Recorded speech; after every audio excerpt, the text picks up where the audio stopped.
It's somebody made Minecraft, Roblox, and I goddamn image or Plus. Oh, Minecraft, not Roblox, but Minecraft. Yeah. You know how people really just do like all these. Also, yeah, this is a really good game. And just a bit some old games.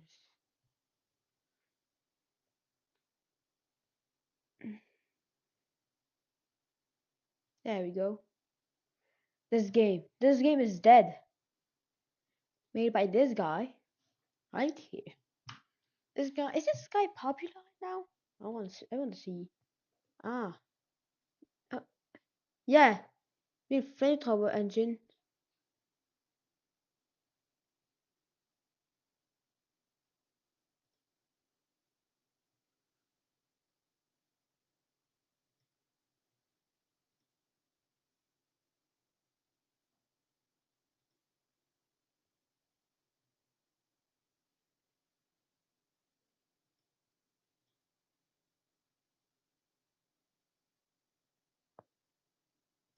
Well, how did this guy? Sky's the limit. And I am gonna play this game. This game had like loads of differences. This game was a bit popular, but then it died. Really, it died. Uh, and like this game is kind of good. It's LPI, except that's for the Infinite Gear testing game.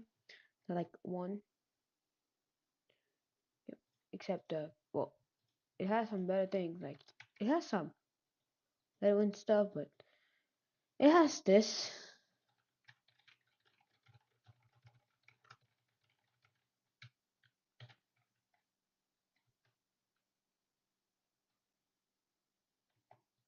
Sculpted by Maximum ADHD. They don't even work. They're working. Look, look at this. So the music is only used for this. And they have free music IDs. They have Rush E, Super Mario Sunshine Remix. Like, really, all you have to do is type it in. Now I'm gonna do this.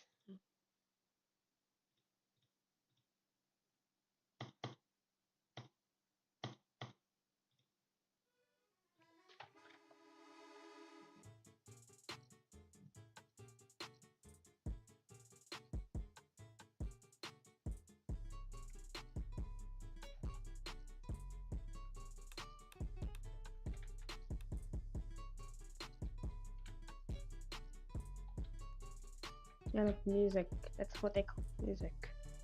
That's a Wii music though.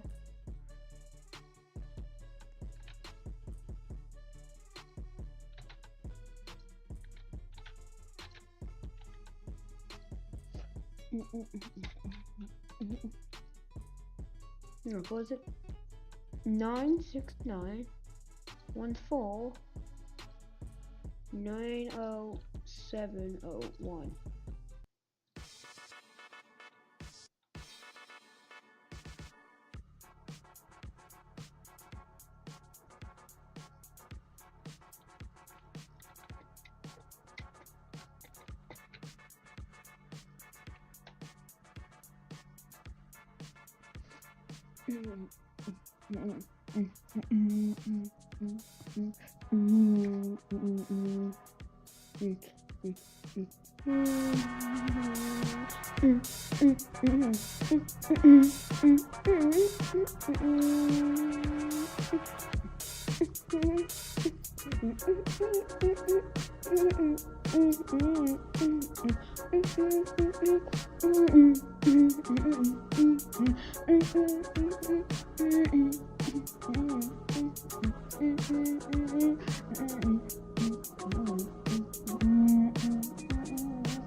Oh, that's my childhood. Damn, that. Okay, so person join. Yeah, let me move you here. Oh, what the? What? You just like, what the? Oh, yeah, apparently when you die, it just happened. Yeah. You know, what thing there? Oh wait, it's getting popular, God. Please. Mobiles. Just.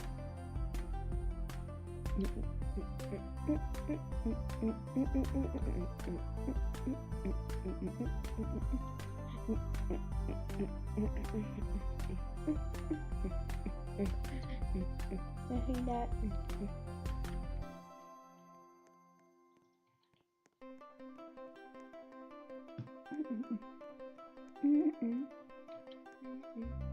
Yeah, now I can have shadow.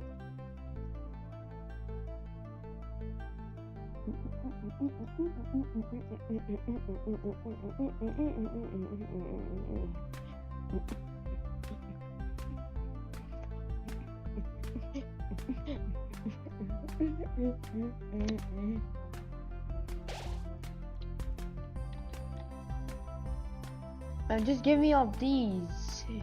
Well, yeah, I'm still gonna change my carpet because this is somehow fast. Okay, can do green starlight. Oh my god, it's it's kind of broken. What is this? Apparently it does this.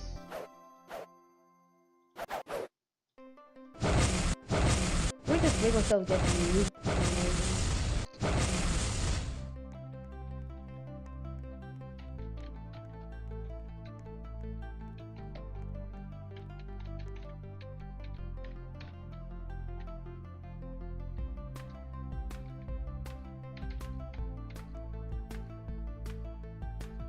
Yeah, it's like one here.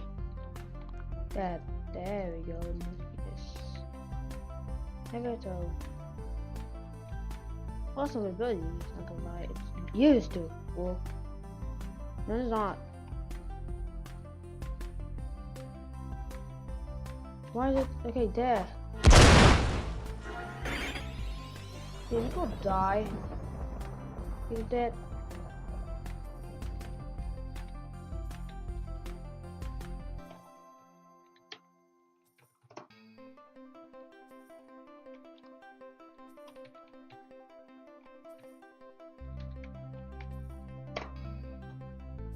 What is that in the what the? That's not wrong. I have to join a new server. Yeah, apparently one of them is like the walls. Now I want me to play Pet Sim 99 because I just played the game, which is dead. Yeah, that's like it's popular. Really popular. at all. Yeah, this game is like pretty good. Not gonna lie. Though you have, what to say? Yeah, one of the parts is actually straight up broken. Like like the drive tools, it's broken. I'd say what? How can it be broken? Well, yeah, we're gonna move this. Yeah, so now that I still have my trail that somehow is late sometimes. Yeah, I think they just yeah, they have conveyors like speedies to slows. You have teleport, a rod, rail, which already rails you in. Just kind of like a rope, rod, yeah, kind of like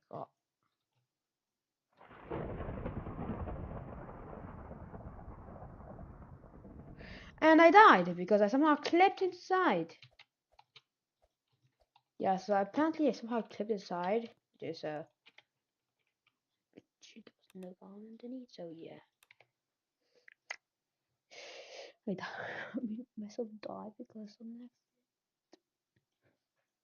Good, can I get tools? Now the LPF French has some very neat things such as cones, a car, actually loads of free models probably. Paints have nothing, bricks, deadly, miscellaneous, house kid, uh, house kit decoration. Yeah, only decoration works. Wait, can I place an entire car? Loading, okay good, now we could just... That's not decoration, this is just gameplay. Okay, maybe they removed it because of this. Yeah. Yeah, they maybe removed it. Like, look, there's this vehicles. Yeah. Look, they added loads of things. They added gameplay, castle kit, gear, polygons, and wiring. Q, which helps there. You now need to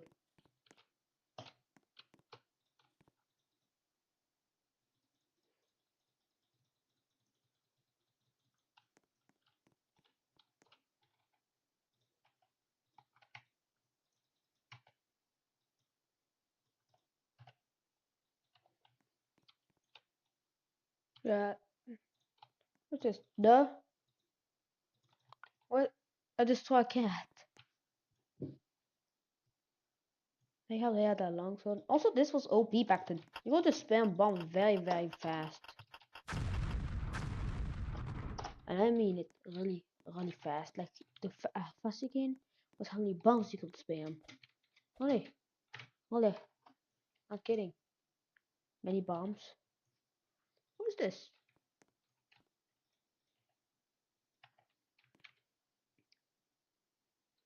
Yeah,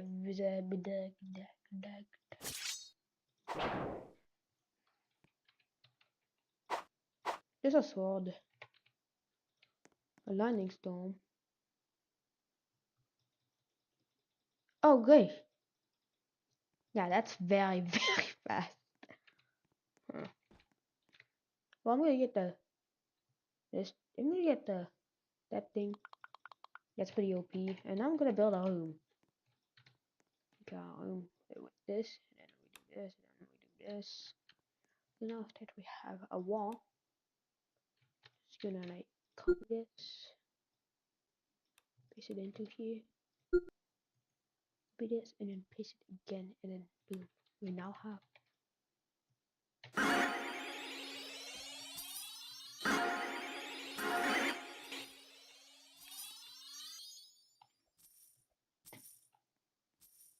oh, so apparently it uses model.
Here's how to farm text.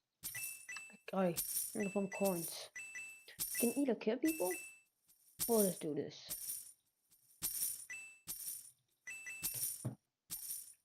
Bread.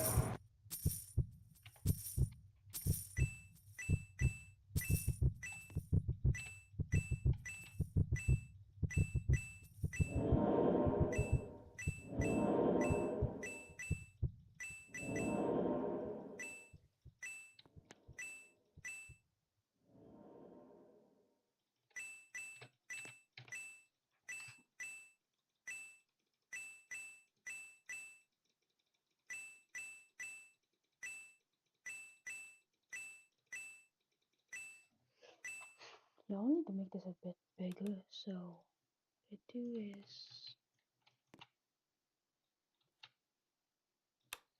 what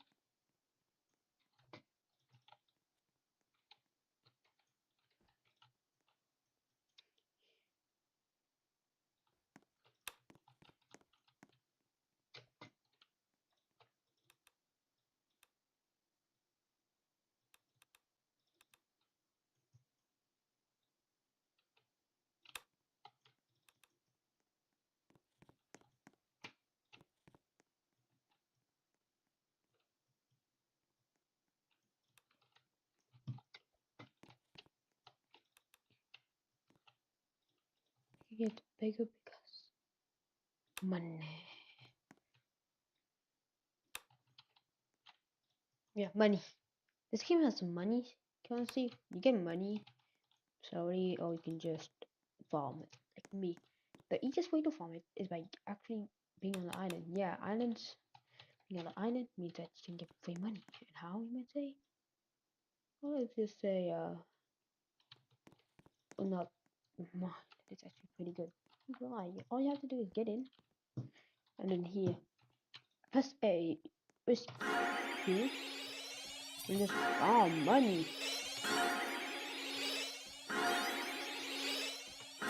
Yeah, do not press.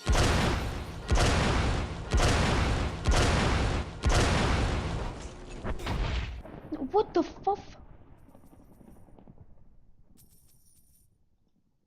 Man, I also have my money making.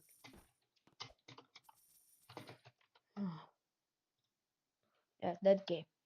Wait a minute.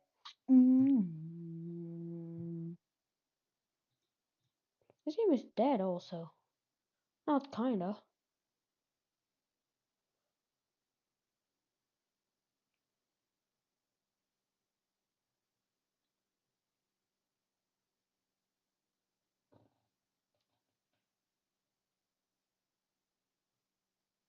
You know, you had tools. Foxman. There's a guy. This guy just. Oh my god, how many?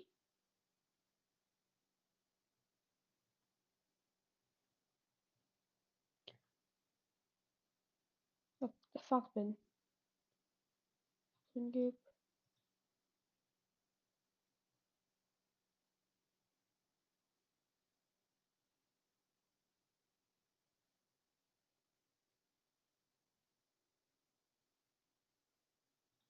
So I'm gonna try to make a LPI game again. Now I'm not gonna use the horrible version. Well, yeah, I made a game before.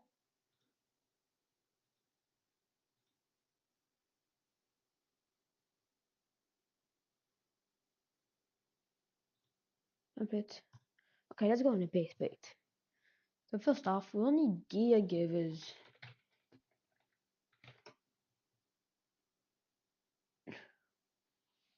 No, we need gear walls.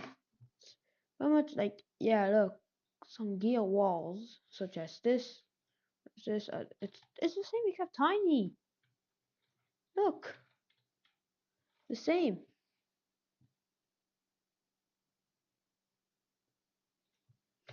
All gear walls.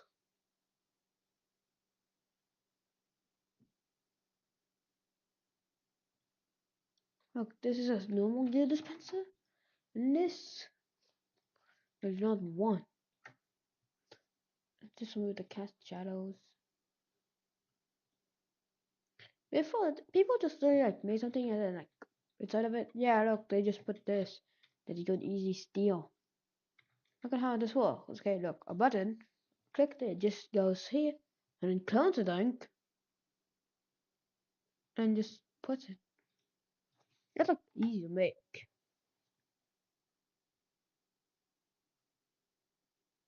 Look, it's the same model. We have to add some things like Speedy Soda, Sonic Soda, and all of these. Just nowhere to be found.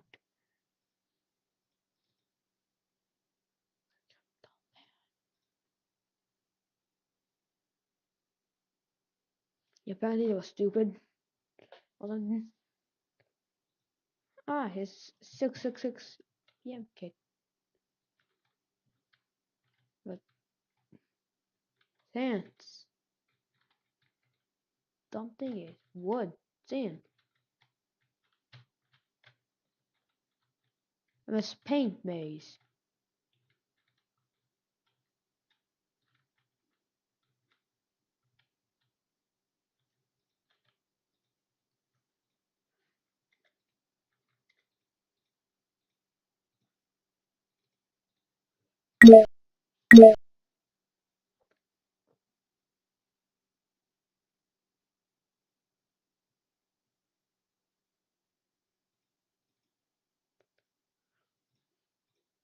Look at this. Move by just telling the text a bit. And this thing is the same. It's like just it takes a random, makes everything thing when it's open. 120.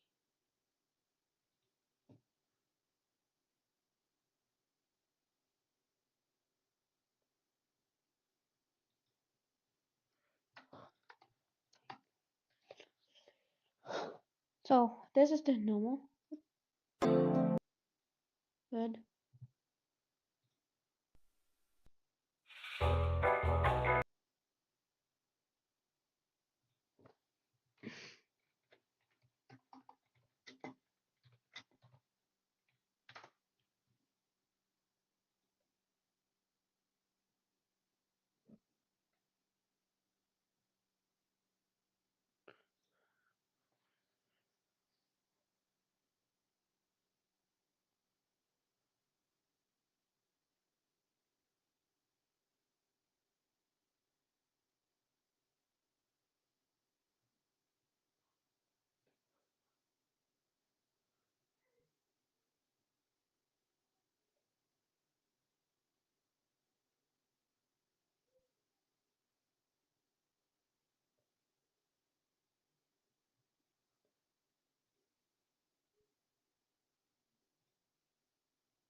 Yeah, you're using a not actual real one.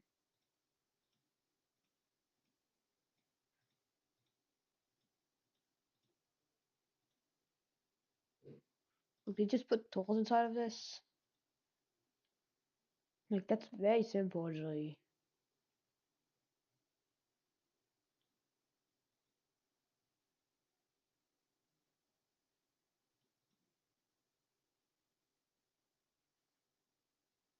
Escape Ben.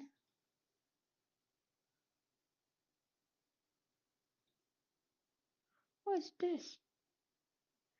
It's not must be not popular because yeah, look, it's not that popular.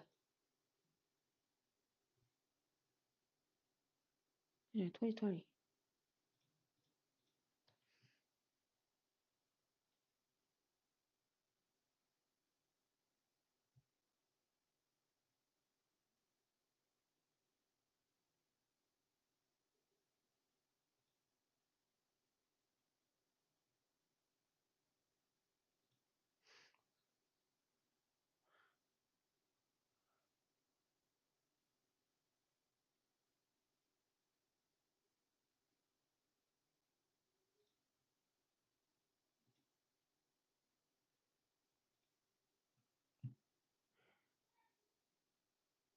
No.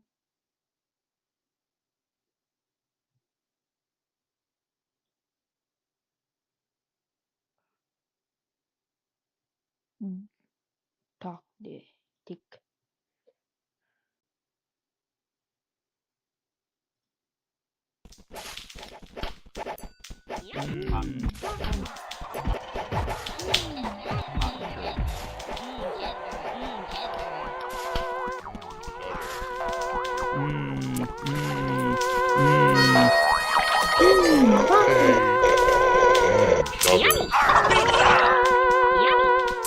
I'm melting. Down in my belly.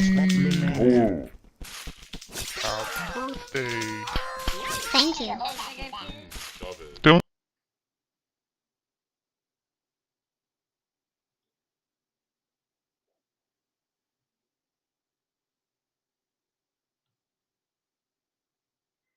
Oblos.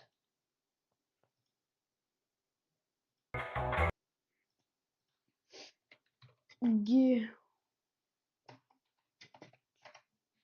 Just put this. Clockworks. This is not Clockworks. Like, supposed to be a machine that like takes people.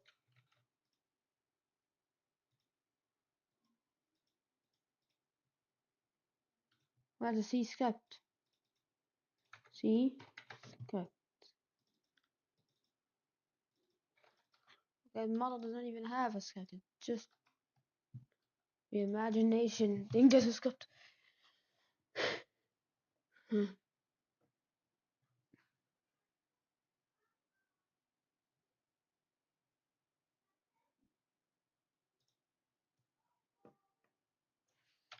Gives bubble mesh. That's everything. And bow the spikes.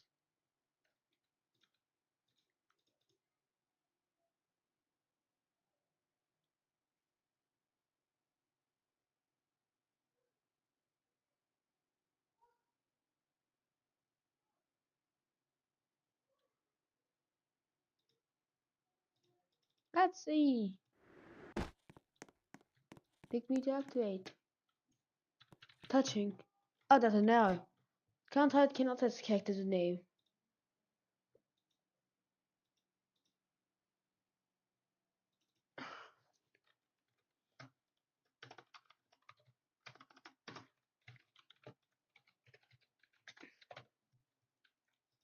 Well, I fixed it, so now kind of works. Einstein died.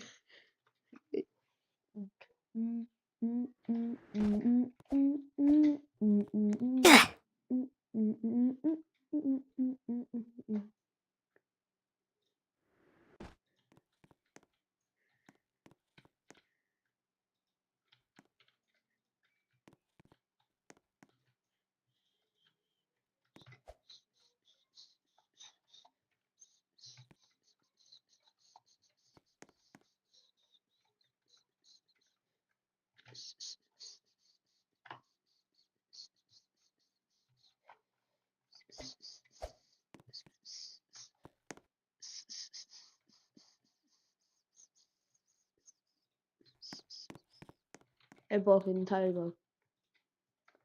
If I just oh oh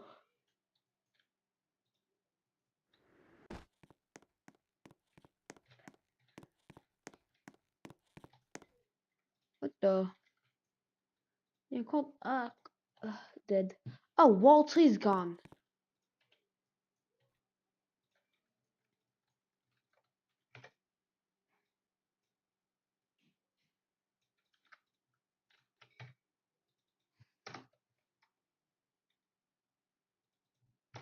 Walter. A waffle.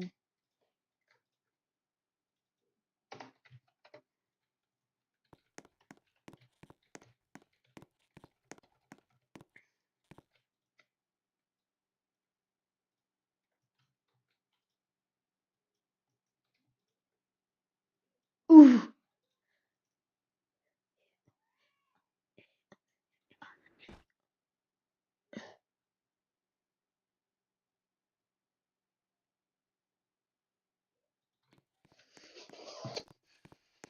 This is a beast.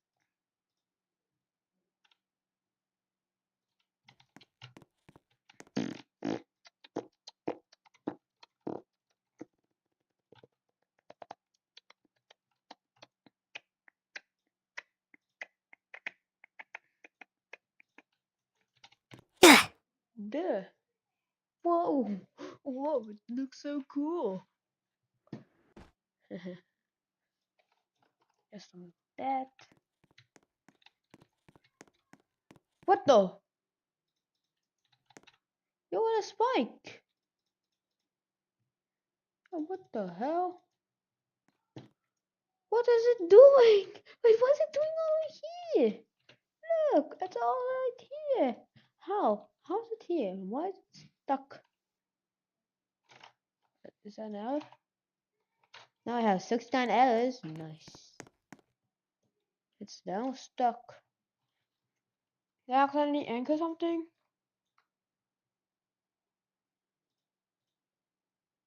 No, it's not anchored, but if I put it... Oh! Yeah, it's destroyed and now it gets no error. Well, what is this? Chernobyl reactor? Controller? This looks like... Look, there's this and then there's my gear wall. Oh, it's just a modern part made to make this.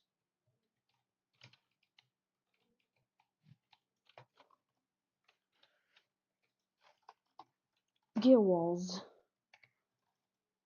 Gear wall for free admin. It's kind of the gear wall. And they're just the same gear wall except circles and small.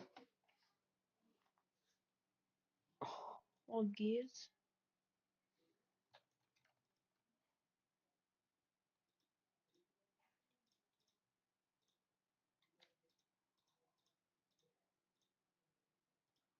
Let's see. Hey, it works. I'm just gonna make this. Yeah, look, it's spinning. Actual gears. This just has a rotating V. That's a rotate.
Oh, it's moved.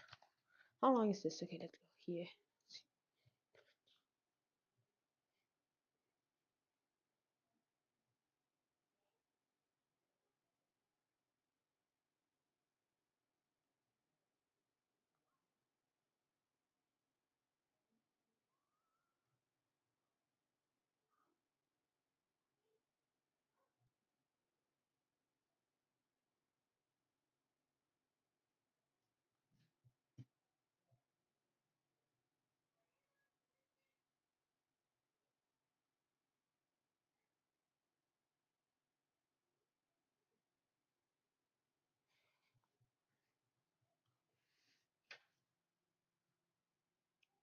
This guy says,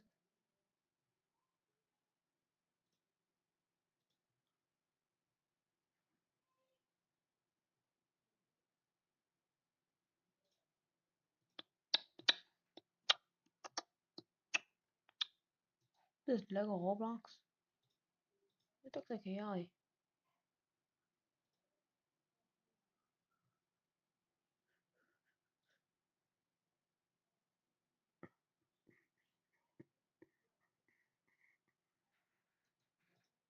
Hey everybody, Shabo here. Input, run. Either insert anymore. I'll spawn with the gear. Deco.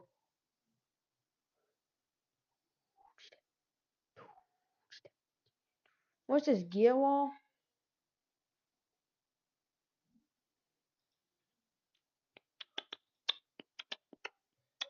What's on games like use a gear wall model or something? Like you know gear walls? Yeah. It's like those things where there's like something. Oh yeah, also this one is like a free version. Yep, I got in. Get me in back. I got the one again. Now if you try to get this one, it'll just get on there. Oh wait, it actually saved it. Never mind, it's broken. Oh, never mind. I love you. I love. Hello.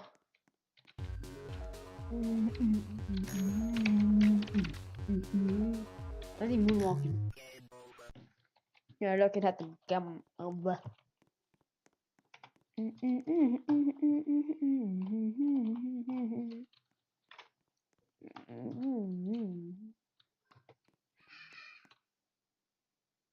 Is it that thing that like floats up?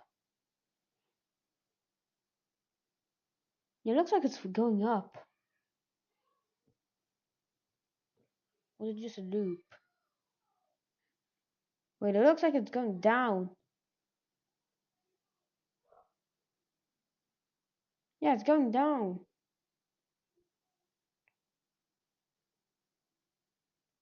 And how low it is already.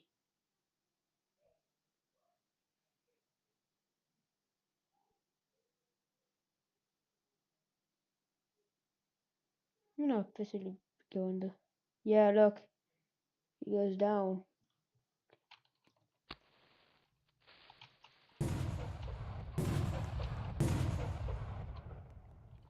Ooh, scaredy like. Oh wait, it's supposed to be bigger because the game forgot. There's glass though. That's why.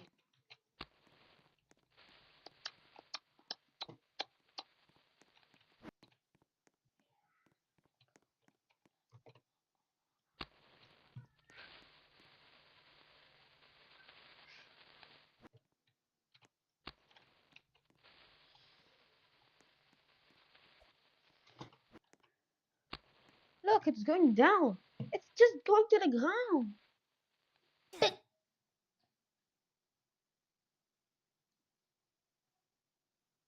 Yeah.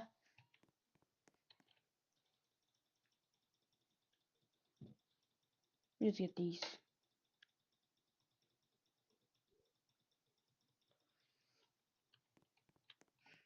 Whoa, one gone.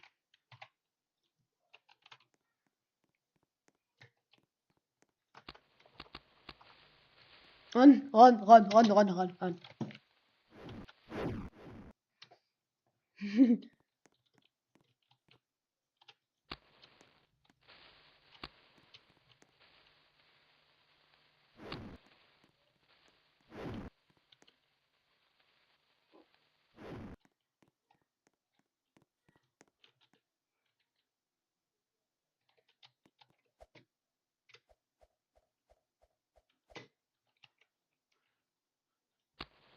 Uh-oh.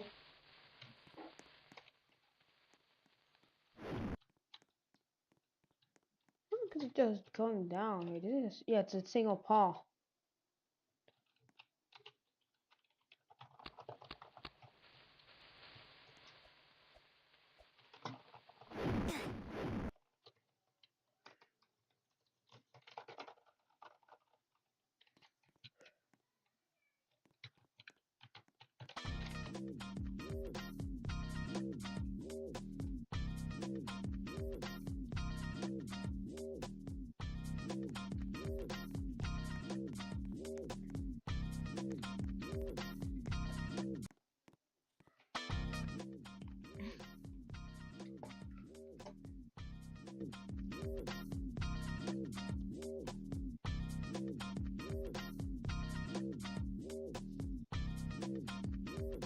Man.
What? Wait, what? God, it's overflowing!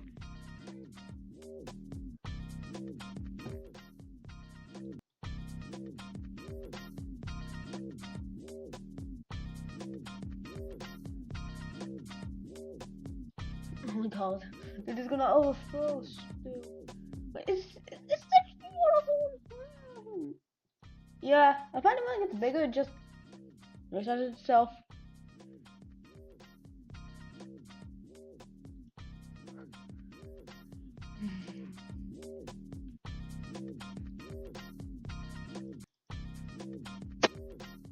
Go off!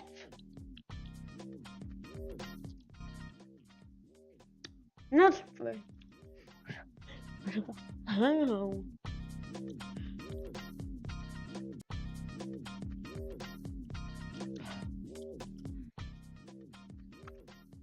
Yeah, look, it's overflowing. I don't know why it's overflowing.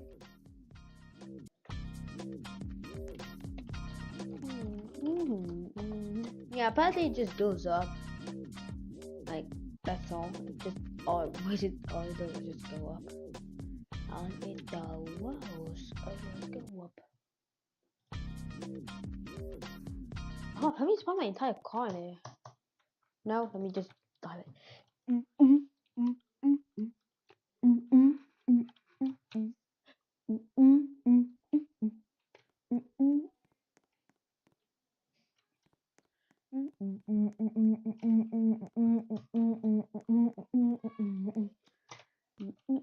What? What? What the hell? Huh? I'm confused. I'm very, very confused though. Ah, they added orb.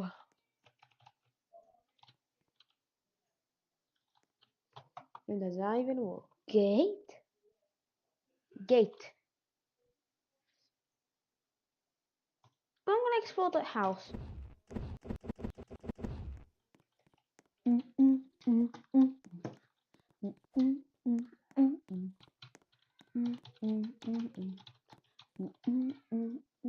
Oh, there's switches. A light just light up the house. Why are the oh my za what the fudge, dude? The seats are backwards. Nice, I'm glad. I wanna actually explore the house even more. Okay, this is a TV. This has this frame. Where are the seats? Can you actually sit on this? No, just gonna take too much power away from it. That place is dark. Oh my god, wait, this can burn things? Yeah, yeah, yo, we are burning the house! I'm burning the house! Yo, yo, yo, yo, yo, yo, yo, yo. hell. I'm building the house. I'm building the house. Okay. Oh my god, this is hell.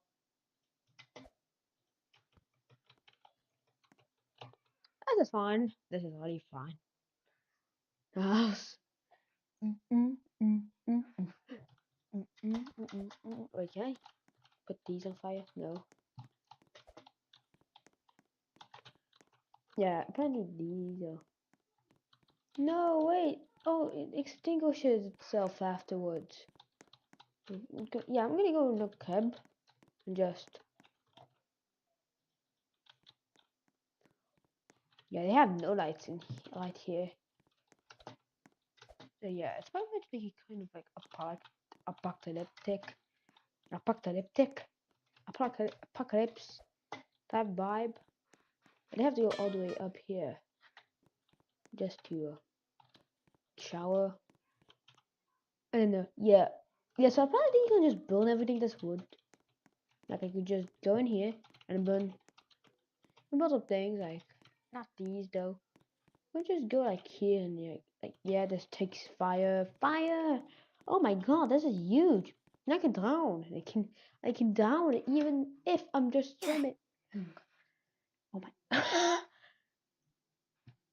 Cursed Roblox moments.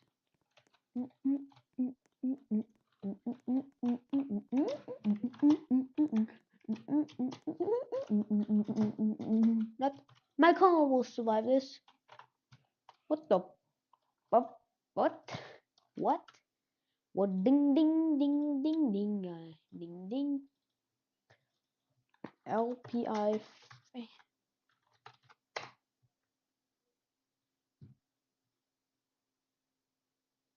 Roblox.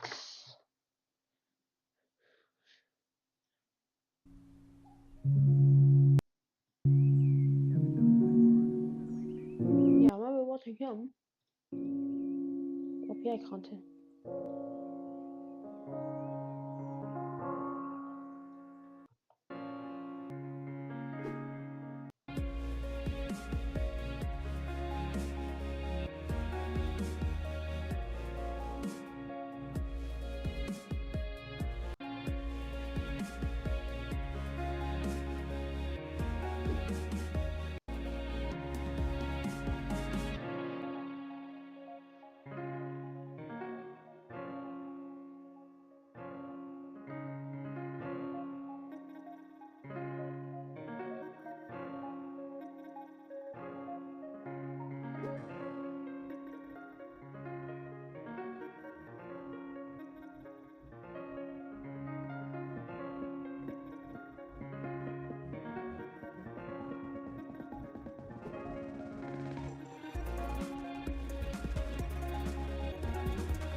I will recreate Minecraft in Roblox under 7 days.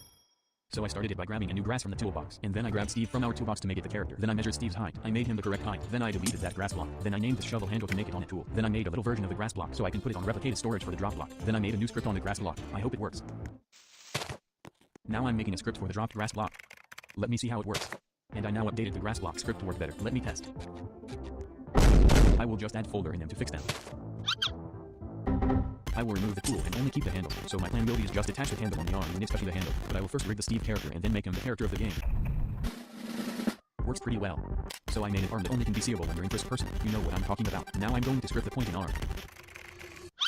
So I fixed it in the wrong way. And I adjusted the position bit for the pointing arm. Yes, it was working, but it had some mistakes. Till I entered developer 4. I started hearing about the thing called run service. But now I'm going to make the block picking up work. As I told you last time, you know it worked, and so I will fix it. Now let me test it out. So I made a new script for the block to be in the pointer arm when you pick it up. An error came, so I will fix it. After trying for minutes to fix it, it still didn't work. Now I went back to making the run service script because of the bugs I made. It was working pretty well, and also I forgot to mention you that I already fixed this. Now I'm going to make the hotbar because the handle doesn't have hotbar and the tool one couldn't work. After some customization, I'm going to make the script. 3 days later. Done. Now let me test. Wow, it's working, but this error is not working. I even asked Horse Premium to fix it, still wasn't fixed. Now let me show you how much I struggled. So my plan is I'm going to make the items on place and not just randomize their place. So I started to fix it, now let me test. And I also replaced the pointer arm's position from right arm to camera, and it looks better. Now I'm making a script like what hotbar frame are you selecting? Now I made the script. Let me test. Now I added these. Now I'm making the thing if you are not selecting the grass then it's invisible, but it was having issues for an hour so I didn't know how to fix it, and I never did fix it. I'm now making a script where you place blocks down. I have already made the place blocks server script before, but I ran into problems and I remade the script. The blocks couldn't get placed down, so this is the script I fixed. While I was having fun, I just decided to script the block to get placed higher. The issue is you can place blocks 2 times and you pick up 1, because it accepts -1 as the last number. Also when you pick the block after placing it down it doesn't show the image of the block that shows that you picked it up. I will fix it later. So I'm making a script where you can drop the block. Here's the client side of it. Let me test. I decided to not give up and fix all the errors. Now what I need to do is a big map, and also I will add diamond pickaxe and stone block for a little detail. 1 eternity later. Okay, now I added them. It was easy and I put 3 and diamond and 4. Graham XL tested the game. He said it's mid. I'll try to remake Minecraft in Unity. It'll be hard for me. I started a new project which I named Minecraft. I started the timer. Now, I've made a running animation, but how would I do 3 animations in 1 character? So I searched a tutorial for it and found a way possible, but I was struggling for hours until I was done. But when I imported the skin, I actually found it not matched. I ain't gonna match the skin with the model. That would take hours. So I found a Steve skin on Sketchfab, so I downloaded it and made a new animation. But the worst was about to happen. I was struggling with the animations again. A few moments later. I finally managed to make 3 animations in 1 character. So it's time to put Unity, and I made a skins, but I didn't know how to make the animations work. So I watched some tutorials to make. I'm having the 3 animations in Unity, and now I will script and put them in the script. I added scripting in Unity. I asked ChatGPT for a script, and I pasted the script, and I tested the game. On the wrong side. Let me fix it. I put the camera in for first person, but I don't have it, so I added rigid body for the character for Graham. Alright, I made a collision. Let's see how it works. 4 times of fixing. I started finally dealing with the animation. Testing. Fun fact, it took me an hour to fix these. I added gravity to the character because the rigid body was bugging. Then it doesn't collide with anything, but ChatGPT told me that I should use kinematic on the character, so I did, and this happened. I don't want to make this video an hour, so I will speed up what I did.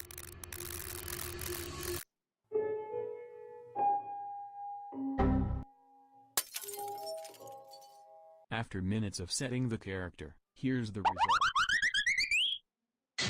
And the character is kinda fixed. Turned on these. So I asked ChatGPT to make a script where the character can look anywhere. He gave me the script, but the errors came again.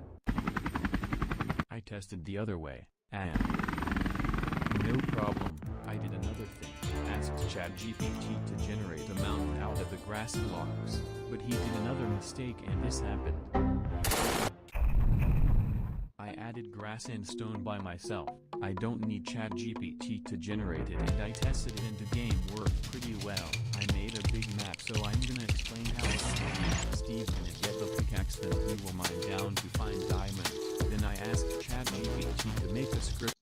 Ooh, there's my face. That thing's about to age 5 years in 7 days. So the other day, Logitech got in contact with me and said, would you be interested in taking part in a little private game jam? It would be just you and 2 other YouTube game developers. You'd have 7 days to make the game and 3 or 4 days to make the video. And we'd give you money and free stuff. And I said, a game jam, by the way, is when somebody gives you a theme and you only have a short amount of time to create a whole video game from scratch using that theme. You work non-stop, sacrificing your free time, sleep, your social life, your health, your sanity. It's the freaking best! I think I've competed in about 20 different game jams now, and the incentive for doing those was only ever to have fun, which is, so having an opportunity to make a game jam my living, at least for a little while, is pretty great. So today I'm going to start on this game, and it just told me the theme, which is the same theme that the 2 other devs have. The core concept of the game will be a developer who is sucked into their own code. Take the idea and develop it in your own direction and style. So of those 20 game jams that I mentioned, which I usually do with my brother, who is a programmer, of those 20, I think we've probably only finished like half. We always start by saying, okay, let's learn from our mistakes and actually come up with a simple idea this time. And then we come up with a complicated idea and convince ourselves that it's simple. Yeah, finally realizing that actually helped. All I can think about doing is coming up with a game where you edit the code of the game from inside the game. Oh, deja vu. I don't even know how I would do that or even make it fun. Yet I'm trying to convince myself that I can do both. Not to mention that I'm on my own this time. So this idea is unfortunately occupying all the space in my brain which I require in order to come up with another simpler idea.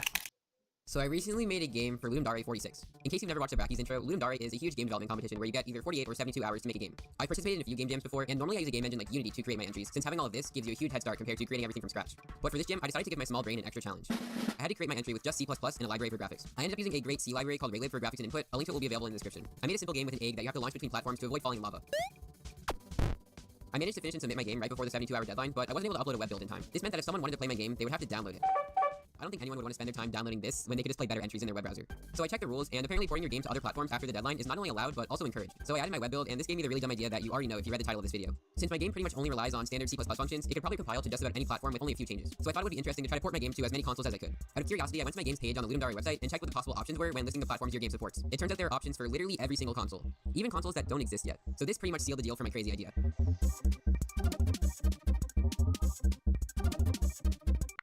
Before I go over how I ported my game to all of these consoles, I should probably explain how the code behind it works. The game logic is pretty simple. The A's position is constantly changing based on a velocity variable, which is constantly increasing by a constant that represents the acceleration of gravity. When you press down on the mouse button, the cursor's position is stored in two variables, mouse down x and mouse down y. Then when you release the button, I set the velocity's x component to the distance between mouse down x and the cursor's current x position, and the velocity's y component to the distance between mouse down y and the cursor's y position. And that, combined with some really long if statements for collision detection, makes for a kind of fun, kind of broken game. So here's a list of all the consoles I'm going to attempt to port my game to. I picked these ones because they all first of all have C++ libraries and are consoles that I own, but they also each have interesting limitations that I think will be fun to try to work around. All of the libraries I use for each console port will be linked in the description. I'm going to start with the PS Vita because I think it'll be the easiest. Its screen resolution is very close to the resolution of the original game, and it's a fairly modern console, so memory and performance shouldn't be an issue. I started off by commenting out all the functions that needed to be replaced, like loading and drawing sprites, fonts, and sounds. Then I went through the code and slowly started replacing stuff. First I replaced RayLib sprite loading functions with the Vita 2D functions, then I replaced all the functions for drawing sprites to the screen. Then after replacing code for drawing a line, I realized I should probably try compiling all of this.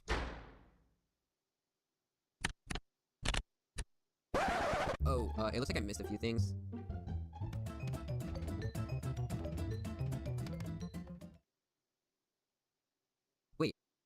Wait, it actually works? I didn't actually expect the porting process to be as straightforward as I thought, so I was honestly pretty surprised. Something that really stood out to me when testing for the first time was how nice it felt to play.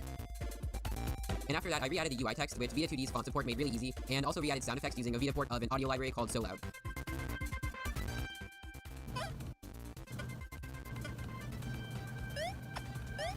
And with that, my game was now working on the PlayStation Vita. I added a download link to the game's page and was pretty excited to keep going.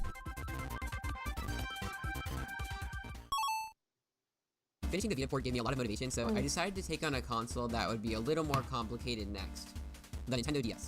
The most apparent issue is that the DS's screen resolution is a lot smaller than the game's resolution, and its 2D rendering capabilities are pretty limiting. So I had to make some changes to the game's sprites. I played around in GIMP and determined how much smaller I should make the sprites, and decided to make them half of their current size. And after adjusting my sprites and porting over the Vita code, I came across my next issue. The DS graphics library I'm using doesn't have support for drawing lines, and without a line to somewhat guide the player, the game will be even more unfair than it already is. So being the smart person that I am, I came up with a clean and efficient workaround.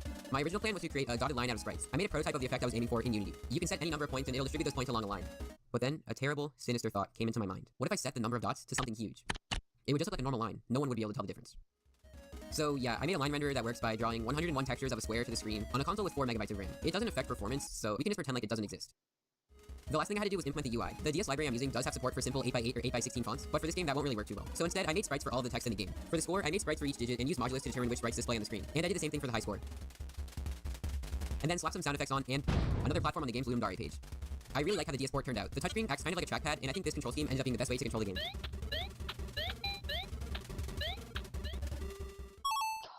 Speaking of ways of controlling the game, the next platform I decided to target was the Wii.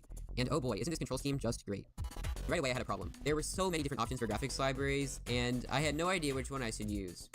So being the responsible person that I am, I picked a random one.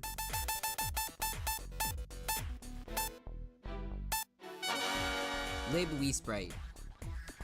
Turns out I would deeply regret this choice later on. So using the Vita port as a base, I started commenting out code and adding some initialization stuff and button input. And then I quickly compiled everything to see if I was on the right track, and let me just delete that Vita 2D header. And after that, I only had one screen worth of errors, which was a pretty big milestone for me. So there I was with my code on one monitor and a screenshot of the errors in Microsoft Paint on the other, going through and fixing all of my dumb mistakes. And now that I had some sort of code compiling, it was just a matter of replacing everything else. I replaced all the functions for drawing sprites, and pretty quickly I came across an issue. LibWiiSprite also didn't have support for drawing lines. Sure, I could do the same thing I did with the DS port, but I didn't really want to start a trend of having unsophisticated, hacked together code. LibWiiSprite does have support for drawing rectangles, so I thought I could be clever and make a line by using a skinny rectangle and some trigonometry. But, yeah. Let's just go ahead and delete that. I searched around, and apparently a decade ago, someone made an extension for LibWiiSprite with line drawing support, but there was no download link or any mention of it on the internet outside of this wiki page. I even reached out to the author, and he had no idea what I was talking about. So I figured my best bet was to just ditch this entire ancient library from 2008. I reached out to a friend of mine on Twitter who does a lot of cool 3D redevelopment, and he recommended that I use GRRlib. It didn't take very long to install the library and edit my code to use GRRlib. And then I just added sound effects and UI, which was made even easier because GRRlib also has support for TTF font rendering. Overall, this definitely isn't the best way to play the game, but I'm happy with how it turned out. I could have probably made the controls better. Using IR to track the relative motion of the Wiimote doesn't make a lot of sense. Using motion controls probably would have been a better.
What's this?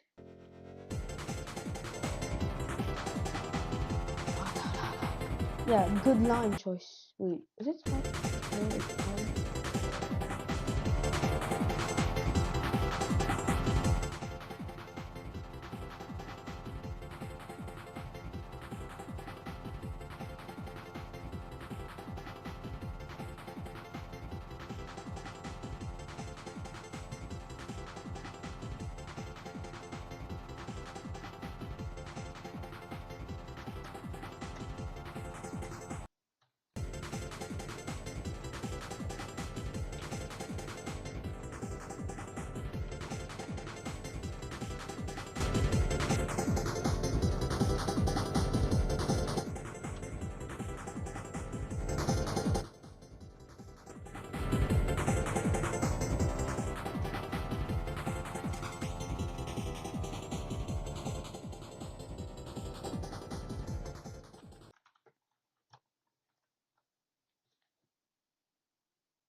Tyler Creator. Ooh.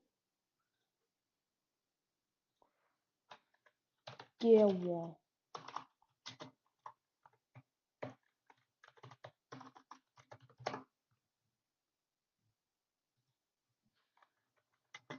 LPI.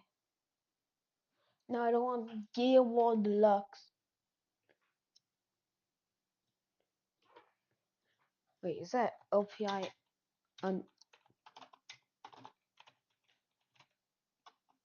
copy? Lock it. What the? What is this game?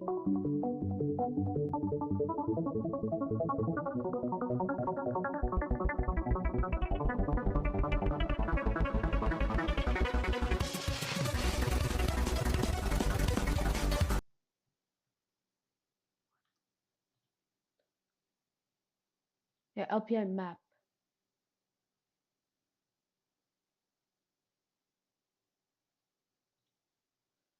Yeah, let me just download this. Let me see. This is actually freaking work. Does it have scripts? LPI map, BT export. No. So apparently, yeah, it's a fake version. Yeah.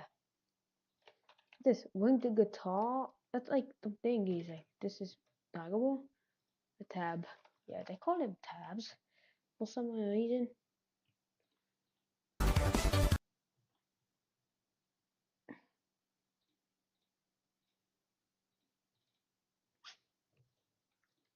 I'll just do. Yeah. What? I'm gonna copy like 10 for the time.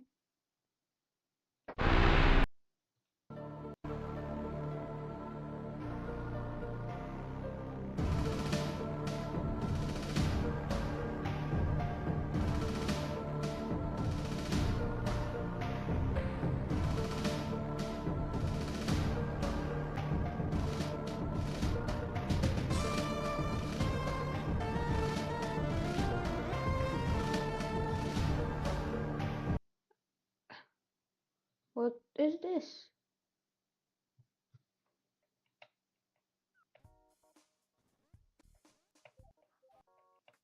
demo beta.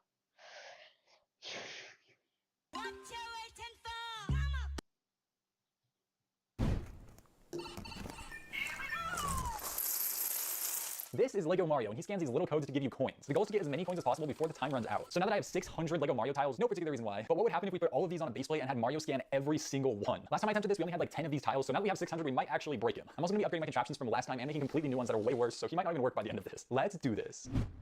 Now, a lot of you are probably wondering why I got all of these when I could have just gotten one and copied the code with like a printer or something. And that's because when I tested out taking a picture on my phone of one and then having Mario scan it at the exact same scale, it doesn't work. And yeah, well, that might be Mario's sensor not being able to read it because it's on a screen. I just bought them anyways. So if you didn't know, Mario's pants can come off and then you can put new suits on him. But I don't actually have any of the other suits, but I don't need any of them because all this is doing is clicking certain metal pins. So for example, if I hold two random pins down, so we got that one and then we just hold like that one down, it'll give me like the construction Mario power up, and then there's like a tornado one, there's fire power, there's Tanuki Mario, Frog Mario, Cat Mario maybe, Penguin Mario, Fly Suit Mario, and there's basically just a ton of different combinations you can do to give him whatever suit. So buying extra suits is kind of useless. So yeah, technically we already broke Mario and we didn't even do much yet. But Lego doesn't just make Mario, they also make Luigi, which I don't have, and they also make Peach. And Peach is ridiculously tall for some reason, but she basically does the exact same stuff except she's in a Peach voice. And you can even link them together with a Bluetooth button on the back, and then they'll connect to each other, and then you can do like a synchronized game, which we can use to our advantage later to get even more coins. So another interesting thing about Mario is he has a color sensor down here, so if you put him on different colors of plates, he'll display the environment on his screen, so you can see if he's on the green place, then his screen has just the normal like green foresty stuff. Then yellow makes him in the desert, and then this weird nougat color, I don't know what it's called, but it's the ships I think. And then blue, which is a little different because he's in water. And since Mario's pants are blue, you can take him off and have him scan him, and he'll be drowning in his pants. Kind of weird. But my favorite color is gotta be red because it just burns him to death.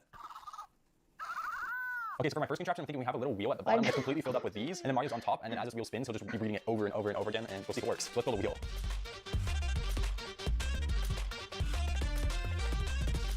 All right, there's the circle, so now let's put a whole bunch of Mario tiles on it. Mario tails. All right, there we go. We got a lot of tiles on this now. It looks really cool, but it makes me wonder what the tiles are going to look like on this massive gray base plate when we do it later. You can see that I did line every single tile up so that the little icon faces this way, which I'm definitely not going to do on the massive one later, but I thought it looked nice. And yeah, the tiles don't line up perfectly for this. There's a little bit of studs on both of these ends. All right, so now I just need to add a spinner thing to the bottom of this and then add like a bracket that goes over and can hold Mario above it while it spins. So let's do it. Lego. Well, we got the base done, and we have this little like cover that goes over for Mario to sit on. I haven't tested it yet, so this will be the first test, but hopefully it works. Here we go. Hopefully it's not too fast. That's kind of an issue if it is. Bro, it's definitely too fast. There might be a distance, so he has to be in order to scan it. Oh, he's like right on top of it. I'm gonna load this real quick. All right, this is literally as low as I can possibly get it, so. Yes, let's go. Okay, so he's scanning them with just me moving it. It doesn't go too fast. He doesn't even know what's happening. I don't even know what's happening. That works actually surprisingly well. Okay, got the start and end tiles here, so we can put Mario on the start tile, and then quickly put him on here and turn it on, and we'll see how many coins we get. Okay, I'm gonna stop him. Yo, something broke there if you heard that. Let's see how many coins we got. 136. Yo, I gotta look up what I got last time. I gotta see if I beat it. All right, so the most I even got last video was 140, and that was doing it manually, so this actually works super well. I'm just gonna run it one more time and see if we can get more. What? 110? It's less? Okay, so although with just Mario we can get quite a bit of coins, I added this little bit up here so we can put Peach on here too, and then connect them together for even more coins. So let's turn this on and start it. All right, let's end this. 307. That blows the old record out of the water. It's almost double. All right, I'm just gonna try it one more time and see if we can get even higher. 518. No, that was so much better. I moved Peach's stand in one, and I guess that helps for some reason because we got even more. 500 coins is crazy. All right, let's build the next contraption. So my next idea involves train track. I'm thinking I can get Mario and Peach and then put them on a little train car thing like this, and then have them roll on the track. And then the track has these tiles on it, and I can make the whole track a loop, so it can hopefully go for a while. So yeah, let's build this car and modify some train tracks.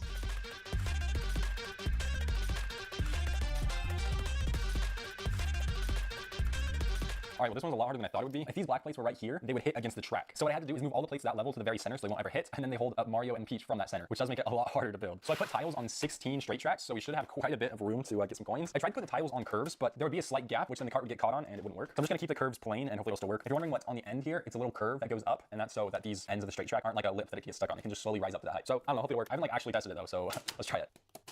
All right, so push Mario and Peach, I'm just gonna use a normal train engine and attach it with a magnet because I added a magnet thing down there, and it should hopefully work. All right, here we go. No, like what is it actually stuck on? Okay, I thought there'd be no way of fixing this, but I think I just did. So I switched out the plates on the bottom for these curvy upside down type plates. They're slightly shorter than a normal plate, plus they're curved, so nothing can get jammed on it. I haven't tested it yet, so let's do it. Come on, moment of truth, please work. Yes, it's working, it's working. I don't know how slow I need to go. Probably like decently slow, right? It ended, but I didn't hear it because the train's too loud. I'm gonna set my own timer then. How many coins? 67? No way, it's not bad. No, 67? Oh, Mario, what are you doing over there? We literally just got 500, and we only got 67 from this. I don't understand. I'm gonna try it one more time, but with the train pulling it instead of pushing it, see if that helps at all. No, no. Okay, pulling I don't think works. Yeah, pulling kind of broke it. All right, well, the train idea does work, but it's just not the most efficient, so it's not the best. I think it's probably because half the track doesn't even have tiles with those curves not being tiled off, but I'm still surprised why I get so much less coins than the other one. All right, well, it's time for the finale, so we're gonna put every single one of these on this gray base plate, and we'll see if I have enough to actually fill one up. Hopefully I do, because I still have a lot, plus I still have the ones on the other build still, so let's build this.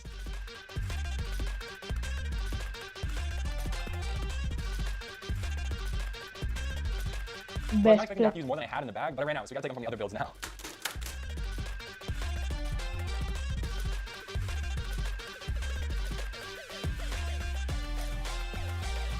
Now the entire thing is covered in Mario tiles. I was cutting a little close. The only tiles I have left are these ones left on the first contraption. I still had to steal a couple from it, as you can see on a couple of the edges. So there's 24 tiles on each side, so I did the math, and 24 times 24 is 576. Which I don't know about you, but looking at this, that does not look like 500 tiles. I don't know, but it still seems like a lot, and it's super satisfying. It's so shiny too, it's kind of cool. But yeah, I wouldn't be surprised if this broke Mario and Peach. Let's try it. All right, so my plan is to just slide them around this and see if we can beat our record of 518 coins.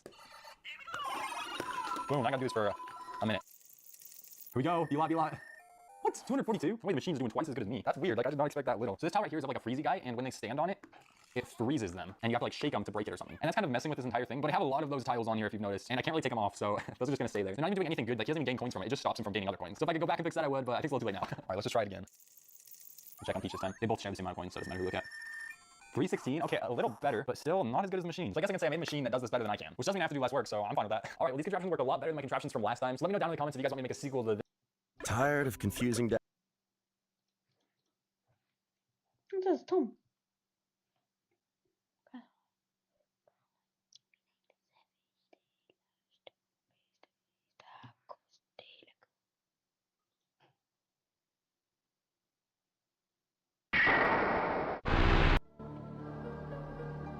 Base Bay 21.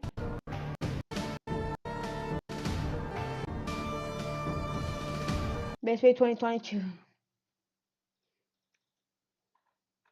Gear Wolf.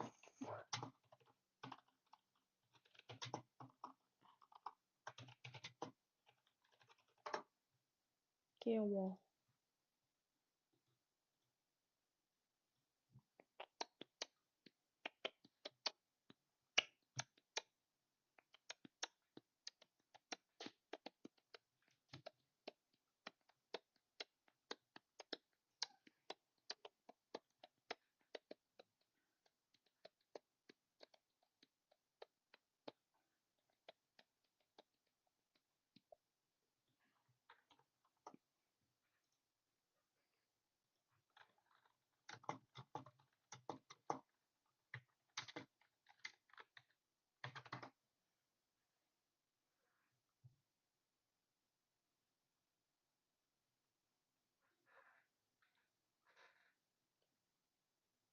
Look at me from the eye.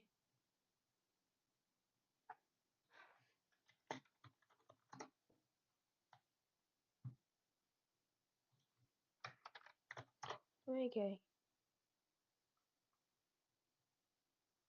Like, why? Why?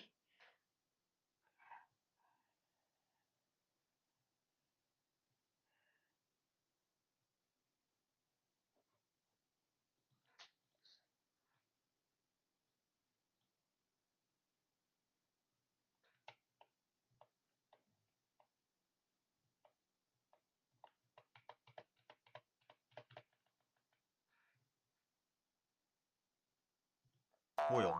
Coils are special and iconic gears created by Roblox which give players certain power-ups when held. They appear in many Roblox experiences as game passes, most notably obvious survival games. Coils bear a resemblance to springs, with most making each spring sound when equipped. Most of the coils share a mutual mesh, with there being 5 coils in the entire series. Very unique within themselves, all 2 are derived from the original Gravity Coil. All the coils are non-limited and on sale, being purchasable for variable amounts of Robux. Gravity Coil. The original Gravity Coil was the first coil in the series, being released on October 8th, 2008 for 250 Robux. It is on sale to this day and has over 111,000 favorites, making it one of the most popular coils in the series. Its description quote: equipping this item cancels 75% of gravity's effects on your character. This allows you to jump extra high or to fall like a feather from great heights, quote, which explains what wielding the item does. In short, equipping the Gravity Coil just allows players to jump higher and fall slower. However, many games have reduced the coil's jump ability because it is too OP. Its appearance features a light blue color on each spring with a steel texture. The gear has a more brighter appearance as a tool icon. Roblox has run advertisements for the coil and may have been inspired as a gear from a Pikmin part called the Gravity Jumper. Speed Coil. The Speed Coil is a complementing gear to the Gravity Coil, instead increasing a player's walk speed 32, essentially doubling it. On the Gravity Coil, visible smoke appears when equipped. A known bug of the accessory includes the item having a fixed walk speed property, meaning that the gear bugs out if the game does not use default walk speeds. Released on November 30th, 2012, the coil is to this day purchasable for 250 Robux, much like its predecessor. It has over 46,000 favorites, making it the second most popular coil in the series. With the description, quote, the Gravity Coil Speedy Brother. Use the coil to boost your speed, quote, referring to the Gravity Coil as being the speed counterpart and tells users to use the gear if they want speed. Its appearance is much similar to the original, except with an icon from a different camera view and a red color. The tool icon for the accessory remains unchanged, and via files, the gear is called Acceleration Coil. It is the only coil in the series with non-sprint sound, instead resembling acceleration. Regeneration Coil. Also known as the Regen Coil, it was created by Roblox on June 14, 2013. The coil's appearance is the same as the previous ones, but with a green look and a different icon camera angle. The coil has over 13,000 favorites and has a description, quote, the latest in the Power Coils family. The Health Regeneration Coil will help you regenerate your health quickly, quote, which refers to its power up. The coil regenerates 3 health each second for as long as you use it, stacking it with natural health regen. The coil is purchasable to this day for 250 Robux. Dual Gravity Coil. Being the 4th edition to the coil series, the Dual Gravity Coil is the first dual version of an existing coil, the Gravity Coil. It was released on March 21st, 2014, and is purchasable for 400 Robux, making it the most expensive coil on the catalog. With over 18,000 favorites, it has a description, quote, wear these awesome dual Gravity Coils on your feet for extra spring in your step, quote, signifying that the original Gravity Coils give more jump power than the original. In essence, they give double jump boost than that of the Gravity Coil. The tool icon has 2 Gravity Coils being brighter than normal. Snowy Gravity Coil. As the 5th and last edition of the coil series and the first Gravity Coil reskin, the Snowy Gravity Coil was released on December 5th, 2014, and is purchasable to this day for 300 Robux. Out of over 11,000 favorites, it is the least popular coil in the series. The gear has the same appearance as the original Gravity Coil, except with white snow and blue icicles covering the coil. Its description, quote, as you walk, leave behind a trail of ice, and as you leap, the north wind gives you a boost the whole way, lifting you high and dropping you gently. Quote, referring to the item's power up. When equipped, the gear functions the same as the original Gravity Coil, except leaving behind icy trails or cylinders and moving or jumping respectively. The tool icon of the gear looks less darker than in reality. Subscribe for more gear videos like this one.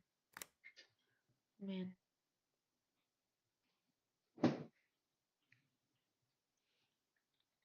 I'm gonna do this. Yeah, I'll make it. What?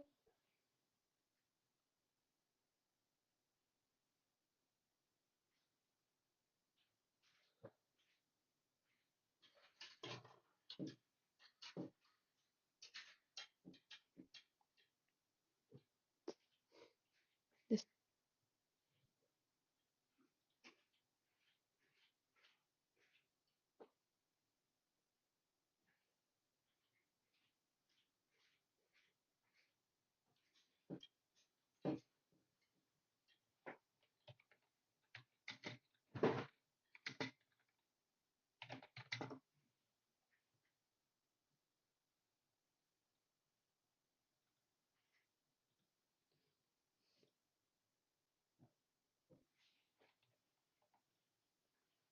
Do know how to make.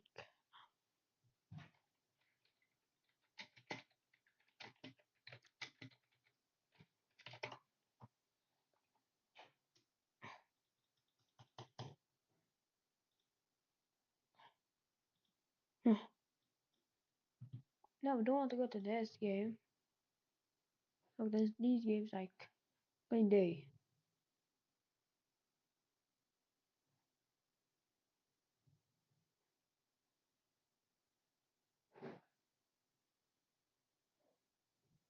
Look, one of the five. Build your own jail.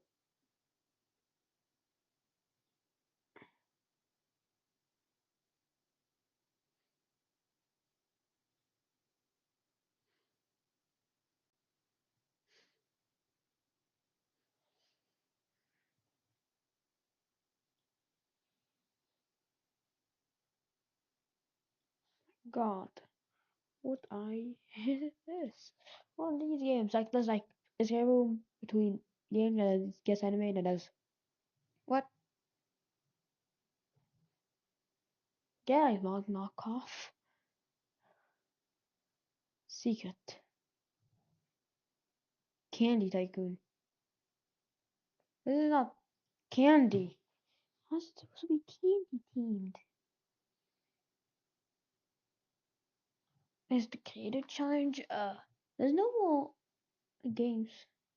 There's no like knockoff.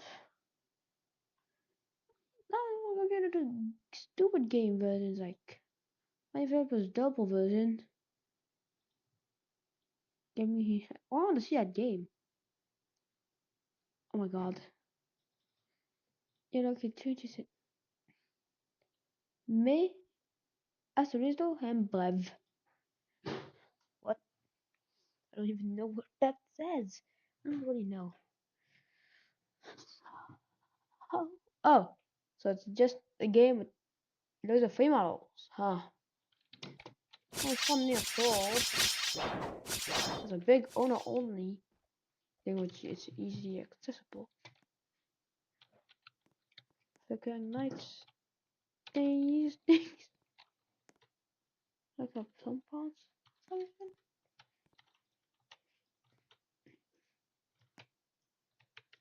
I'm just gonna.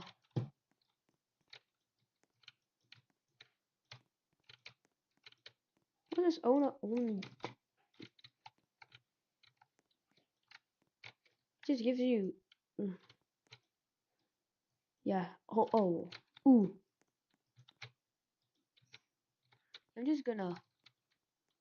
This is the owner only land. This kills. And it's client.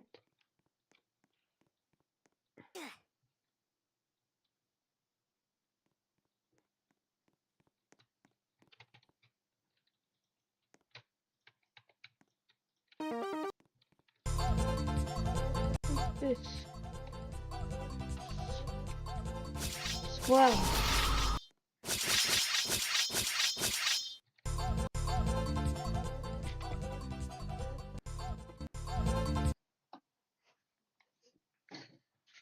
I don't understand what's this. Oh, S3X.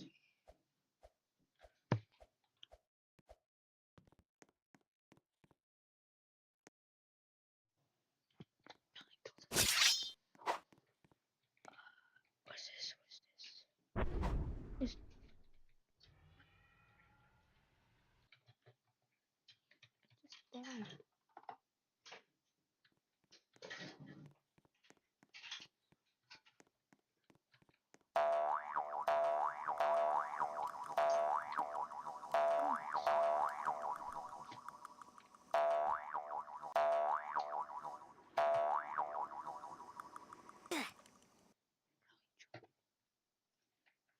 nothing like the game. But yeah, it's pretty good. I'm not gonna lie. Okay. Good. Like, oh, yeah, it's like, even though it's like, let's see.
Oh my.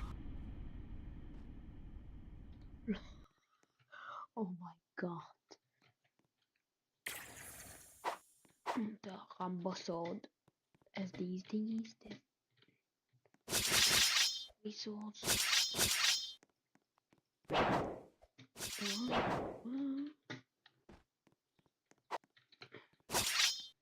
normal sword.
Also makes it really invincible so well.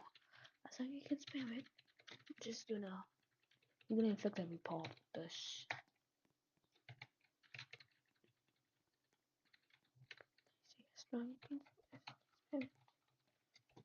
Yes.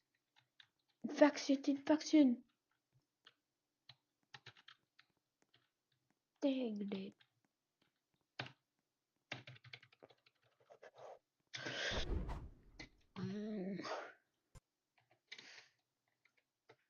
Yeah, this game is nothing.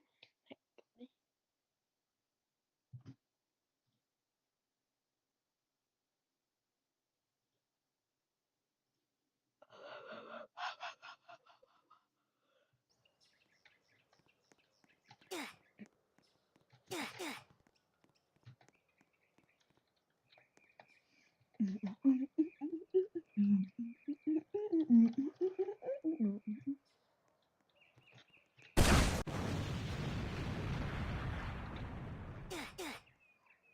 yeah, you explode.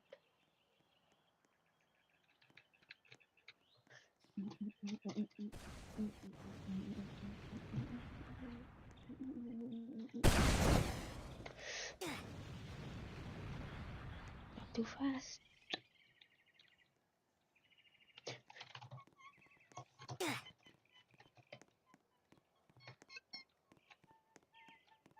How does this guy? Gotta go fast. Oh, yeah, gotta go fast.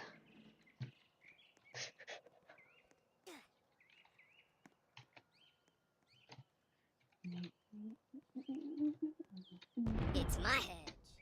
Oh.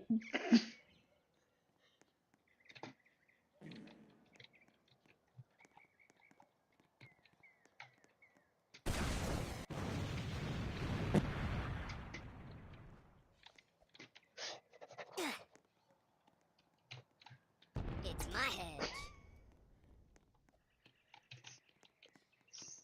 Hey, you're looking sharp today. It's also you.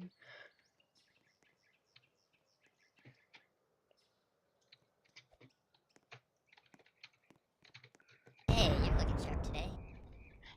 Hey, job day.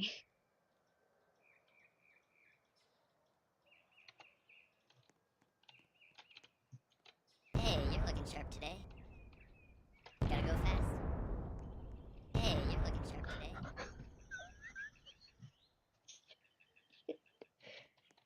It's my hedge. It's my head. It's my.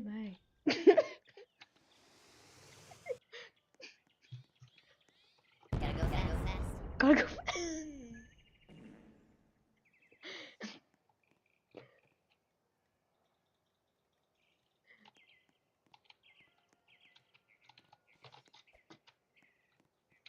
Gotta go fast. It's my hedge. You're looking sharp today.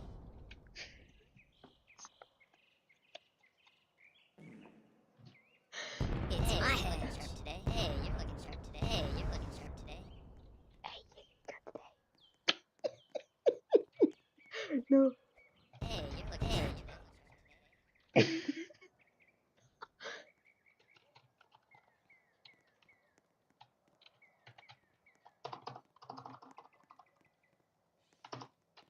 Gotta go fast.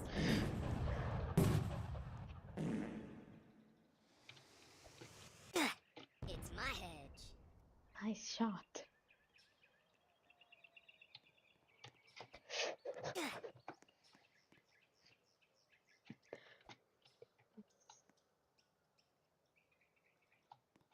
It's my hedge. Hey, you're looking sharp today. Hey, it's my hedge. He's getting me.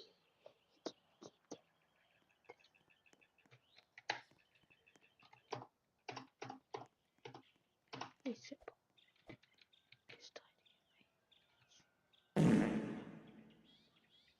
where's my headshot launcher? Where's my launchers? Give me my launchers.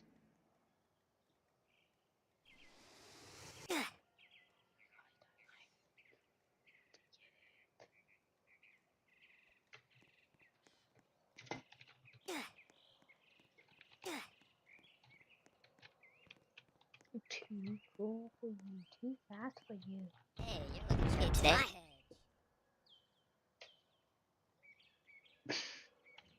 It's my hedge.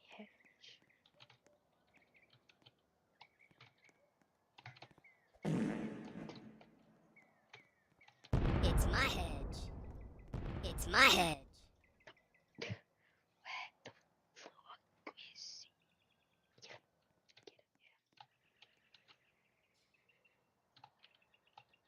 Yes. It's my hedge. It's my hedge. It's my hedge. Dude, he's invincible. He's just racking up kills on me because I can't see him because of the goal. Dude, you fucking die. Hey, Just, you're looking sharp today.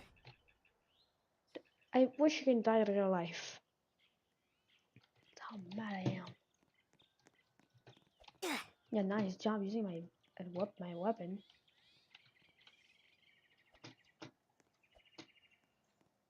It's my hedge.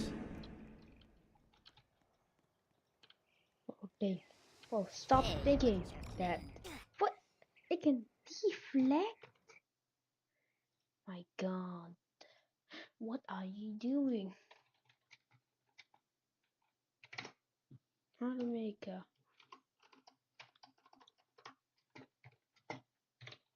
gear wall?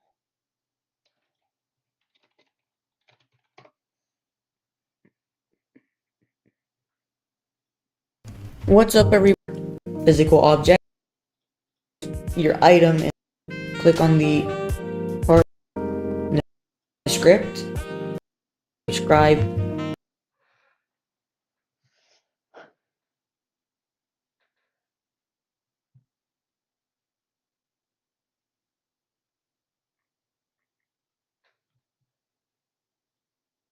Google.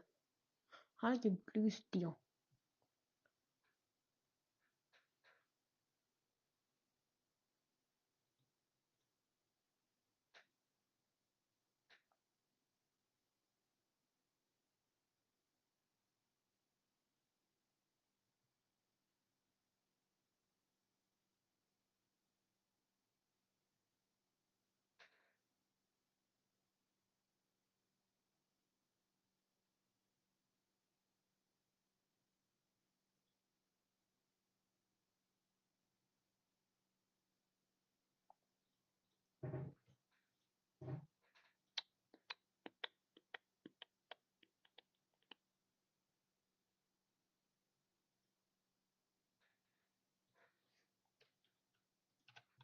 How to make a gear wall in Roblox? Make a gear wall. Oh. Nah.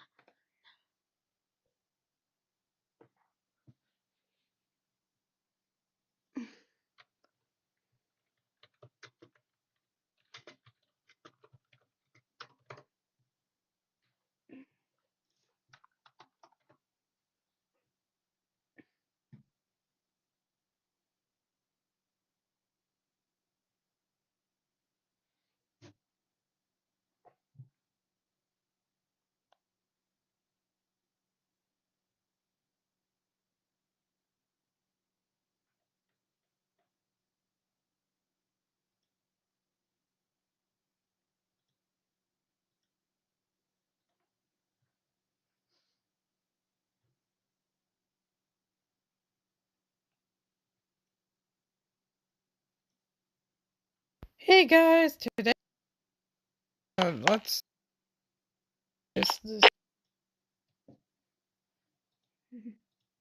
There you go. It looks like it's exploded.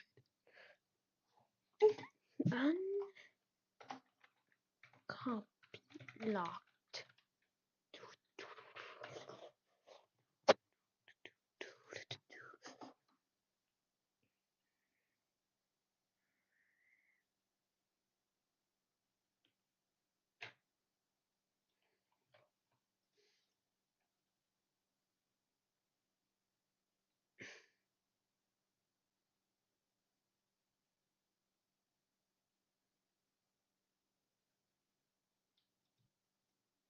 Valve went crazy in 2024, releasing a lot of new content, so let's go over a few big updates from this year. It started with the Call to Arms update for CS2. It added the arms race mode and the new kilowatt case with the Kukri knife. Less than a few days later, Valve also released the Dragon's Gift for Dota 2, where they revealed an update coming soon called Crownfall. This wasn't it, as they also mentioned a ban wave was about to start, as they worked on a new cheat detection code. So out of only 10 million tracked accounts on Convars, over 20,000 players received a VAC ban. Just a few weeks later, once March started, Valve came out with a Dota 2 update, which added the Spring 2024 seasonal treasure, and also introduced the Dota Labs, a new way to experiment with future features. Talking about future features, in March, Valve also announced Steam Families and added it into the Steam beta that would replace both Steam Family Sharing and Steam Family debut. Steam Families gives you access to family sharing, parental controls, and purchase requests all in one easy-to-manage place. Right around this time, the first ever Counter-Strike 2 Major was starting up. Valve was forced to delay the sticks for almost an entire week because some players were using fonts and not making handmade signatures themselves. But when the actual game started taking place, a protest broke out at the event between two gambling sites. As the event continued, Na'Vi beat FaZe to win the first ever CS2 Major. Right around this exact time, though, cheating was starting to peak in CS2. The cheaters were blatantly rage hacking and VAC would barely do anything. Players were being vocal and were complaining to Valve about this issue. But it wasn't until members of the Talking Counter podcast asked Valve employees at the Copenhagen Major about the cheating and VAC problem. Because they can't go deeper than that because it's anti-cheat and it's extremely secretive, but the anti-cheat is obviously a very high priority for them. But it was the start of all the VAC changes that were about to come. Just days after the Copenhagen Major, Valve responded to the protest by making it so new Counter-Strike 2 items are not visible in players' inventories for 10 days. But during all this, Valve was cooking up a pretty big update for Dota 2, called Crownfall, which was a new way to tell stories, offer rewards, and just make Dota more fun. This was only Act 1 and came with a bunch of new content for the game. One thing in particular was the comics, like Ascension Day, but it also released new Arcanas and Treasures, while revealing that a lot more was coming soon. Midway through April, Valve released an update for TF2, which added 64-bit support for Windows or Linux, which wasn't it for April and Valve, as just a few days later, they also released a huge update for CS2 called On the Other Hand. It came with a few small improvements like using your left hand, but the main change was adding back Dust 2 and removing Overpass from the map pool. But this update also added Overwatch in CS2, but it was only for trusted partners that are trained to review matches and find cheaters, where only a few days later at the end of April and going into May, rage cheaters started getting hit by VAC. But these were now coming with regular gameplay cooldowns. Cheating continued to be a big issue throughout May, but Valve was at least starting to detect the obvious spin botters. The thing is, Valve wasn't just addressing cheaters, as this also came with a large-scale ban wave to CS2 bot farmers. CS2 also got another big update in May, which brought renting for the first time ever. That same month for Dota 2, Valve released Crownfall Act 2, but something else was heating up for a different Valve game. In May, Deadlock had a bunch of gameplay leaked to the public, letting us look at Valve's new third-person MOBA shooter. Interested players started to get access, but it wasn't until a few months later where Deadlock started to get more popular. The game only had a few hundred to over 1,000 players, so constant big updates happened almost every single day. As well, though, around this time, things started heating up for TF2, with a fixed TF2 movement. As players tried to draw attention to the large-scale bot problems, some dedicated fans were even showing up to the Valve office, which went right into June, where Valve started banning accounts that were involved in quote-unquote majorly disruptive behavior for TF2. So Valve was finally addressing the bot problem in the game by handing out all these game bans, clearing it up for legit players. But this wasn't it though, as June was also Counter-Strike's 25th anniversary, which came with a small tweet and an update that introduced 5 community maps. June was also when Valve announced their new feature, Steam Game Recording, to let you record your games, clip your favorite moments, and share them with your friends instead of using some other third-party program. Valve wasn't finished there with TF2. As in July, Valve came out with Summer 2024, with 10 community maps, the Summer 2024 case, and much more that would last for a few months. But arguably the biggest news for TF2 in July is the fact that Valve writers confirmed that they finished writing Comic 7, and it was in the process of being drawn, giving us sneak peeks at what is to come. Another update Valve released in July was for CS2, changing around Dust 2 by letting players easily climb to shore. Valve also released Crownfall Act 3 with the Collector's Cache and also the new intro comic, The Dragon, and ended July by releasing another large Dota 2 update to balance some heroes. August, though, really shook things up, as right at the start of the month, players noticed a voice actress had a to-be-announced Valve game called Project White Sands on their resume, indicating that Valve has been working on voice recordings for the next installment of the Half-Life series. At the same time, a lot of HLX and Half-Life related files were being spotted in various Source 2 updates. As well, in August, a new Half-Life 2 branch with the name Test popped up, indicating that Valve was working on a new update for Half-Life 2. August was also a pretty big month for Deadlock, as it started with Valve releasing the new hero Viscous, and a few weeks later they also released Shiv. But the biggest change was to the Deadlock invite system, as now players could easily invite their Steam friends, which made the player base jump from 2,000 to over 40,000 in 2 weeks. Valve then decided it was a good time to let players publicly talk about the game and pushed out a new Steam page, increasing the popularity and player count even more. Throughout August, Valve released a few TF2 updates. One of the changes was increasing the backpack limit to 4,000. Valve also released the 2024 Compendium for the International and a new hero, the Ringmaster, which also came with a comic going over his backstory for Dota 2. As well, in August, Valve had to address the new input automation features that were being popularized in new keyboards like SnapTap, and came out with a CS2 blog called Sidestepping, announcing that they were no longer going to allow it for Counter-Strike 2. But on this exact same day, Valve announced something else, BACnet 3.0, letting us know that initial testing has started in select matches, as August did come with an increase to the overall ban numbers, indicating that Valve's new anti-cheat system was working. Things kept looking up for BACnet 3.0 going into September, where at the start of the month, Hoku Games and most of their employees announced that they would now be working directly on game development at Valve, canceling their unannounced game. But this wasn't it for Valve hires, as throughout summer and fall, Valve was hiring a bunch of new employees, not just the Hopo team, which includes physics engine developers, animators, sound designers, level designers, and many other positions all within a short few months. September also had the International for Dota 2, which crowned Liquid as the champion, and for Deadlock, they released the new hero Mirage, which also came with an updated anti-cheat system that could turn cheaters into frogs. Valve also pushed Steam Families out of beta, letting all users use the feature. October, though, was an interesting month. They released the Armory for CS2, a new store, and way to earn cosmetics in Counter-Strike. This, of course, meant people would do whatever they could to get the most cosmetics, which led to some players abusing XP exploits. However, due to the exploits needing specific servers that players would need to get invited to, the main people using it were high-up names like YouTubers and streamers, thinking that Valve wouldn't take action on their accounts. Fingers crossed, I don't get banned because I was just invited to a lobby. And even Valve themselves said there's no wrong way to play. And then they can't ban us all, right? Valve gave all the people who were farming Armory stars a 1-year trade ban restriction. As well, though, in October, a Valve dev confirmed they are working on a new system for animations, but of course would be a large project. This then got followed up with new files for Deadlock and CS2, indicating that they are updating AnimGraph, which was first introduced for Half-Life Alyx, to AnimGraph 2. October brought Rank to Deadlock, which Valve would continue to iterate on in future updates, and also introduced Hero Labs, which let players experiment with 6 new heroes. Valve attended PAX Australia to release the Steam Deck to that region. This came with Gabe giving us a countdown that missed out on 3, and also a presentation by an ex-Valve dev, Josh Weir. In October, they of course released Scream Fortress for TF2, which came with the Terrifying Trove case and other content for the game. One of the more notable changes for TF2 in that month is that they updated Scout's pants that were using the incorrect color, but then reverted the change one day later because it conflicted with too many cosmetics. November, though, was a huge month for Valve. They released the Rainy Train for CS2, which also changed the community maps and finally let players rent skins from any case they want, a feature Valve introduced a few months prior. They also pushed the Steam Game Recording feature out of beta, but Valve had more planned for November. They celebrated Left 4 Dead 2's 15th anniversary by putting the game on sale for free, letting players earn the Good Guy Nick achievement. They also released the final act for Crownfall alongside the new hero Kez, while also releasing a limited edition White Steam Deck. But their biggest release for November was the Half-Life 2 20th anniversary update. It came with a blockbuster 2-hour Valve documentary giving us behind-the-scenes details on the game, a 3-hour dev commentary mode, and many other wanted updates updates to this 20-year-old game, like combining it with the Half-Life 2 episodes and adding the workshop for easy mod access. Valve even made it free for anyone who didn't have it yet, which broke the known SteamDB player count that tracks back to 2008. Right at the end of the month, Valve accidentally shared looks at their new Roy controllers for the Deckard, and also the Steam controller too. For December, Valve finished 2024 strong, coming out with a bunch of holiday and winter-themed updates for their games. Dota 2 got Frostivus, where Valve announced over 65,000 bans. For Deadlock, they released Raven into the Hero Labs and gave it a winter-themed makeover. TF2 got Simismus, which came with community maps, the Winter 2024 case, and a few days later, Valve finally finished the story by releasing Comic 7, which was previously teased a few months earlier. December had the Shanghai Major for CS2, crowning Team Spirit as the champion, but Valve also updated their Steam brand guidelines, which included a few interesting things, but one mainly was for SteamOS, which let device manufacturers use Valve's operating system, indicating that a third-party device using SteamOS was close, and it only took a few weeks later for a new handheld running SteamOS to get leaked. This wasn't it for December, as players also figured out that Valve was working on some new hardware with the codename Fremont, all pointing to a new Steam Machine-type console that would also use Valve's operating system. We will have a strong year in 2025 for Valve news, as this was only a drop in... The world is a very divided place. I mean, I don't know if you remember this one time some robot voice started saying Laurel, but some people try and tell me it's saying Yanny. Laurel. Oh, and don't get me started on his dress, which is clearly blue. Now,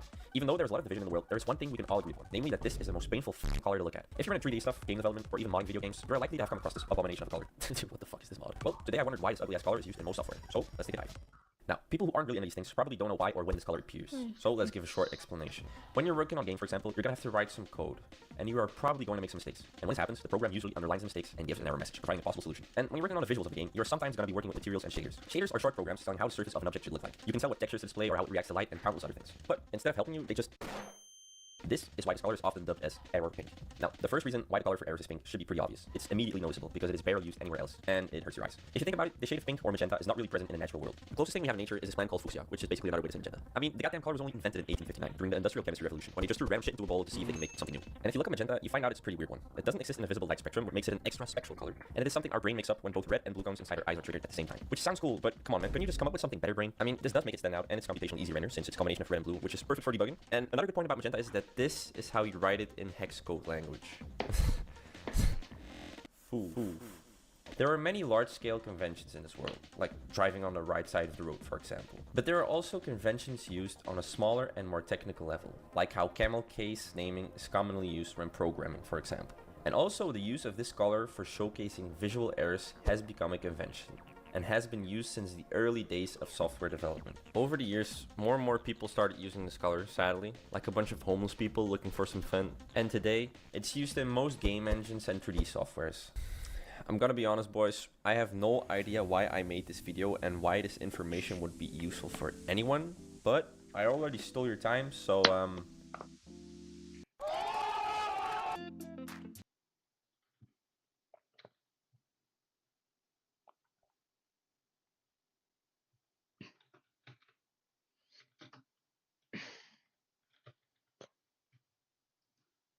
My username on Roblox just got banned. RTC on Twitter just posted that usernames with the letters NG in them are not allowed to be made anymore. And if we make an account and call it gaming, which has the letters NG at the end, it will say that is not appropriate for Roblox. This means that any English word ending in ing will not be allowed to be a username. It also means that my own username is not allowed and my fans cannot make accounts with the name non-gamer-fan. I really hope an employee at Roblox sees this video or at least thinks about this problem. Like this video, subscribe, and share it so that we can hopefully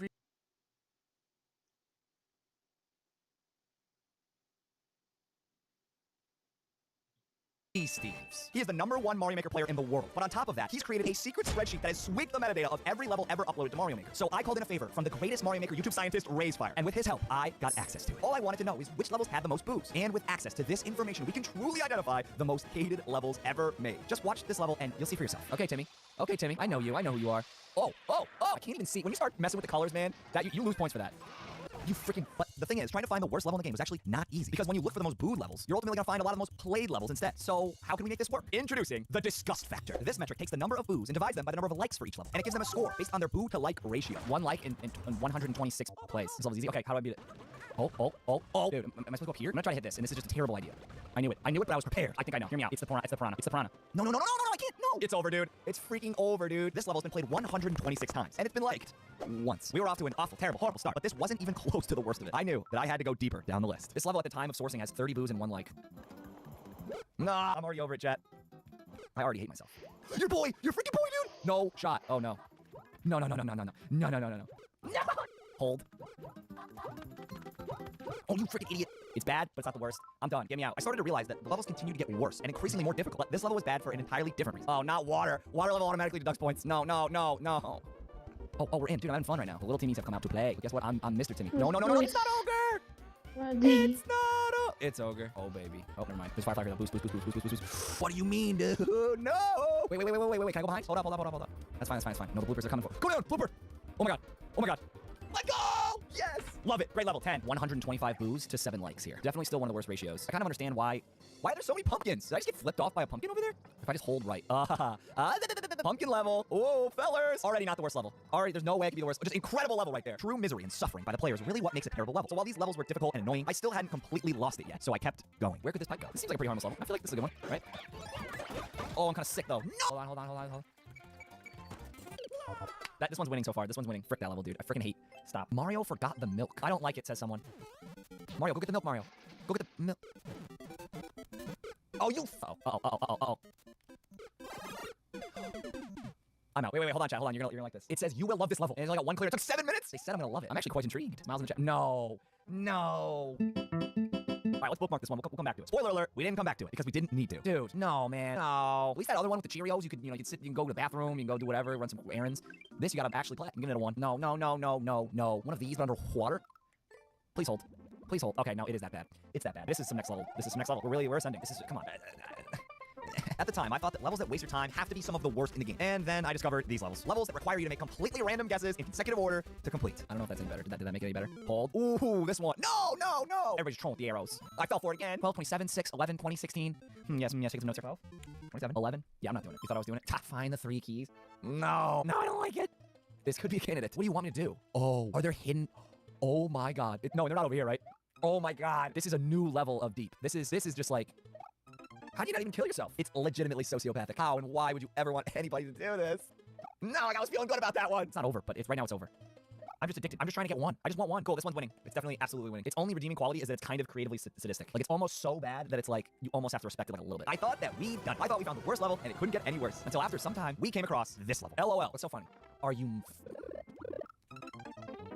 Dude. Bro, how do you even get on this part? Is this worse than the other one? Is this one win right now? Guys, think about it. The last one you can start over quicker. Well, I guess there's multiple layers though. There's so many different layers. Like, look at this. Look at this. There's way more in this one, bro. It's still going. How long have I been running for? Are we sure that the answer is in one of these boxes? I mean, probably. Right? What? There's no way. There's no way! Someone figured it out! You're kidding me! What, homie! Now, how do I get out? Do I go back? I gotta just go back, right? How much further is this going? That man has no life. I don't care. That man is my hero. You think the other one's worse? Or you think this one's worse? I'm voting for this one. This is the worst level. Why did someone do it this? Wait, hold on. I need to not die to booze. Oh, I feel like I just cheated at life. Wait, are we gonna get trolled at the end?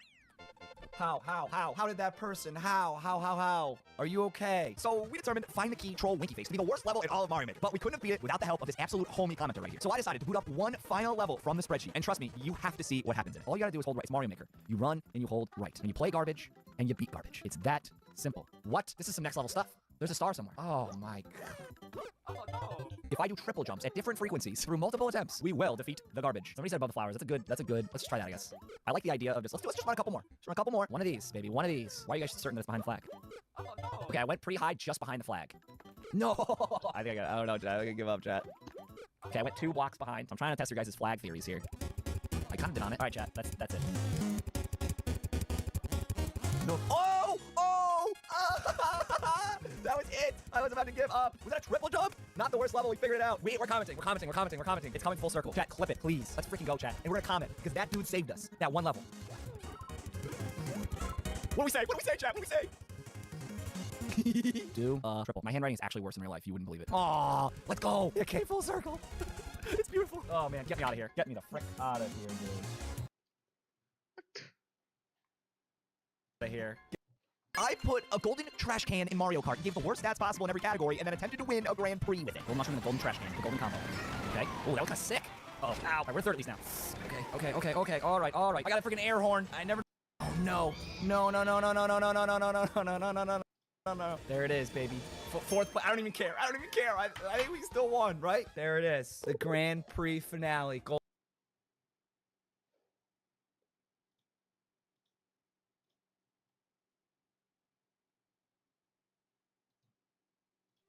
Ladies and gentlemen, let me introduce you to Superboy. What you're seeing here is a 1989 Korean bootleg version of Nintendo's Super Mario Bros. There were actually 4 games in the Superboy series, released to the Korean market over a 4-year span. These Mario clones are absolutely interesting, and in this video, I'm going to tell you a little bit about each of these very obscure games. But first, let me tell you why these games even exist. So most countries in the West have had copyright laws for centuries, whereas in Korea, copyright laws weren't introduced until 1957, and weren't even enforced until a major overhaul of copyright law happened in 1986. And this was mainly due to pressures from Korea's major trading partners like the US to meet international copyright standards. At the time, it was difficult for foreigners to market video games and consoles in South Korea. Korea had plenty of their own consoles, but the biggest console from the mid to late 80s was the ZMX console by Daewoo. The ZMX was king, dominating the Korean home video game console market from 1985 to 1989. It was essentially a stripped-down MSX home computer, adapted specifically for gaming. It had a cartridge port, 2 controllers, and that's it. There were several companies who would release software for the ZMX console, but the most notable was the computer store chain Zemina. Zemina got their start in the games business by importing Japanese MSX games, hacking their logo into them, and releasing them to the Korean market as their own works. Zemina grew to be one of the more successful game companies, releasing games and peripherals for the ZMX. After the new copyright laws of 1986 kicked in, they found a loophole where instead of directly stealing their games, they would create unofficial ports of existing games, like, you guessed it, Super Mario. This was all it took to skirt copyright law in Korea back then. The law was initially vague and only protected the actual code, not the IP. Nintendo couldn't stop them because A, they technically weren't breaking any laws by doing this, and B, Japanese companies were not welcome into the market.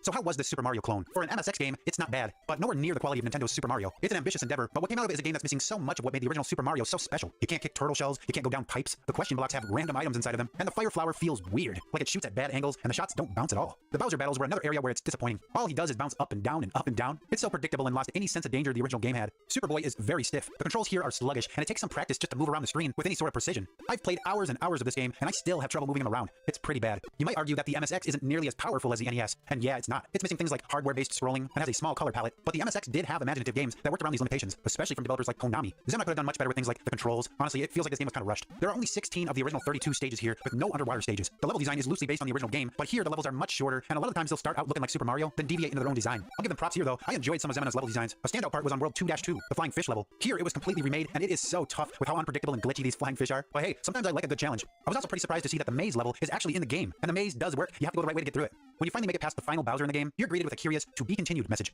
True to their word, Zemina put out a sequel to Superboy released the very same year as the original. For the most part, the game engine and graphics are exactly the same as the original. The difference here is that there are 16 new stages for you to make your way through. These stages are more difficult too, and that's a good thing. Like I said about the first game, I enjoy some of Zemina's level designs. They present a good platforming challenge if you take it for what it is, treat it as its own game, and not try to directly compare this to Nintendo's version. In my opinion, the inspiration is fine. I just wish they would have come up with their own graphics. This game is what the original Superboy should have been. They shouldn't have tried to partially implement the level design that Nintendo got so very right in the original game. It should have been these original designs from the start. At the end of this game, gone is the "to be continued" message, and this time we wrap up the story with end. The next installment of the Superboy series came a couple years later in 1991. This time, Zemina took on Nintendo's latest and greatest Mario game, Super Mario World. And this is very strange. Mario looks ripped straight out of Super Mario 3, but the enemies are from Super Mario World. I will say though that this game is a vast improvement over the original 2 games. It's been improved in almost every single way. Better controls, better level design, more enemies, the power-ups aren't random anymore, and you can finally kick turtle shells. Oh yeah. The power-ups are pretty interesting here. Of course, you've got your mushroom, and the fire flower power-up now gives you fireballs that will bounce. But if you got the fire flower power-up and hit a power-up box again, that's when you get Superboy's take on the star power-up. The Pepsi logo. This thing gives you invincibility for a few seconds, probably a sugar rush. The level design is very interesting in this game. It's tough and will take some cheap shots at you sometimes, but they mixed it up with enough different areas and a variety of enemies that I never got the feeling that it was too repetitive. It's only 16 stages, but they get to be very challenging. I'm impressed with all the stuff they were able to pull off here on the original MSX. You could argue that this is pretty good for what the hardware is capable of. At the end of each stage, you face a fire brother from Super Mario 3, and at the end of the game, you face a sledge brother from the giant world of Mario 3. At the end of the game, you rescue the princess who looks ripped from Mario 3 as well. Only here, she's got some creepy eyes. It was after this game came out that Zemina started to dissolve. Copyright laws got more strict, foreigners were allowed to enter the market, and most employees left Zemina, going over to a new studio called Open. That wasn't the end for Superboy though. Even though the original programmers had left Zemina, they still managed to put out what would be the final installment in the Superboy series, and it wasn't half bad. Superboy 4 was the final game in the series, released by Zemina in 1992. This game was released exclusively for the Samsung Game Boy console, a licensed Sega Master System console for the Korean market. The other Superboy games came out for the Master System as well, but they were ports for the Sega SG-1000, which was Sega's first console that the Master System was backwards compatible with. The original games didn't take advantage of the upgraded Master System hardware. Superboy 4 was a native Master System game, and as such, it looked fantastic compared to the predecessors. It's a very colorful game that looks great in my opinion. I've always liked the Master System color palette, which was wider than the NES. Like the last game, this one also tries to incorporate graphics and enemies from Super Mario World, and it does so much more naturally than Superboy 3. Now don't get me wrong, it still feels like a janky Mario clone, but it once again improved just about everything from the previous games. Movement, graphics, level design. This game has a wide variety of bad guys. They even changed up Superboy to make him look more like a boy. The power-ups here are similar to the last game, only this time you grow big with milk instead of a mushroom, and for some reason the fire flower, now a glove, changes the color of your skin. The Pepsi logo power-up is out in this game. Instead, replaced with a boxing glove, only this time once it wears off, it takes away your fire glove power-up, so it kinda hurts you in a way. Because of this, I found myself not just grabbing the invincibility power-up every time I saw it. In my opinion, the fireballs are more valuable than a few seconds of invincibility. At the end of each level, you collect a gem to move to the next area. Gone are the boss battles from the previous games, with the exception of the final bosses. You gotta fight 2 of these frog-looking guys in order to get through the final stage and rescue the princess. It's unknown if this game was created by the the original programmers at Zemina, or if perhaps they outsourced this to a different team. Regardless, it's hands down the best entry in the series. Everything has been greatly improved from the previous games. If you're gonna check out any of these Superboy games, Superboy 4 is the one that I'd recommend. There was even a ROM hack created to change the graphics back to more Mario-looking ones. Nintendo sure created something special with the original Super Mario series. It has inspired so many games, and I think it's exceptionally interesting to see some of the more obscure ones like we saw today. I hope you enjoyed the video. If you did, make sure to leave a like on this video, and if you want to see more videos like this, hit that subscribe button. Make sure to turn on those notifications so you'll know when I upload a new video.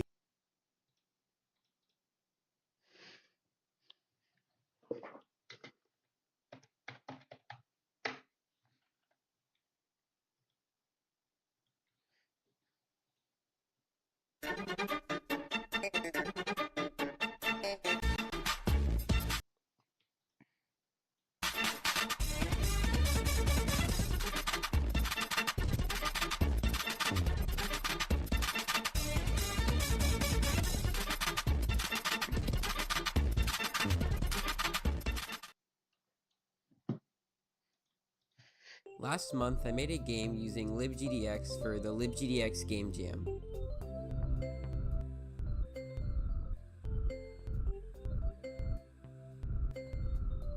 Yeah, it's pretty much just a Flappy Bird clone. So to make things interesting, instead of making a video on how I made this game, I thought I could try to make an actual Flappy Bird clone for the Nintendo DS using C++ and libNDS. So I started off by installing DevKit Pro and tried compiling the libNDS examples just to make sure everything was set up correctly. Then I created an empty C++ script and copied the makefile from one of the examples. Usually, before I add art to any of my games, I like to prototype the gameplay first using basic shapes. So I looked through libNDS's documentation to see if there's any way to draw primitives to the screen, but I couldn't find anything. So I resorted to Google and came across a forum post where someone linked a DS library called libgl2d. The link didn't work, probably because I'm trying to make a game for a 15-year-old console, but luckily someone archived the lib on GitHub and I was able to get it from there. libgl2d takes advantage of the DS's 3D core to improve 2D rendering. It allows you to do a lot of cool things with sprites that aren't normally possible. Most importantly, it has a function called glboxfill that lets you draw rectangles to the screen, so I can use it to easily make a prototype of Flappy Bird. The actual game logic of Flappy Bird is pretty simple. The first thing I did was draw this nice looking bird to the screen in a while loop. I set its X position to about 1/3 of the screen width, and its Y position to a float I call bird pause Y. Then I create another float called bird speed, and add bird speed to the bird's position every frame. And just like in real life, I add a fixed amount to bird speed every frame, which acts as the acceleration of gravity. So now the bird falls in a pretty realistic way. Then when any button is pressed, I set the velocity of the bird to a negative fixed amount. This isn't how flapping works in real life, but this is how it works in Flappy Bird, and it's probably why the game is so hard. The other major component of Flappy Bird is obviously the pipes that move across the screen. Instead of spawning and despawning pipes, I just use 4 sets of sprites that move across the screen, and once they move off screen, they loop back to the beginning. So I start off by creating a class called pipe. For now, I only put 2 variables inside this class, pause x and pause y. Then I create an array of 4 pipes called ground pipes. I use a for loop to set the x position of each pipe to I, which is the pipe's position in the array, so 0, 1, 2, or 3, multiplied by a constant that determines how spread out the pipes will be. Then I add 256, the width of the DS's screen, to that, so that the pipes will move in from off the screen when the game starts. And then I set the y position of each pipe to a random integer between a maximum and a minimum height. But Flappy Bird wouldn't be that hard if there were only pipes coming from the ground. So I created another array from the pipe class called ceiling pipes. In the same for loop, I set the initial x position of each ceiling pipe to the x position of the corresponding ground pipe, and the y position to the ground pipe y position subtracted by a number that represents the gap between the 2 pipes. Since all the pipes are spawned with the correct distance between them, moving them across the screen is really straightforward. Inside the main while loop, I use another for loop that first draws each pipe to the screen, then subtracts a fixed speed from the x position of each ground and ceiling pipe every frame. And once a ground pipe's x position plus its width goes below 0, the x position of the ground pipe and its corresponding ceiling pipe are set back to 256. And now we more or less have an ugly looking Flappy Bird clone running on the DS. I waited until after I added sprites before implementing things like score and collisions. Programming basic game logic is fun and all, but when writing code for the DS, it'll probably also be the least challenging part. So yeah, displaying sprites on the DS requires a pretty good understanding of how the DS manages memory. Graphics displayed on the DS have to be stored in video RAM, which is divided into multiple VRAM banks that each... Yeah, there's no need to actually worry about any of this, because we can just use a wrapper to handle all this for us. I could keep using libgl2d, but for some reason the examples I compiled that use sprites weren't displaying the sprites at all. It also has other limitations like not being able to use the bottom screen, so I figured I'd be better off using another library anyway. There are a few different sprite drawing libraries to choose from, but the one I like most is NightFoxLib. It doesn't really have any unnecessary extra features like some other libs I came across. It just lets you draw and delete sprites and backgrounds. It also has functions for playing sound effects, which will definitely come in handy. So I spent some time in GIMP reorganizing the sprites and converting them into a format that could be used by the DS. And after some failures, I reworked my prototype to use sprites instead of basic shapes. With NightFoxLib, you just have to load a sprite in its color palette into a RAM slot, then load it into a VRAM slot, and then you can draw it just as easily as you can draw shapes with libgl2d. And with all that tedious stuff out of the way, I could finally go back to working on the actual game. NightFoxLib has a sprite rotation function, so I set the bird sprite's rotation to the bird speed float to make the bird point in the direction of its velocity. This is also when I tweak some values like gravity, the bird flap magnitude, and the pipe gap to make the game feel more like Flappy Bird. To do this, I compared screenshots of my game to screenshots of Flappy Bird, and also referenced 2 helpful graphs made by Frank Noscasi of the bird's y position and velocity over time. I'll put the link to his article on Flappy Bird physics in the description if you want to check it out. For collision, I just use a simple if statement with 4 conditionals to check if the bird is inside of any pipe, and I gave the bird its flapping animation by just updating its sprite every few frames. And for the score, I just add 1 to an integer each time the center of a pipe equals the x position of the bird. After that, I worked on some of the finer details of the game. I implemented things like the score result screen that gives you certain medals for certain scores, a title screen, and a get ready screen. I also randomly choose a bird color and background each time you reset the game. I also added all the sound effects from the original game, which was pretty easy to do with NightFoxLib. And with that, I had a pretty decent Flappy Bird clone running on the DS. Today I'm going to be talking about a project that you probably have never heard of because, well, it wasn't made for a video or any kind of game jam. This project was for a YouTuber with almost 4 million subscribers. And it led to a job offer, which, in hindsight, I was a fool to even consider. But let's take a step back. This is the story of my worst game dev job.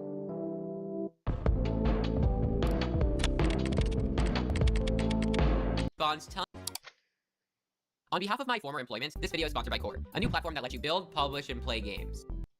I realized pretty quickly that this wasn't just a YouTuber, but more of a business. There were a lot of people involved. I was added to a hidden channel where I was greeted by their operations manager. They told me they didn't have a specific idea in mind for this project and just wanted some kind of interactivity that could make their server more active. We bounced ideas off of each other and came up with a bot that allows users to submit predictions with 2 mutually exclusive outcomes that server members can then vote on. The idea was that accurate predictions of events could be crowdsourced by averaging the public responses and weighing each voter's response by the accuracy of their past predictions. And to further incentivize accuracy, correct voters would be rewarded through a leveling system with server roles and perks. I was actually super excited to create this. I told them I could do an upfront commission and have it done in a few days. What do you mean by commission? We will work together for this. I didn't really know how to respond, so I pulled the student card in the middle of July. And considering they have daily monetized videos with millions of views, I told them they could pay whatever they thought was best. They said we would start with $50 with additional payments in the future. And despite the shady vagueness of this, I agreed, telling myself my initial expectations were just too high considering my inexperience. A few days later, I finished the bot with the exact features we agreed on. You can use a command to add a prediction to a queue, and every day the bot posts a new one that you can vote the likelihood on with a command. Admins can confirm or deny past predictions with a command that automatically rewards or deducts points from each voter for their guess, and roles are also distributed to users at certain milestones. After I showed them the bot, they told me commands were boring and not user-friendly. I was a bit frustrated considering we didn't talk about that in our agreement, but I figured it was just an implied expectation I should have realized. I mean, most popular Discord bots have fancy interactive systems. So we agreed on a few improvements, and I spent the next 2 weeks really trying to create something they would like. I designed custom emotes in GIMP and created a reaction system that lets you vote on polls. And I turned the prediction submission command into a multi-step prompt that takes place in DMs. With the total hours put into this, I was working for less than $1 per hour. So when they sent me another list of changes, I had to tell them it was out of scope for my budget. They responded by offering me a full-time software engineering position, which was actually pretty appealing, but then they told me I would be paid on a per-project basis. They never ended up using the bot I created, so it's just been sitting here on my hard drive, and that's kind of why I wanted to make this video. But if there's one thing you could also get out of this, don't sell yourself short. You're amazing, and you can achieve awesome things without having to work for 6% of minimum wage. Instead of taking their offer, I decided to put my time into developing my own Discord bot, and I think it might have ended up being a better use of my time. I hope you enjoyed this excuse to show off my weird fortune teller thing, and don't forget to check out Core with the link in the description. See you in the next video. So, I'm working on a game called You Probably Won't Survive. You Probably Won't Survive is a zombie survival game where you spawn on an island and chop down trees, build bases, and fight off waves of monsters. Now, here's the thing. This game is too easy, so in this video, we're going to make it more difficult.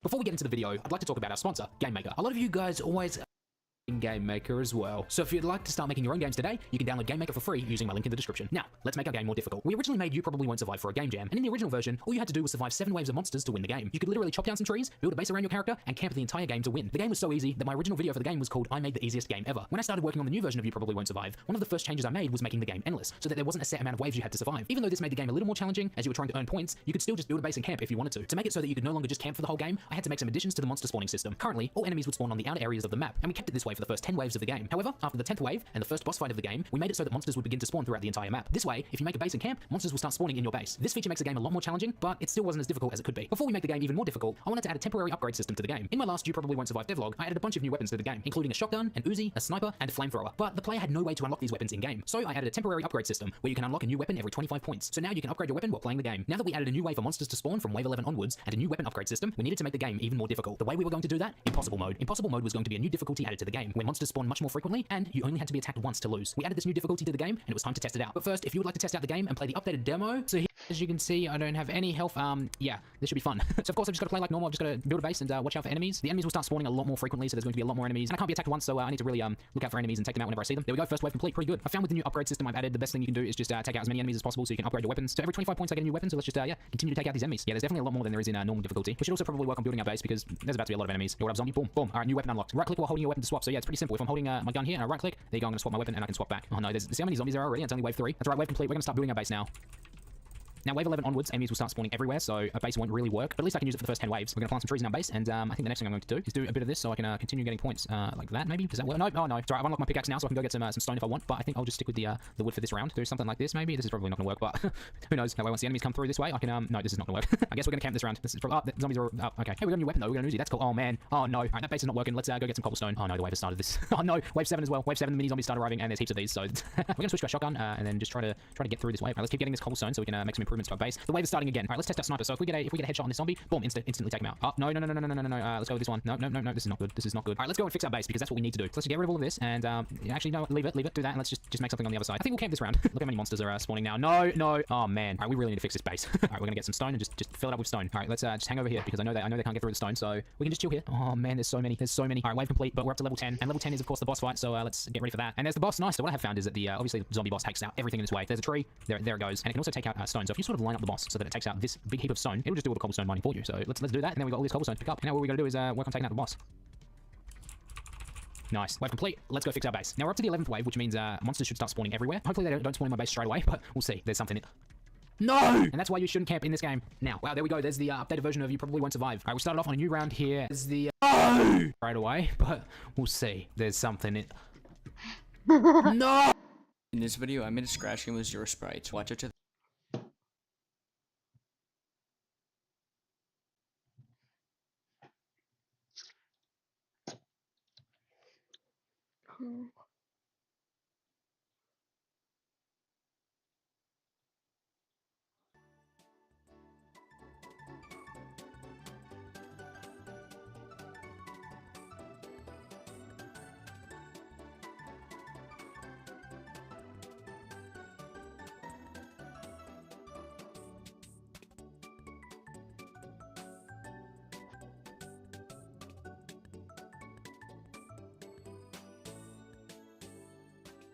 Being hated just told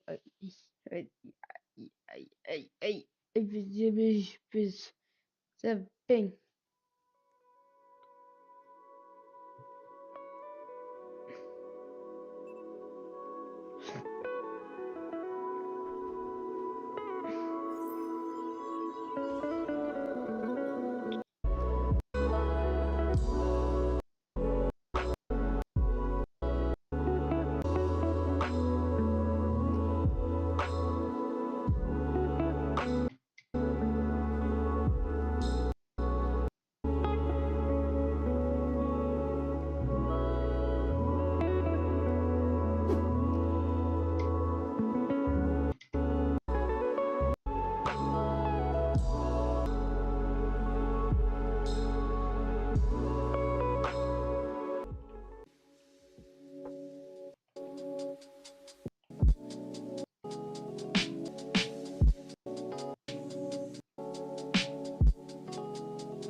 Download the page.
Your next line will be, where's the 1K sub video? Where's the 1K sub? Wait, how did you know I was going to say that? Doesn't matter. Either way, let me explain. What are you going to say? Wait, what? No. I understand that there has been no new video since pretty much last year, and that you all are eager to see what is going to be next video. I guess the random boring community posts weren't enough to display what's been going on behind the scenes, so I decided to make a small video in regards to the state of the channel and what my plans are.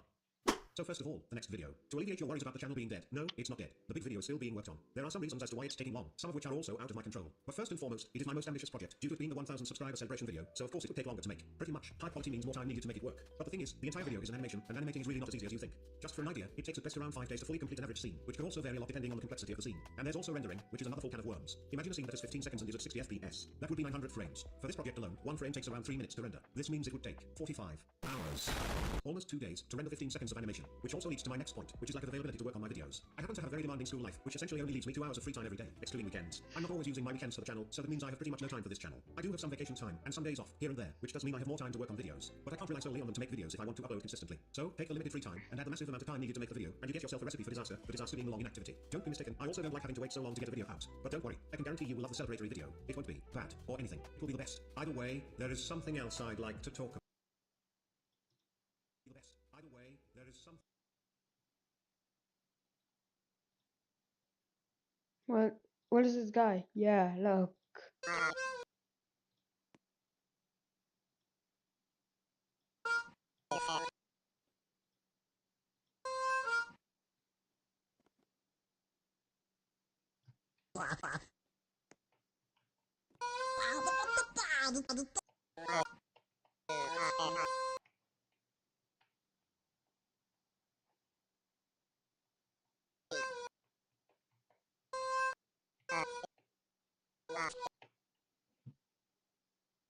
Roblox Skatercode.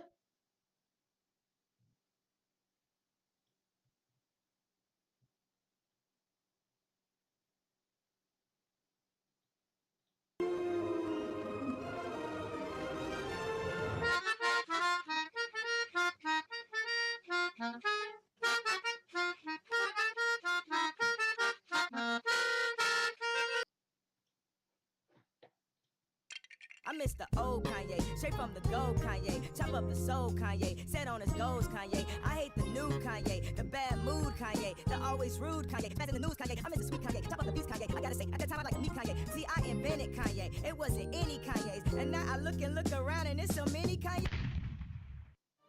It's pretty common in the Roblox community for a certain group of players to be like, they just don't make it like they used to, do they? The old Roblox, that was it. That was peak Roblox, baby. Cinema. And it is pretty natural when you have a platform like Roblox where it's just constantly updating, constantly new games coming out all the time. I think it's natural for people to reminisce on the simpler times. With the rose-tinted glasses on, everything seems better in the rear-view mirror. The grass is always greener on the other side. I know for sure, if I was a kid nowadays, I would lose my mind over how many games there are to play. That's why when I was younger, I was kind of like, you know what, maybe I'm not going to play Roblox as much. They got Oblivion, they got Halo 3, what else could you need? But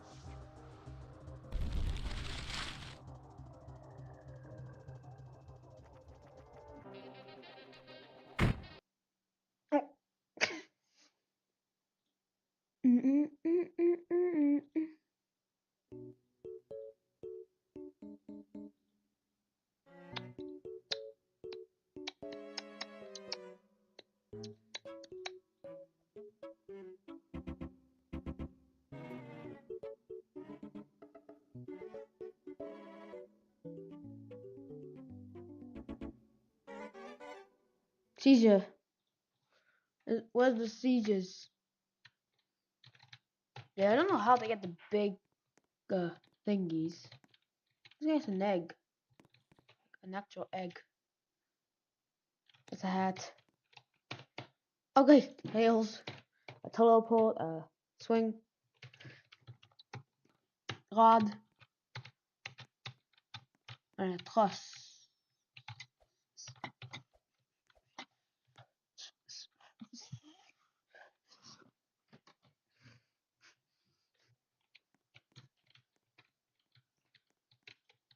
What the?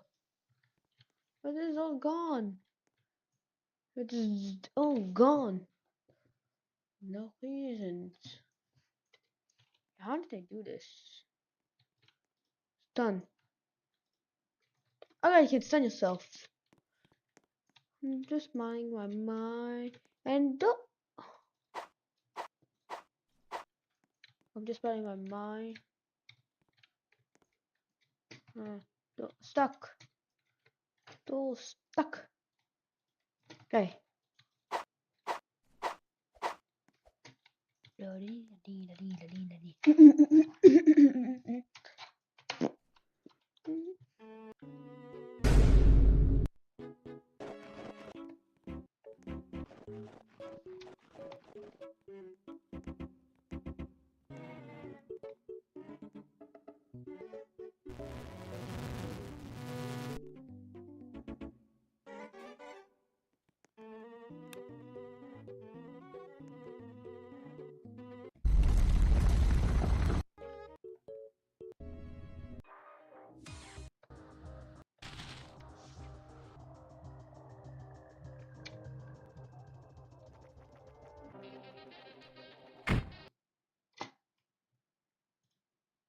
Apparently AI can make video games now, which is actually a little bit scary because I'm a game developer. That means the years I've been in computer completely and entirely new. Sorry. But let's slow down a bit and see if AI is even any good at making video games by taking Super Mario Bros., which is basically the blueprint for great game design, and see how well AI can recreate the magic of one of the greatest games of all time. Enjoy the video and consider subscribing before AI replaces me forever.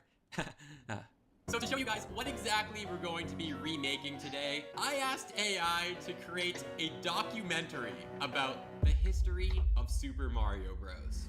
Super Mario Bros., released in 1985 for the NES, was the first ever role-playing game featuring Mario, a heroic chef, on a quest to rescue Princess Zelda from the evil Ganondorf. The game That's enough of that. AI can sometimes make mistakes. So, I decided to create AI Bingo, an awesome game where we get to keep track of how awesome AI game development is. These are all features that we might run into in our game. Bingo's a 5x5 grid, not a 4x4.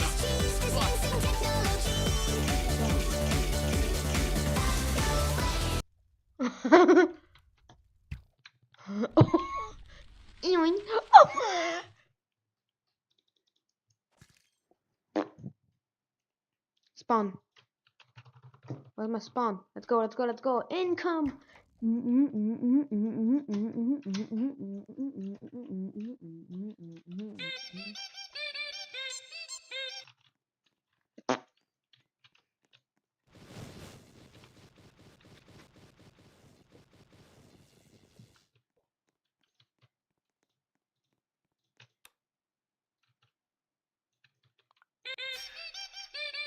Do not come into. Oh my! Wait.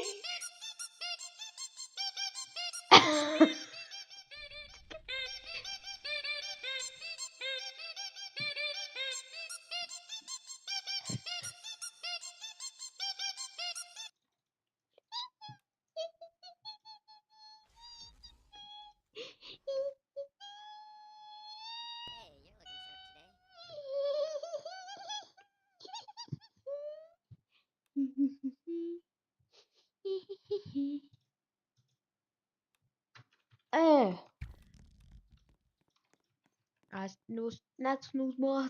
Why did this actually work? It bugged. Yeah, actually bugged. Lie. What's this?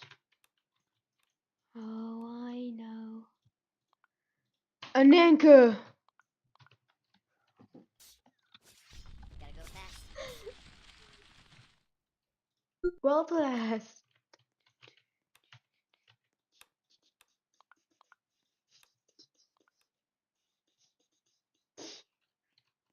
Yeah, I move everything.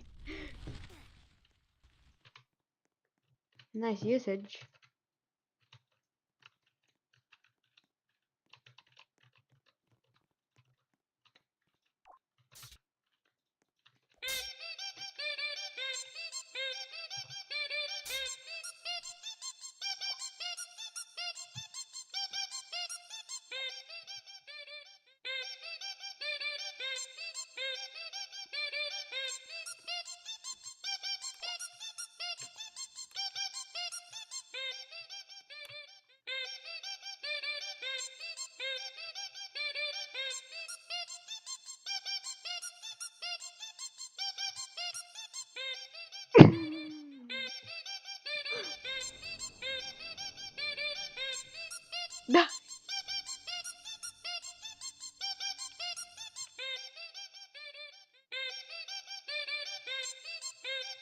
Oh my god, dude. I just broke it. Early. I broke it. Yeah, I give myself a free. Now let me just fly a plane real quick.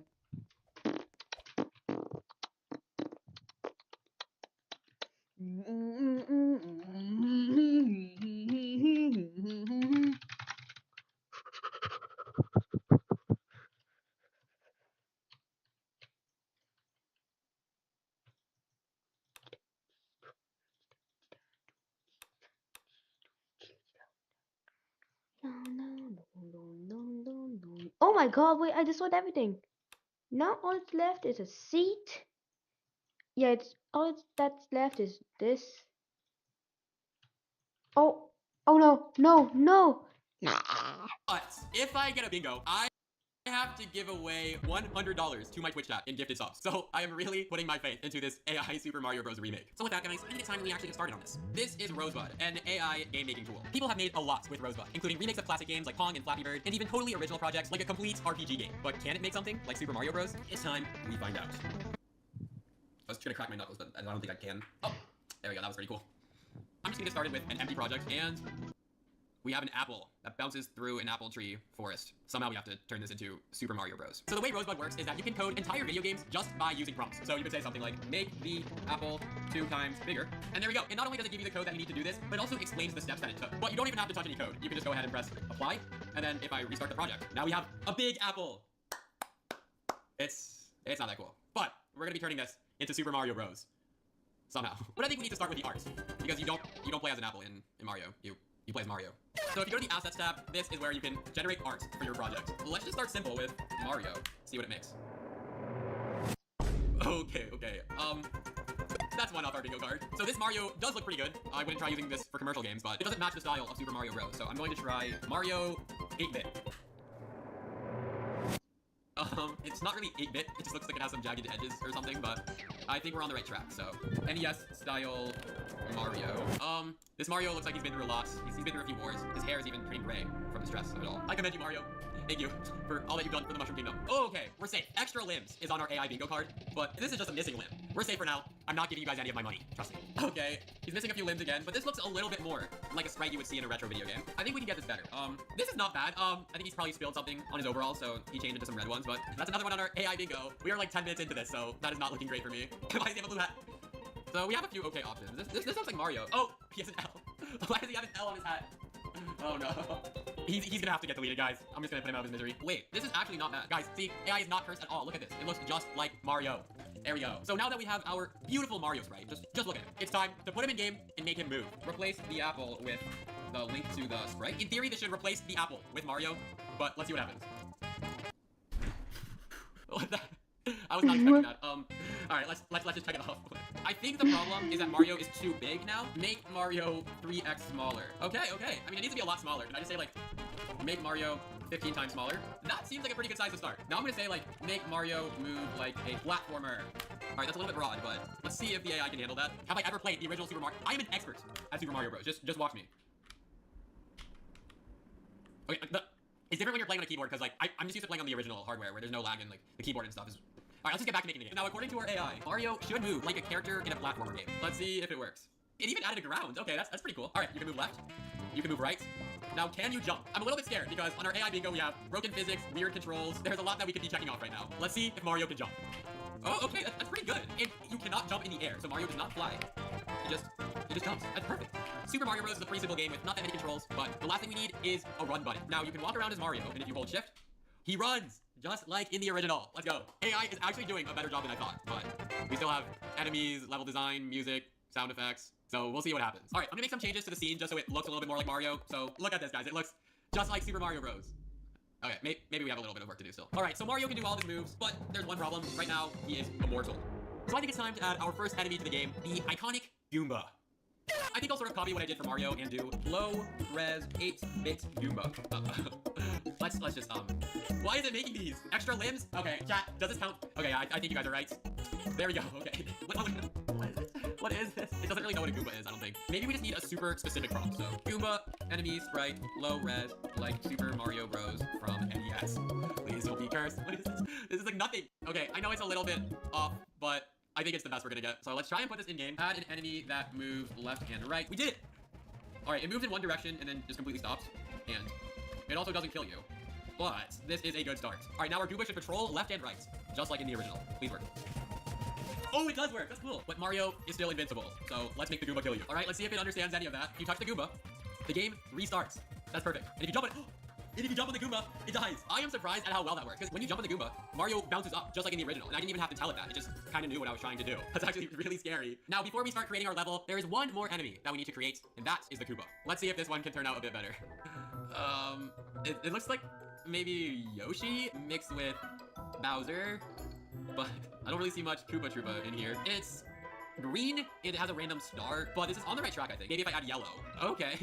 This one kind of looks like a Pokemon, but these are not bad. There's definitely something off about them. I can't quite put my finger on it, but I think we can work with this. And then we also need a separate image for the Koopa shell, so... Who even is this guy? Bro is not a character from Super Mario. This is not 8-bit, and it's not a shell. So, maybe this is okay. This is not perfect. It kind of looks like a soccer ball because it's at a top-down angle for some reason, but...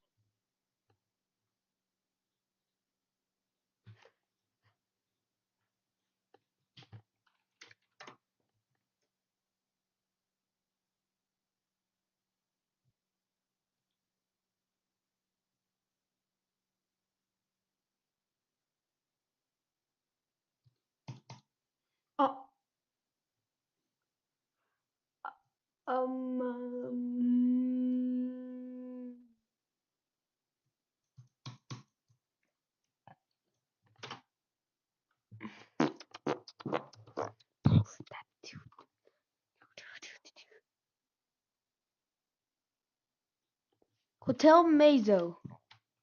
So here we have the hotel. We have all of this. If this was actually made in LPI, I do not like it because it's this castle. This looks, yeah. Oh, maybe they used the LPI fan made. There's a plan. And the scout, a scout here, a plane. Look.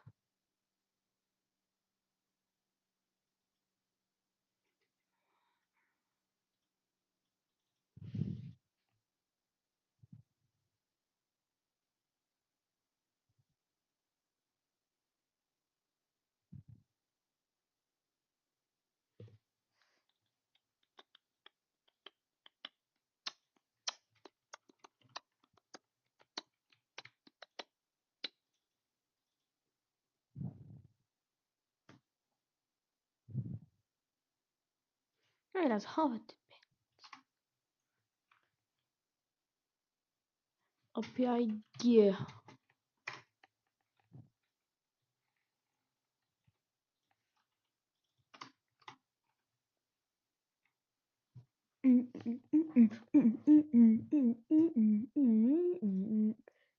Look, they just put the, yeah, that's the same. Nikki country runway 0. What? So if you open this, we have this shit. I would just want gear walls. And I mean gear walls. Wait, hold up. Let me just go to YouTube.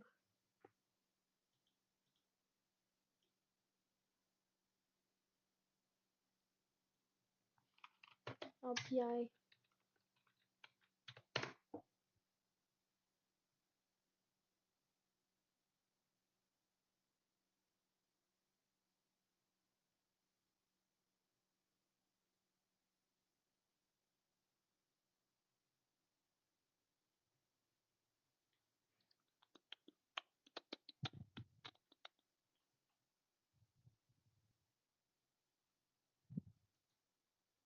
Do not play this game, because there are hackers going on, and they destroy the game. And many players are getting this message. But how did they do it? Like, I'm not a hacker or exploit to hack the game and ruin it. But the reason how hackers did this is They used a hack program, and what hackers did is, so when hackers get admin in the game and they have full control, and what hackers did is they use kick or destroy to kick the player out. And also, I'm sorry I wasn't uploading on YouTube because I wasn't think ideas and should upload, and there are many dramas, and I know I'm back on YouTube. I know it's a short video, but I will upload long videos also. Thanks for watching. Like and subscribe so I can hit 1,000 subs, and bye guys.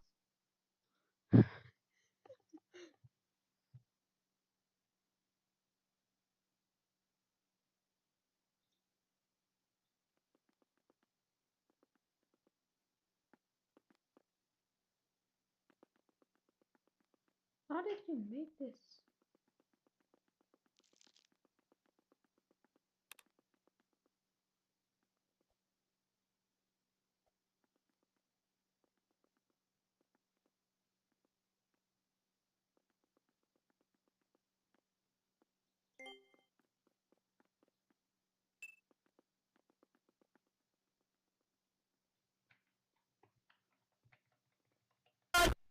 I got this feeling, and every time we kiss, I swear.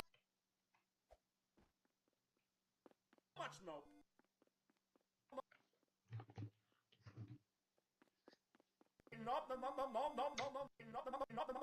So much smoke.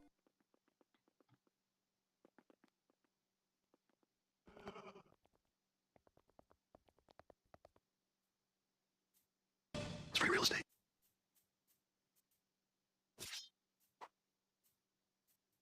It's free real estate. It's free real estate.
Thousands of Roblox games are blowing up on a weekly basis at this point, making developers hundreds to thousands to even millions of dollars. I mean, look at Fish. This game has only been around for 2 to 3-ish months now, and it's now one of the top 3 Roblox games on the whole platform, making millions of dollars every single week. That begs the question, can I make a popular Roblox game?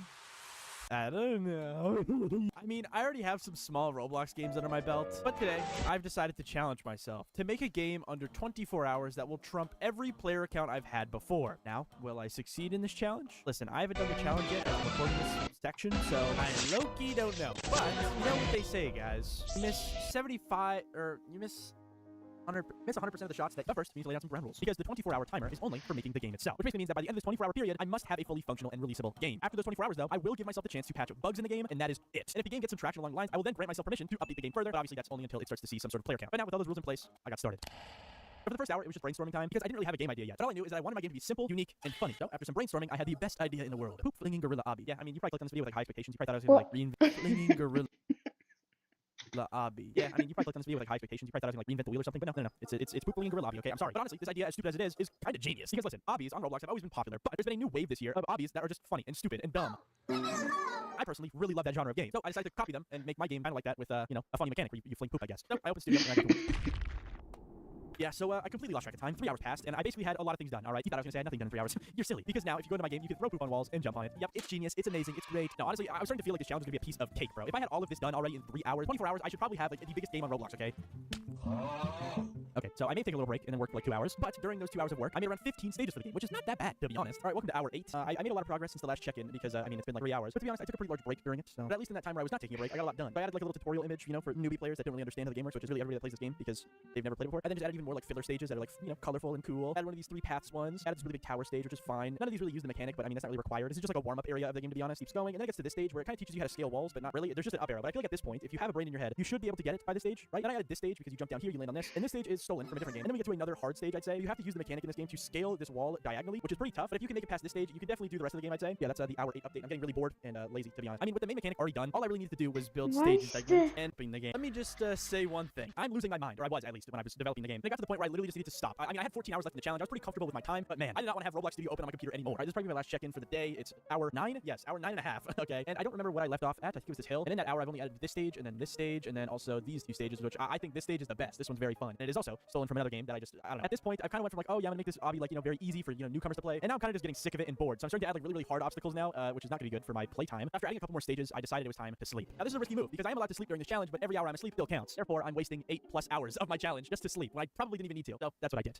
It's hour 22. I went to sleep, I took a 3-hour break, and now I don't think I have enough time to finish. I mean, like, the game is done. Basically, all I need to really do is build and add skins. Listen, you'll see what the skins are in a second. I mean, it sounds silly, but you'll see. But yeah, honestly, the game is like, I don't know. I don't know if I can do this in 2 hours. This is kind of getting a bit close, but realistically, all I need to do is build. So that's not that hard. That's not that hard, okay? Oh man, 2 hours. That's bad. That's rough. Oh yeah. I woke up with 2 hours left on the clock. To say I was not anxious would be a complete lie. I mean, the whole time, I was just thinking about all the time I wasted, all of the breaks I took, the sleep I took. I did not need any of that. And now I am suffering because of it. Because now I'm under the craziest time crunch known to man. But you know what they say? Most people perform their best under pressure. I don't think they say that, but I think that applies to me at least. Oh, it's the final home stretch. There's officially 7 minutes left, and I don't think I got as much done as I wanted, but the game is in a functional state. I think it's in a releasable state. Okay, let me show you. So here's the game. It's basically done. The mechanic works. There's 28 stages so far. I wish I added more, but I got skip stage working. I got muting music working. I got no shop. There's no shop, but there's winnable skins, which is pretty cool. You can get blue or you can get gold. These are gonna have certain requirements to get when the game's fully out. When I implement that in the next 5 minutes. But yeah, that's going on. It's almost done. It's almost done. So that was it. In 24 hours and 2 minutes, I'll be honest, I took a little bit longer than I should have. I had a fully working and finished, well, not finished, but working Gorilla Poop obby, guys. Genius. But now it begs the question: does this game have what it takes to become a popular game? Well, to figure that out, I had to run ads for the game. You see, I was gonna use this video right here to promote the game. But I felt like that would be an inconclusive and kind of lame ending to the video, so I put out ads myself. Wasted around 40,000 Robux. With day 1 of my ads running, really not giving me much. I think I was literally averaging like 1 to 3 players average on the game, which is so low. But honestly, the game isn't that great, so I didn't really expect much. And for the next week after my ad campaign, I started to think that the game was done. It was averaging 1 to 5 players on average, and the only reason it was even getting those players is because I was running 30,000 Robux worth of ads. And at this point, I kind of lost hope. I started working on this video just expecting the ending of the video to be disappointing. I would have to get on a stage and say, guys, my game flopped. But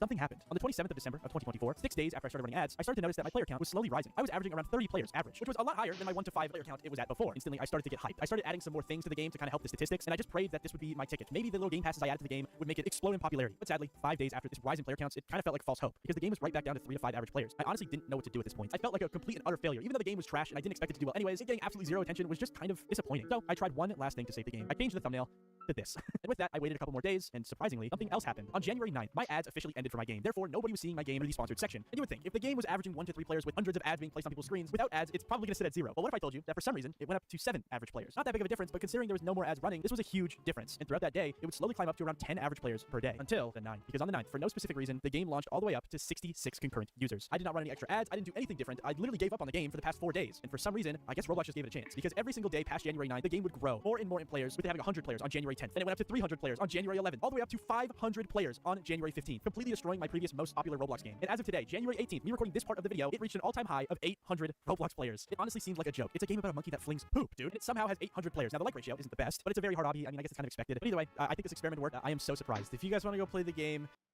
RNG games are taking over Roblox. I mean, if you've been active on Roblox for the past 2-ish months, you've probably played one yourself. And today, I wanted to set out on a mission to create my own, because these games are getting too many players. But here's the catch. Most RNG games have some sort of gimmick. Some are based on anime, some are based on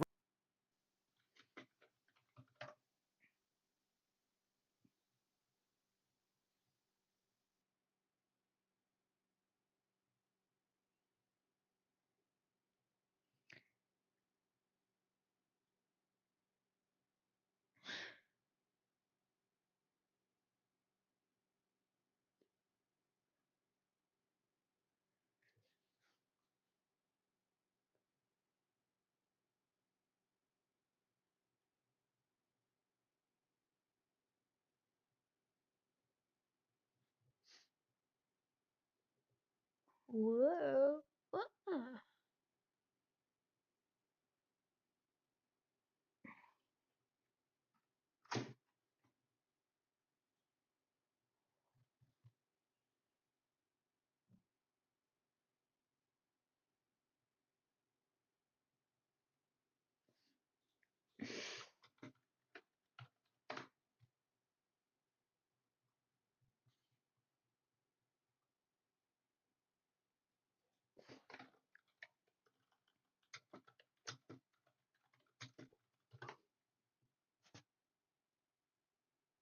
Mm.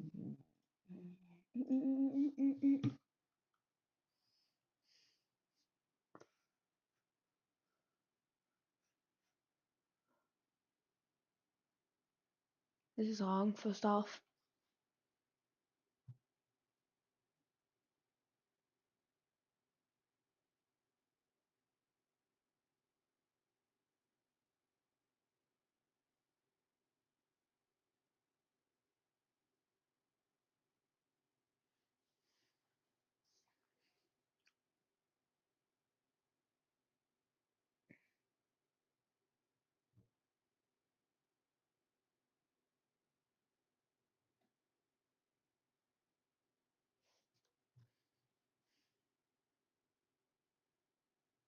First off, this is wrong again.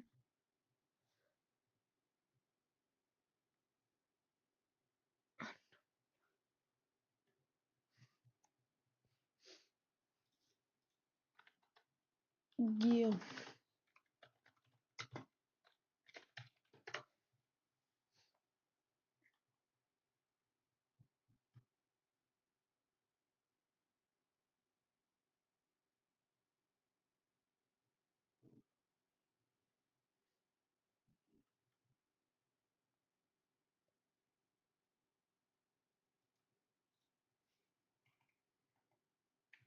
Yeah, this is just a normal gear wall. What the hell? What is this guy saying? He's just playing a game.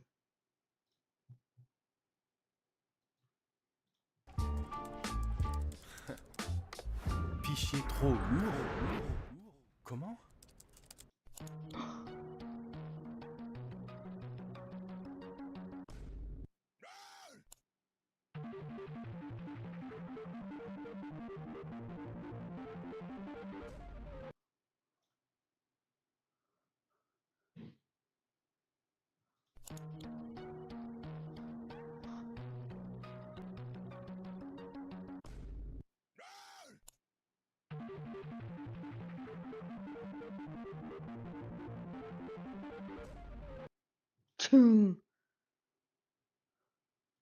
Lua is crazy. It's used to create games in Roblox, program robots, and Minecraft mods, and it's even used to create highly sophisticated malware for cyber espionage. Wait, what? This embeddable scripting language is more powerful than you might think. And to test it out, and with February being the month of love, I thought it was only fitting to create a small game in Lua using the one and only Love 2D. So I got my parents' permission, logged online, and went to love2d.org. Also, people don't say that enough anymore. I temporarily got distracted by this draft game, but then I got back on track and downloaded and installed Love 2D. How do you know? Well, if you see this, whatever the heck this thing is, then it means you did it. After that, I jumped into the subline text and played around with just trying to draw Hello World. Also, ignore that error at the bottom.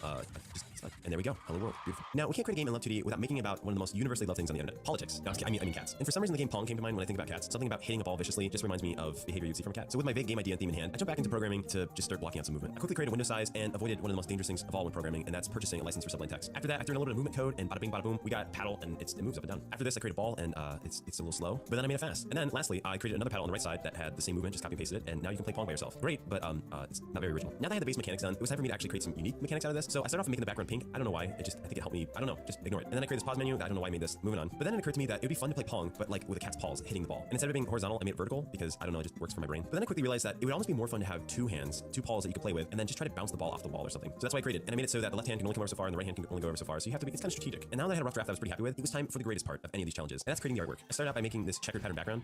Yeah, it looks like a blue one. And then I started illustrating some super cute cat balls. But I quickly realized this looks kind of weird to see the top of the cat's hand instead of the bottom. So I removed paw pads and made it look like you're looking top down cat. And of course, we needed a ball, so I made a ball. I quickly implemented the ball artwork and the new background, and I even put this border around it so it kind of feels like a Polaroid. Then after that, I imported the cat artwork. Stop. And at this point, I just was tweaking some things. I polished the movement so I had some acceleration and friction. I also sped up the ball so it wasn't just super slow. This also happened. What? And after fixing some of those bugs, it was time for us to jump into polishing the game. I went to freesounds.org and looked for some ping pong sound effects. After filtering through some pretty weird ones, I was able to find some pretty nice sound effects. I randomized and changed the pitch of the sound, and then I changed the background artwork so I had a gradient in the bottom so you could tell where the exit was, or you can be scored on. I also added a meow sound effect because, of course, and I created a score system so every time you hit the ball, points go up. Then I created a super simple high score system so it would save your best score, and then when you surpassed your best score, you would hear this very echoey meow sound to let you know that you did a great job. And the last and arguably the most important part, I reached out to my friend Bonzo to create a track for this game. And after what felt like 5 minutes, he sent me this beautiful track. Take a listen. And even though I didn't create a menu for it, I decided to call the game Pong, like P-A-W-W-W-N-G, just because I couldn't resist the pun. Now, as always, I wasn't able to add everything I wanted to. I wanted to add some variation to the cat arms, maybe make it so you could play against an opponent. With that said, I did make it so the ball slowly increases over time, so the game actually does get more challenging as you progress. And it's funny how games that are so simple like this can be so extremely addicting. I find myself picking up and playing this and just listening to the music and the ambience, and it... So there's a new Flappy Bird game coming out, and it looks really, really bad. It literally looks like it was made with AI, which got me thinking, could AI actually make a better Flappy Bird sequel than... Lua.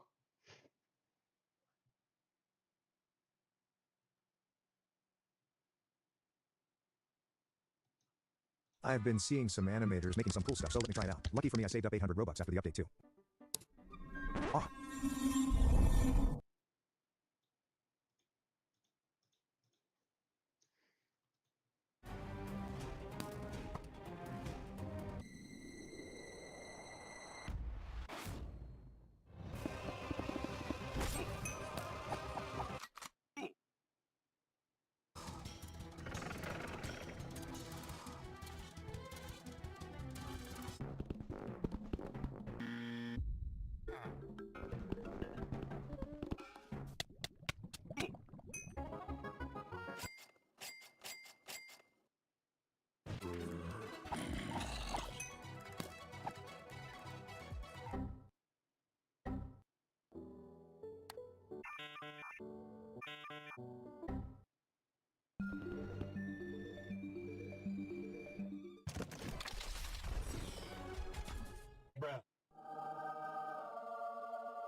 Yay.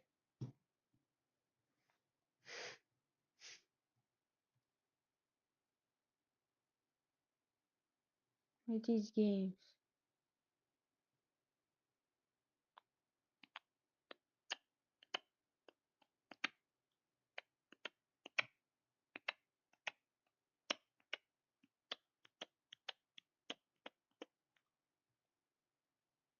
What am I just doing? What the hell?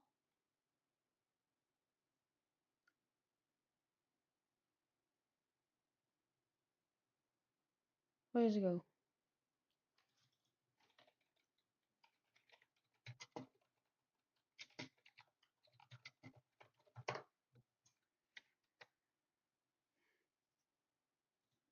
From a Roblox game called Let's Party Gear Testing Edition, well over 51 active players and 18 million visits. But that's impressive, right? Well, wrong. Well, you see, this Roblox game is becoming slowly dead, and wanna know why. This has 23 active players, and the game hasn't been updated since last year. But today, we are going to be talking about the rise and downfall of Let's Party Infinite. Now, let's get started. So around 10th of May 2014, a Japanese Roblox player named Orangino started playing Roblox when he found a Lego game. They're not really much of his first account, but moving on. But in February 19, 2016, Foxpin was created, but this time, he wants to be a Roblox developer, and he founded the Gears games that he got inspired by. But I don't know if this is true, but alright. On March 30th, 2016, the game was created, and it was called Let's Party Gear Testing. Here, what it looks like in 2016. Also, one more thing that I forgot to add. This game used to, called by Let's Party Catalog Heaven Gear Testing. Moving on, in 2016 to 2017, the game exploded by popularity. People want to test the gears out that Roblox made in the catalog and build cool things. But, they're a problem. This game focused on mainly building, which it means none of these players are deserved to go the Gear Island. Moving on 2018 to 2020, the game is keep getting popular by players and new players. It has 45 players per average, and on the weekends, it gets 100 active players. When the quarantine happened in 2020, people were stay home and have nothing better to do. So this game was in the front page for a while, and many people started playing, and it was fun. But when the quarantine ended, the game started to fall off a little bit. In 2021, the game started dying because how boring that players have to play the same thing over and over again, or the game hasn't been updated ever since. So what happened? Well, the reason why the creator Foxpin hasn't been updating ever since is because of his personal life. Keep in mind, he is 22 years old, already having a job, working on Cyberagent game engineering. Whatever he doing, is he probably living a good life? To a Roblox developer and to a person who has a good life. But the game is slowing bleeding down, and there are many exploiters, and yay, it won't be the same anymore. Also keep in mind, Foxpin is working on a really great update of Let's Party Infinite. But now, this is the end of the video. But I want to thank you for everyone who watched.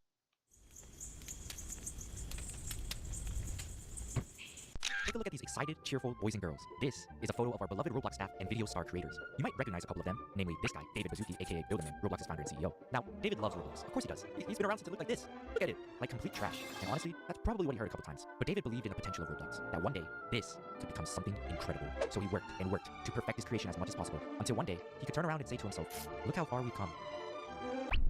David, that doesn't sound good. What is that?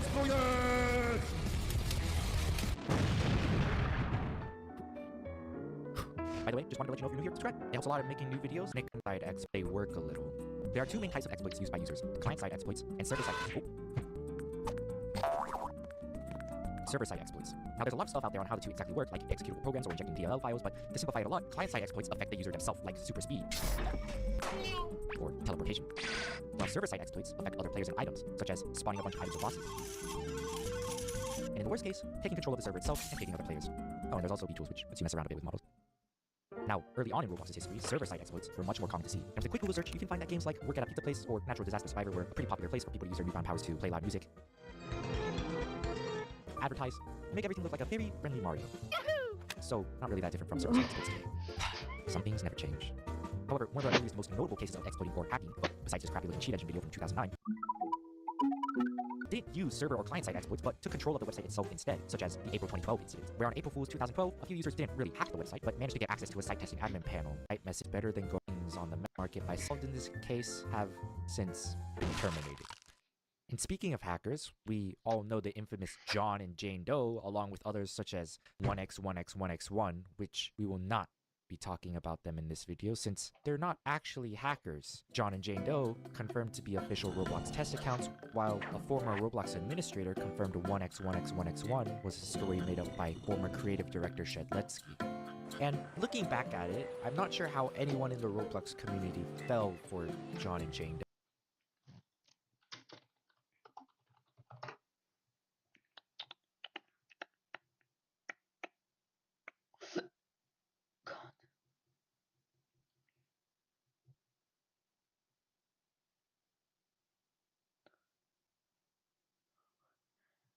There's like this admin.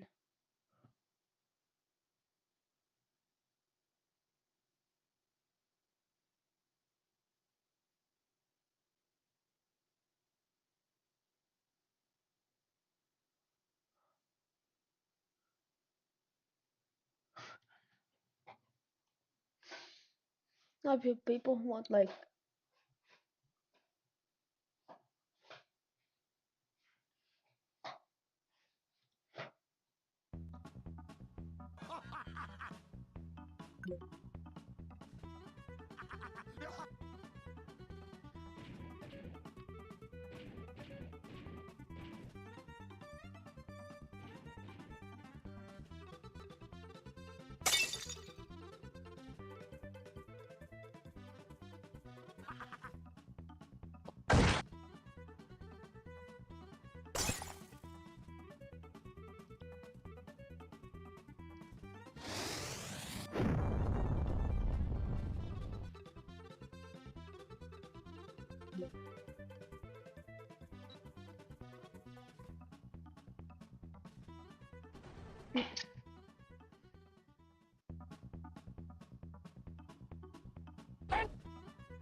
Recently, I've been seeing a lot of videos pop up claiming that Minecraft has gotten boring, that old Minecraft was better, or that it has lost its identity. Now, me being someone who has criticized Minecraft in the past, you would think that I agree with these statements. Hell no, because you see, shit. I need to sort of. So, Minecraft is a fun game. I absolutely love it. And I especially disagree with the line, Minecraft is not fun anymore. The points that most of these videos criticize is that Minecraft lacks progression, and that there's not any reason or need to go look out for different places and items. They say that as you get better tools and armor, the game gets easier and loses its challenge. There's not any kind of balancing to the difficulty of the game. So, answer me this. What kind of game do you think Minecraft is? Now, if you say survival game, then you are completely wrong, because Minecraft is not a survival game. Minecraft is a sandbox game. It has always been one since the day of its release. The game is not about surviving a harsh world or something. It's about doing whatever you want in a world that you control. It's about creativity and exploration. It's about playing around with different kinds of things. It's about setting your own goals. You have all these different places to explore, items to use, and just a world where you can build anything you want. It is not a game bound by difficulty or rules. Heck, it doesn't even have any goals, tutorials, or a compass pointing to the closest village. The game just drops you into a world, and the most you get is this. Here we are. Find a tree and punch it to collect wood. Thank you, game. I don't particularly dislike these videos. Some of them are very well made, but the part that I have a problem with is that the people making these videos extrapolate their individual problems to the Minecraft community as a whole. They say that Minecraft is getting too easy, but to someone else who, for example, likes to do redstone, he won't care for the difficulty of the game. The problems that these people have are personal gripes with the game. Would Minecraft be better with some real progression and level scaling? I agree, and I would actually love for it to be more challenging in the game, but that doesn't mean that the game is boring. It just has a lot of potential. Then there are some people saying that old Minecraft was better, and that doesn't make much sense to me. Just because you like an older version doesn't mean that current Minecraft is any worse or boring. I like to look at the older version and current Minecraft as two similar but distinct games. Many players still enjoy current Minecraft daily, finding new ways to engage with it. There's obviously nothing wrong with liking an older version of the game, but that is a personal feeling and not a universal truth. Here's a story. I recently got a few friends of mine to play Minecraft together with me. Now, these guys had never really understood Minecraft and had no idea what to do or what even the point of the game was. So we just started playing, and I would teach them how to craft things, mine ores, and just all the basic stuff while we were exploring. And they actually enjoyed it. One of them made this swimming pool out of dirt, which, yeah, I don't know if it's very useful. There were also some interesting rules for the place, but discovering new stuff and places was a really fun experience. Not just for them, but even for me. It felt like I was experiencing Minecraft again, as I had never played it with friends before. And I realized that it was fun because it was a new experience. I even told them how to subscribe to the channel, which you should also do, by the way. Really? Anyways, people...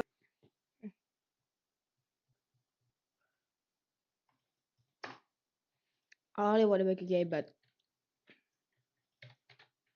look, it just looks like this.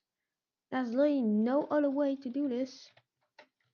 When I copy this, change some things, and then copy this, I can copy this like 5 billion guild dispensers, which are all free models, by the way. Guild wall with gears.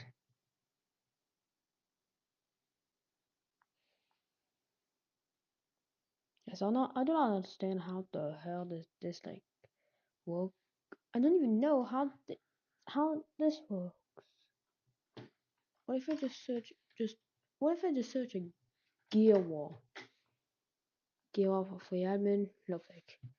So just a gear wall 0.2.0. Name is the same. It was nothing. Ooh, a mega gear wall. And some custom.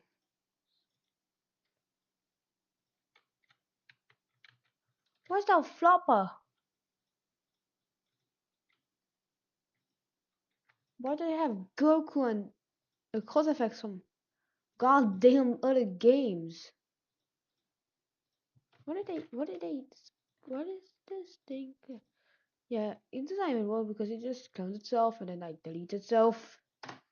They all just like respawn, delete, and I'll repeat that.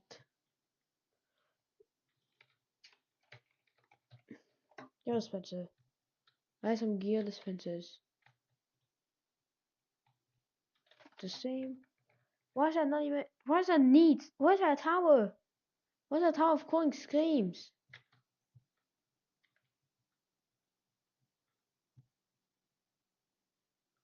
Wait, is it so? Yeah, it's something that I did actually.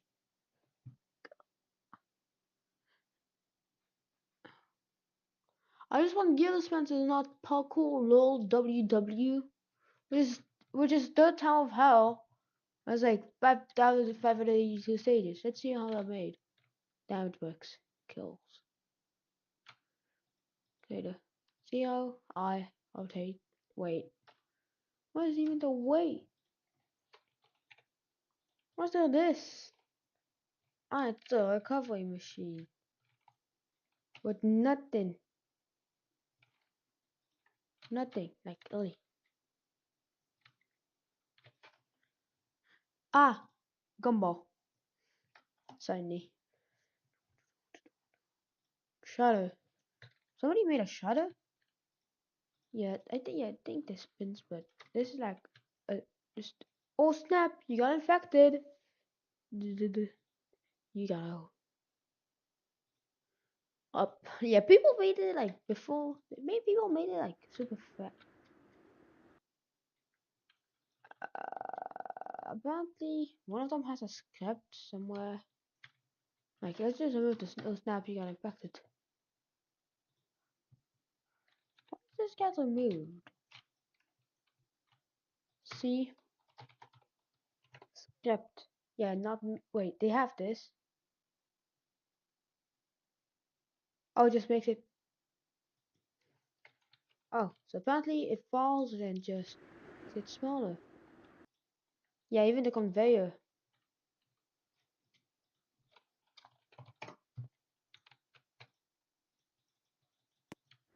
No.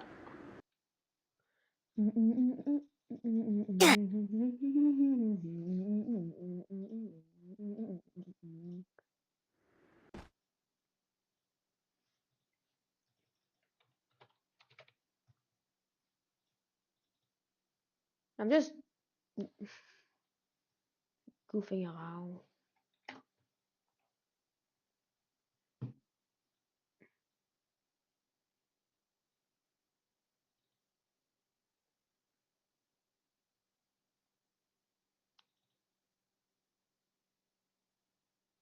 Lua. Good code is good. We don't touch that. But for Pour chercher ce que vous No, fuck. Dude, ah! Lua. Lua, a fast multi-paradigm scripting language famous for being so underrated. Imagine a language that's easier to learn than Python, while also being faster and more portable than Python. Lua was named after the moon. When it was designed by a team of computer scientists in Brazil in 1993, it's lightweight and extremely fast because its virtual machine maps very closely to C. And when used with its just-in-time compiler, it's widely considered the fastest scripting language in the world. This makes it ideal for embedding into other applications, like World of Warcraft or Roblox, for example, where users can write Lua to build their own games and features because the language is embedded into the base game. It's easy to learn because it has only 21 reserved words and has only one data structuring mechanism called a table that can represent arrays, dictionaries, graphs, trees, and more. It also supports collaborative multitasking with coroutines. Its standard library is very minimal, but it does have a large ecosystem of packages with the LuaRocks package manager. To get started, install it, then create a file ending in .lua. Declare a variable by providing a name and value. By default, variables are global, but make them local with a local keyword. It's a dynamic language, so no type annotations are required. We can then use print to output the value to the standard output. There are no classes in Lua, but anything you can imagine can be done with functions and tables. A function is declared with the function keyword, then closed with the end keyword. Functions are first-class objects, which means they can be passed around to other functions to support functional programming patterns. Now, to structure data, you create tables with braces. A table is actually an associative array, which means the index in the array can be replaced with different values. By default, it uses integer values, and the craziest thing about this language is that it starts the index at 1 instead of 0 like most languages. That gives us a conventional array, but we can also easily create a dictionary by giving the keys a string value. Now we can use for to loop over every key value pair in the table. The language is single-threaded, but we can use coroutines to pause and resume a function. Create a coroutine, then use yield to suspend its execution. Now somewhere else in the code, use coroutine resume to continue execution until you get to the return statement. Now if you're a C programmer, you'll be happy to know that Lua has a very simple C API. It allows us to run Lua code inside a C program, or vice versa, run C code from a Lua program. Now to execute your code, open up the terminal and run the Lua interpreter. This has been Lua in 100 seconds. Hit the like button and subscribe if you want to see more short videos. When I try to print every single cell on my terminal, it just goes on.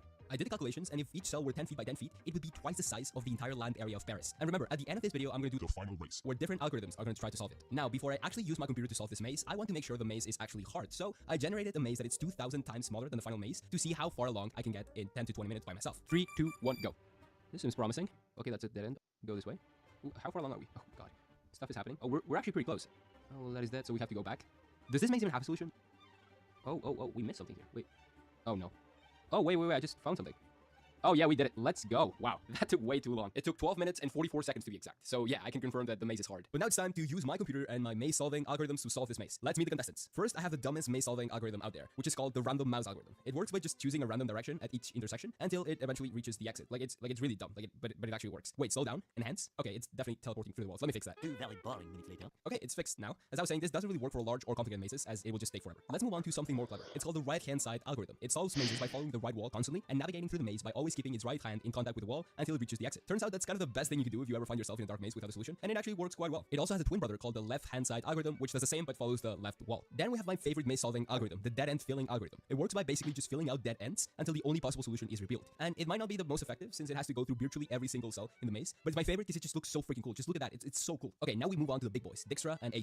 I won't go in depth into how these two algorithms work, so here are the definitions ChatGPT gave me. The Dijkstra algorithm finds the shortest path through a maze by iteratively selecting the next node with the smallest cumulative distance from the start. The asterisk algorithm navigates through a maze by considering both the cost to reach each node and an estimate of the remaining distance to the goal, selecting the most promising path. Okay, I hope you understood that. All you gotta know is that they're by far the most optimized algorithms, and it's actually what Google Maps uses to compute the fastest route between 2 points. So that's pretty cool. Okay, let's put them into action. We'll do 3 races, starting with a small maze, then a medium maze, and then the final race. Okay, 3, 2, 1, race. Ladies and gentlemen, it looks like Wallflower is on the lead. It's getting close to the end, and it's finished. Dead end filling between second place, and it finds a solution. A* also found the solution, and Dijkstra finishes in last place. It took Wallflower 0.000277996 seconds to solve this maze, while the other algorithms took longer. However, bear in mind that I also tested the right Wallflower, and it was way slower. This shows that Wallflower might not always be that reliable. Okay, let's test this in a larger maze before trying it on the final race. 3, 2, 1, race. Looks like Wallflower is off to a strong start. I don't know why it skipped that whole section over there, but it seems to be doing okay. And wow, oh wow, look at A* just taking this race by storm, and it's gonna finish in first place. Wallflower comes in a close second. Dead end filling seems to be closing on its final path, and Dijkstra again finishes last. Wow, what a race. A* beat the out of everyone else. Not only that, but A* actually gives you the most optimized solution, unlike Wallflower, which gives you this shit. And now for the moment we have all been waiting for, the race of all races. Ladies and gentlemen, it's the final race. All the algorithms will face the hardest maze in the world, which has 21 million squares. It's so big, in fact, that I literally can't visually show you the actual race, because it would just look like a big green square and it would destroy my computer. But I'll tell you how long each algorithm took. 3, 2, 1, go. Okay, Wallflower is running. And while this is running, I want to quickly talk to you about Patreon. It's the best way you can support me, and all the code I used in this video and all of the videos is right there. So if you want to play around with generating and solving mazes and a bunch of other cool stuff, you can sign up. There's different tiers, and I think you might like what's there. Back to the final race. Alright, looks like Wallflower took a whopping 61.53 seconds, and this is the solution it gave me. As you can see, in classic Wallflower style, it went on the right side until it found the solution. It created these really cool patterns in the maze, and I also ran Wallflower left,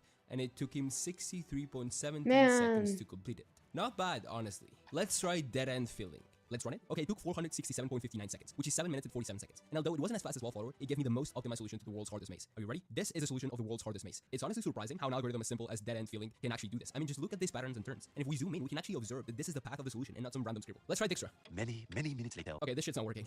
I tested Dijkstra and realized that my current implementation only works for medium to small mazes, like this one. Finally, let's try A*.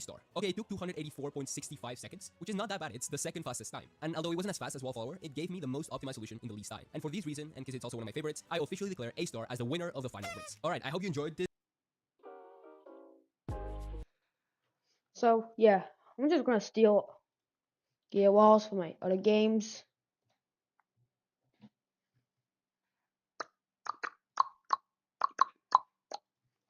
Let's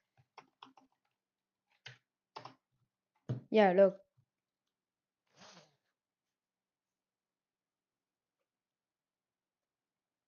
This game was like pretty bad, not gonna lie. I was like bad at coding. And like look, I'll this and then copy this just fast.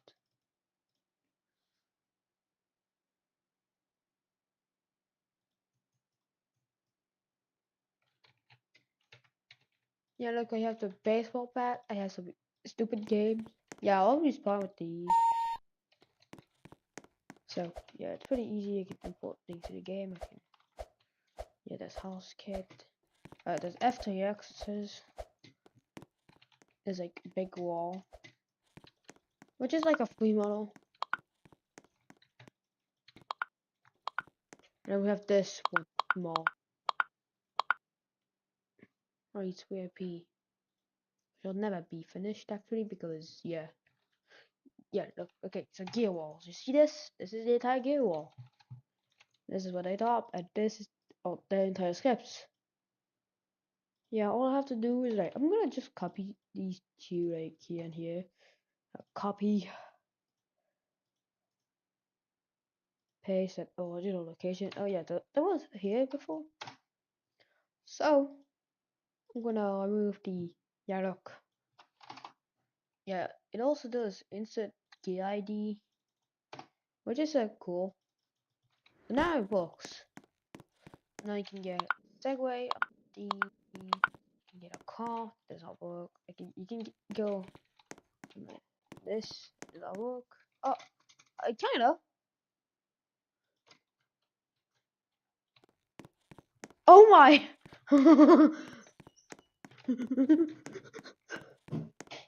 What?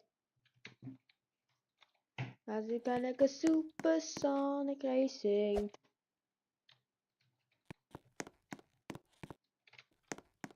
It still plays the sound though. Whoa, whoa, whoa, whoa. What I do is just make this all 6.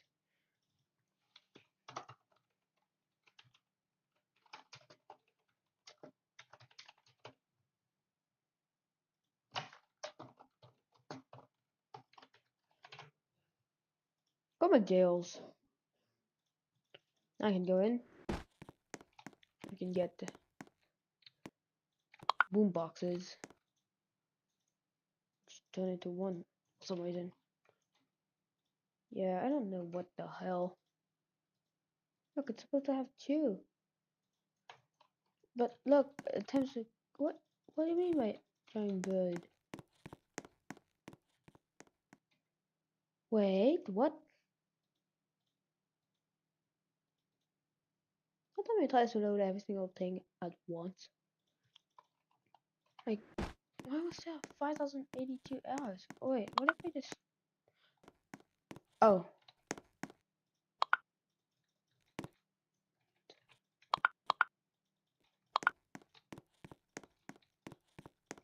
Yeah, this one broke.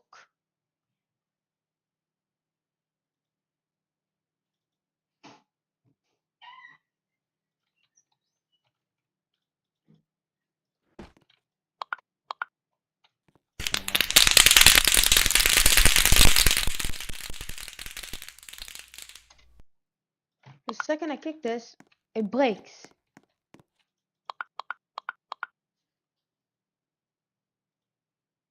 So I don't know why. I should remove it. Like, clear. I should remove this. Add extra gear walls Roblox.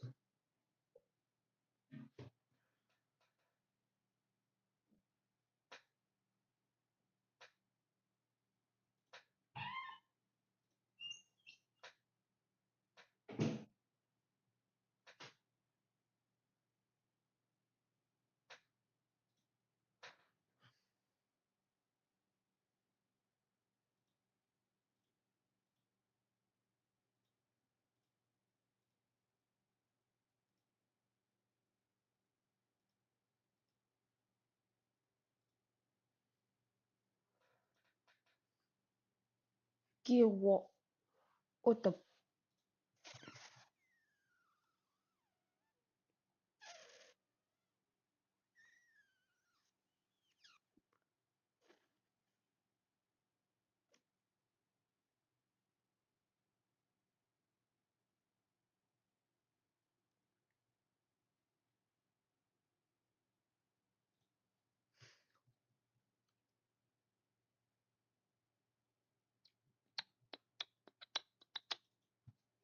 LPI gear walls.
one Rebecca.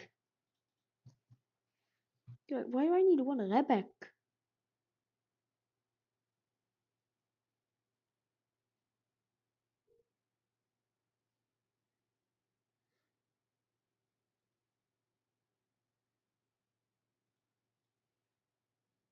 Let's just see. So this game is like uses a plus of 9, 9, plus of 9. Yes, I have a card. I have the annoying noob that plays audio. Come on to lecture me with your goddamn $20 haircut.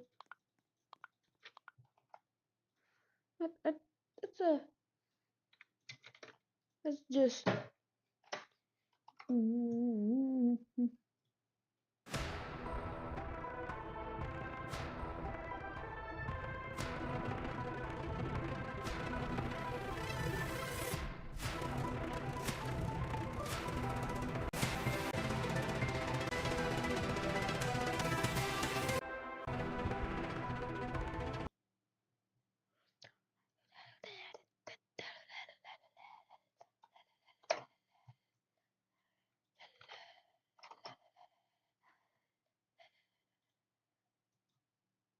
The LA fires have been absolutely devastating, and yet in 2025 they are being heavily spread via meme culture, or ripping through social media as they do every year they occur in California. The 4chan green text about Australia exporting eucalyptus trees has been shared, as it is each time there's a fire in California, and I've seen it pop out in countless situations as people use humor to diffuse their fears regarding the situation. However, this tragic event and the memes surrounding it have become a textbook example of citizen journalism. Not only are the news stations showing footage filmed and uploaded by themselves, but a vast majority of clips come from those who are affected, those who are on the front lines on the ground experiencing the fires. It is in this manner that memes about the devastation have spread, born from the experiences of those who are in LA and are going through the horror of it all, not to mention the location being the homes of many celebrities, thus amplifying the issues even further as the destruction now has a much higher profile. At this stage, it's become such a widespread event that people are trying to point fingers at one another to pass the blame, making many of the memes political in nature.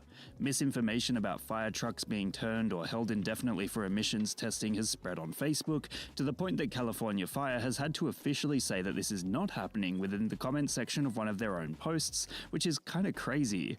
Then there's CEO Keith Wasserman, who posted about wanting to pay for private firefighters to protect his mansion, sparking outrage from people who believed him to be attempting to take risks.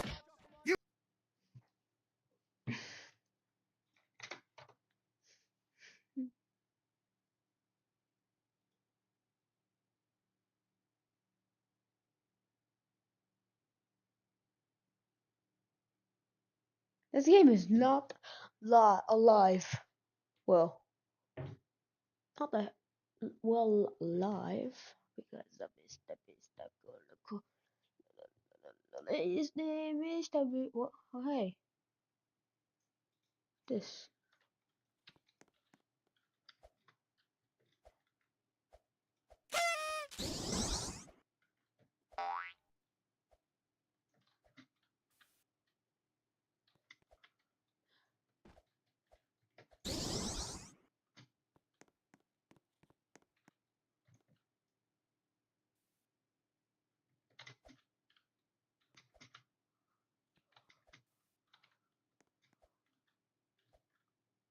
How did they find this? How did they find these?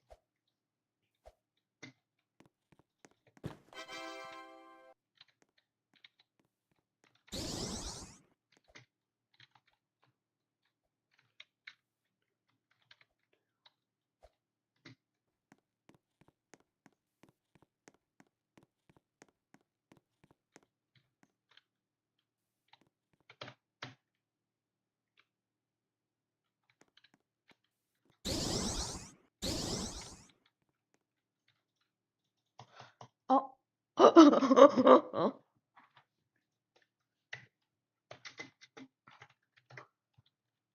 It's gone. Clearly, it's gone. Whole game look. Rain. Clouds.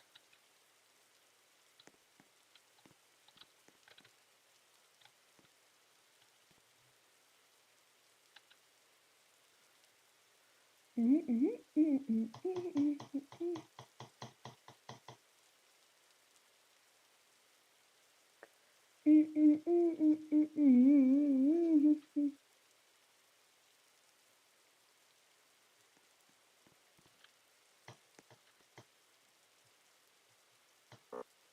my god.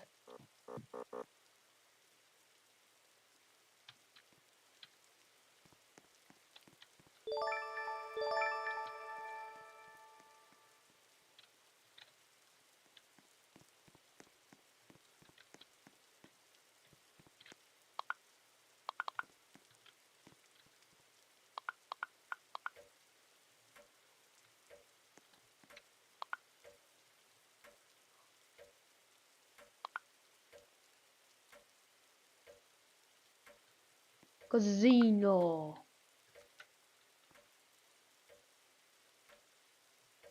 That's a casino. I keep clicking the casino. I say you like casino.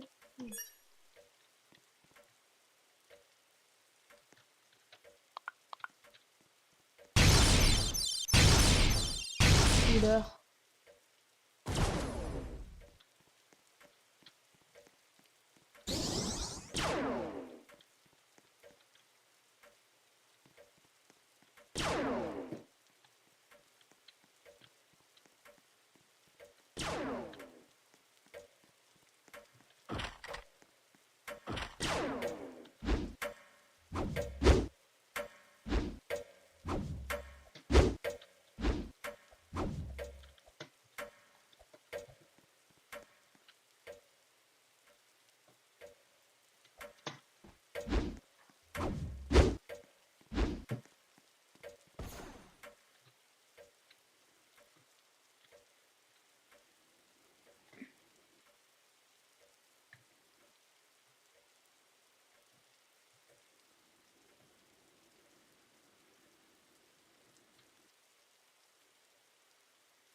No Beatles. Nope.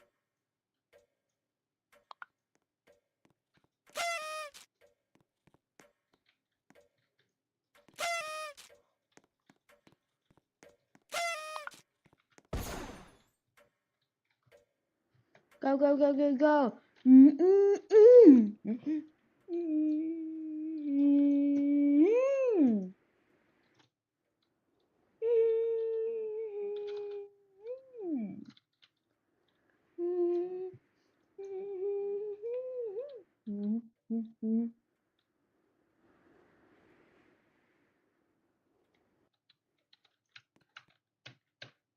I can talk to the Reaper.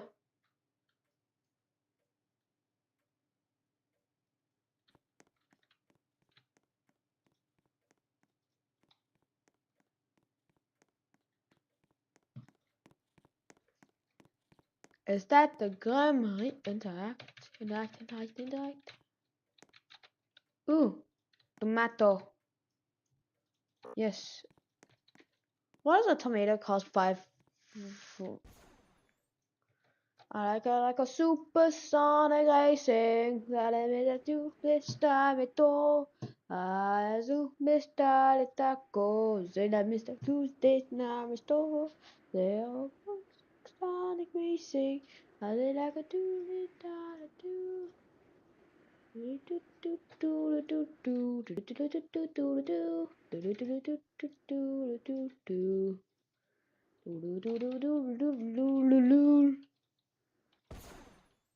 Go! Like I'm gonna go supersonic racing.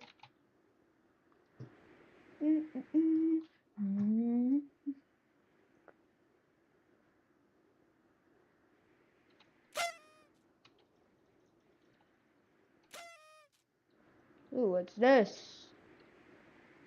Is this supposed to be the graveyard? Yeah, it's supposed to be the graveyard, but I'm here.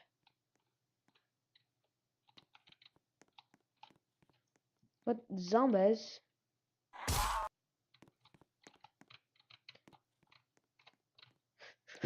I'm not prepared.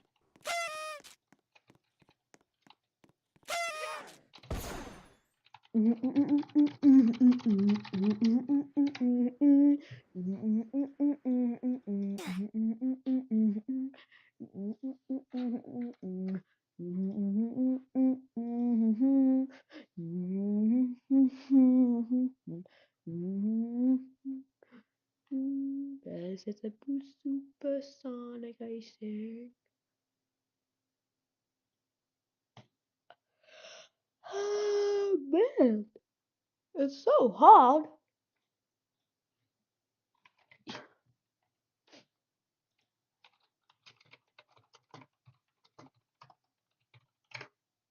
Oh, look at your walls.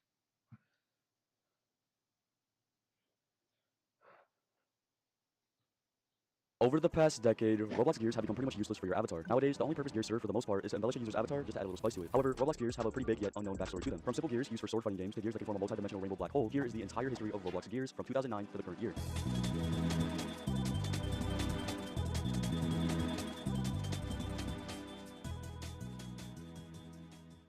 So what even is a Roblox gear? A gear is an item that you can purchase on the catalog that you can wear with your avatar and possibly even bring into games that allow them. There are 9 different attributes: melee weapons, ranged weapons, explosives, power-ups, navigation enhancers, musical instruments, social items, personal transport. The feature's almost completely useless nowadays because, as mentioned in the introduction, they're pretty much only used to embellish your avatar.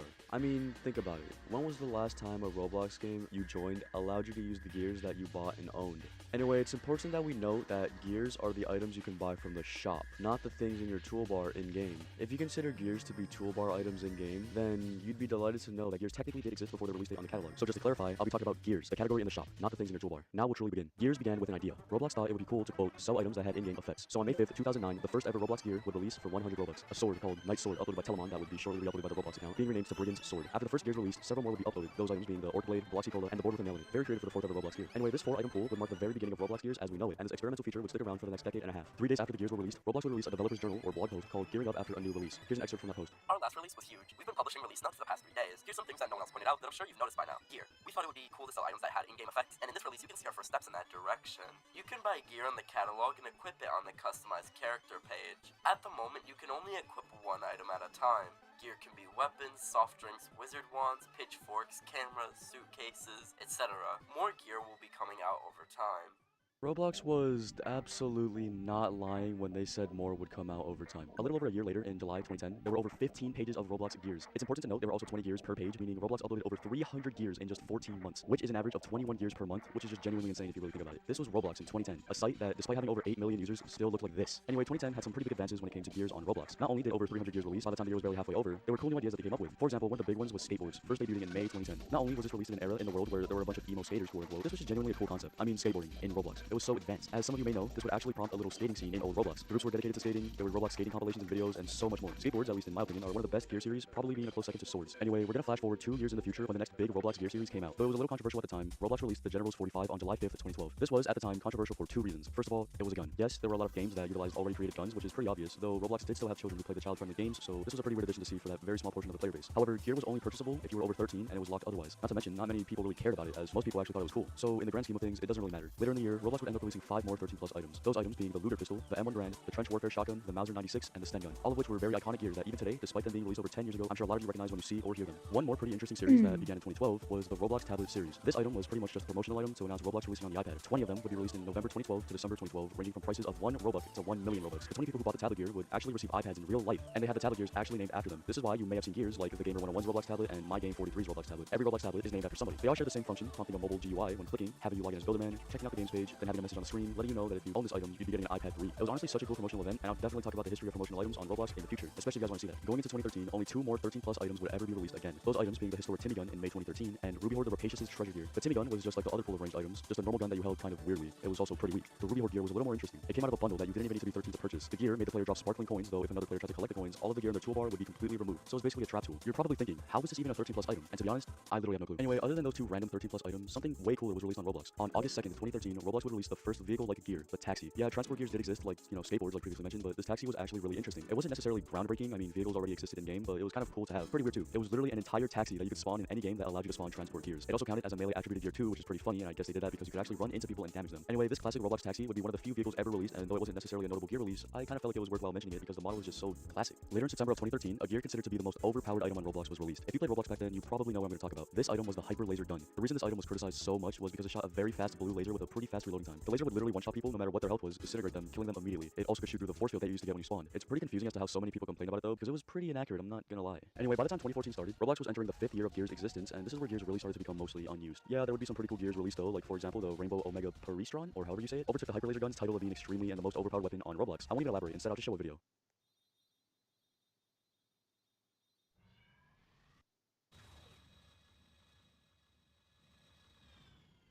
Yeah, it was pretty insane. Anyway, in the past, since Gears was a new feature, many games would enable Gears in their places so people could use them. But at this point, it was seen more as a shop item that lets you customize your avatar, and that's pretty much it. The creation of Gears didn't really slow down, as even to this day, obviously Gears are still being made. However, Gears just aren't really being used. Games that have Gears in them pretty much just have them for game passes because why script a cool little tool when there's thousands of already scripted pre-existing tools? That's why in these obby games, you'll see iconic Gears like the Rainbow Carpet, Hyper Laser Gun, or even the Body Swap Potion. Gears for a long time have been more of a feature created for game developers instead of users. I mean, let's be real. When you look for Gears, do you even look at their attributes? Do you even know what they do? Exactly. Gears are just bought for their appearance nowadays, which to be honest, I'm not really complaining about. The truth is, Gears are still created, but they're basically just for developers. Gears create the opportunity for game passes, weapons to be used in game, and whatever other development-related reason you can think of. And while Gear creation has slowly been decreasing, Gears are pretty much the only thing on the catalog that only staff members can create, and it's only a matter of time before UGC developers get access to creating them. And with that being said, my name is Vanilla Bean, and I hope you enjoyed the video. Peace out, everybody.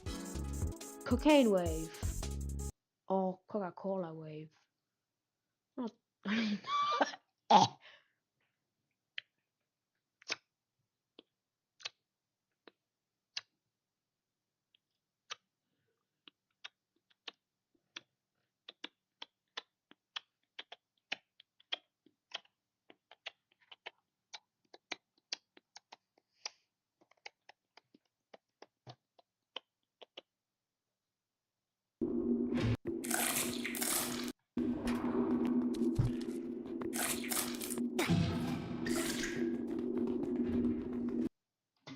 what is the... Mossdale Cave Incident.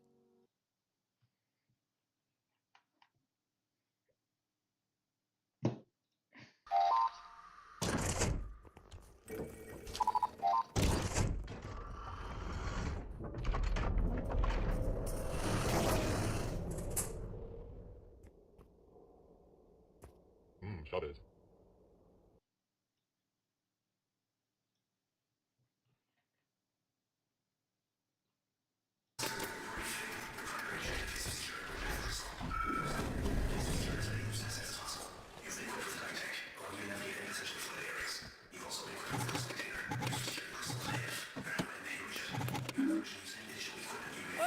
What?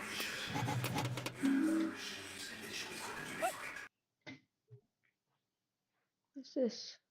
So there are Roblox channels out there on YouTube pretending to be Jesus Christ himself, and by doing that, they're convincing little kids to subscribe and like to their channel. Now, the crazy thing is that that's not the worst part. The absolute worst part is that these Roblox channels pretend to be Jesus are also using their influence to convince little children to click on sketchy websites on their YouTube bio, and their tactics on doing this is really messed up. Basically, these YouTube channels will talk about how you will go to hell if you don't subscribe or click on the links in their bio. And today, I found a handful of these YouTube channels and want to talk about it, because this is a huge problem that YouTube is just ignoring. Now, the last time I made a video about this was about a month ago, and in that video, I talked about a YouTube channel called Roblox Jesus, and this channel had more than 1 million subscribers, and it was created very recently. But right when I uploaded that video a month ago, I told you guys to spread the message, and thanks to you guys, the channel actually ended up getting banned. So hopefully with this video, we can do the same thing again. But before we get into it, I would appreciate if everybody could subscribe and drop a like on this video, especially if these channels that pretend to be Jesus and tricking little kids should be banned off YouTube. But yeah, first things first, I do want to talk about Roblox Jesus, because guess what? Roblox Jesus, after the channel got banned, the original creator created a new channel. So in this video, I talked about how the Roblox Jesus Roblox account username is EricS03, and look at the description, it says that he is uploading on best Roblox shorts. So I searched it up on YouTube, and well, here's the channel, 2.5 thousand subscribers, and well, he's just re-uploading the same video over and over again, hoping that something goes viral. So yeah, I'd say to say that Roblox Jesus has really fallen off. But yeah, let's put Roblox Jesus aside now because there are so many more channels that are so much more worse. Because let me tell you, there are tens of millions of subscribers worth of channels out there pretending to be Jesus. And even worse, these channels are not just in English. They are in different languages around the world. There are Spanish channels pretending to be Jesus. There are Russian channels pretending to be Jesus. It's a whole mix. Now, this channel I do want to talk about is known as Angel Blocks. Look at that. This person has 3 million subscribers and about 400 videos uploaded. But the crazy thing is that this guy created his channel on May 11th of 2024. So around 8 months ago, this guy created his YouTube channel and he already has 3 million subscribers. There are YouTubers out there that have worked for decades and they don't even have a fraction of this guy's subscriber count. Now let's investigate this channel a little bit more. Look at his description. So this one right here is pretty obvious. He AI generated this script. I want to line the description. Angel Blocks is talking about how he engages in rap battles. But either way, Angel Blocks is a Spanish channel. Basically, this guy, he talks in Spanish and he says stuff like, guys, subscribe and like or you will go to hell. And some of the It's infinite! It keeps going! Well, you know what? Boys, I'm done. I'm done. I'm done. I'm done. Oh my god. What's happening? What's happening? What's happening? What's happening? Guys? What's happening? This is trippy. Are we okay? I'm somehow patient with the signals while falling. I'm sprinting. I'm sprint falling. Wait, I can see the number 5, 4, 3, 2, 1. I fell on the map. Wait, what? 2, 1, 0. Up! Group effort. Achievement unlocked. What? Oh. I'm in a bedroom. This looks like Zed's room, let's be honest. It is. Oh, I just woke up. Was it all a dream? Wait. Why are houses like that? That does not look like normal houses. Those look like the back houses. Don't look normal. That does not look like a normal neighborhood. Look at it! Dude, that was a sick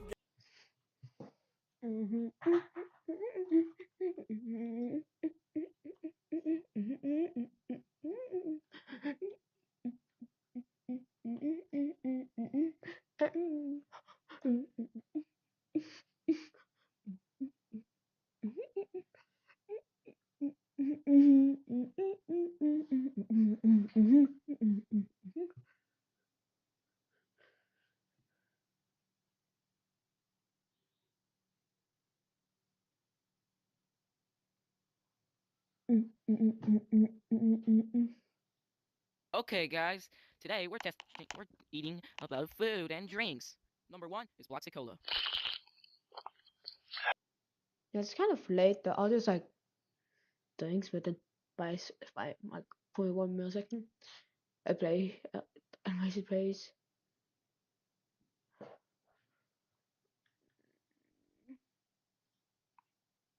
As time goes on, there's one question that is always on my mind.